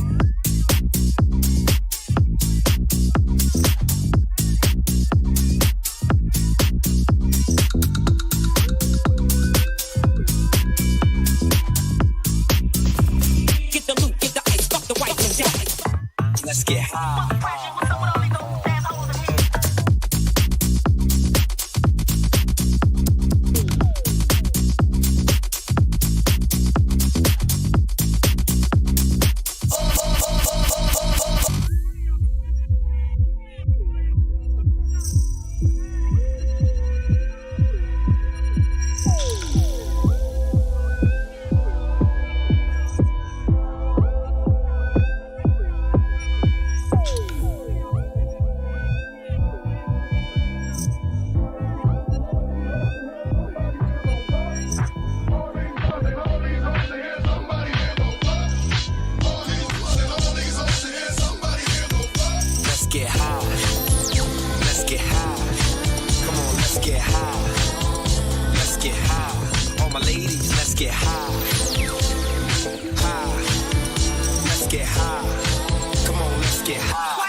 Smoking this, drinking that, getting it hoes.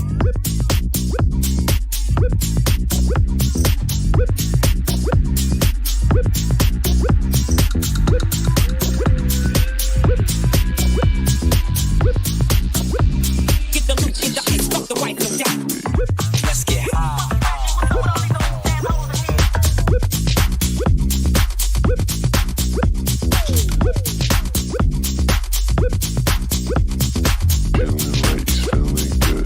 Let's make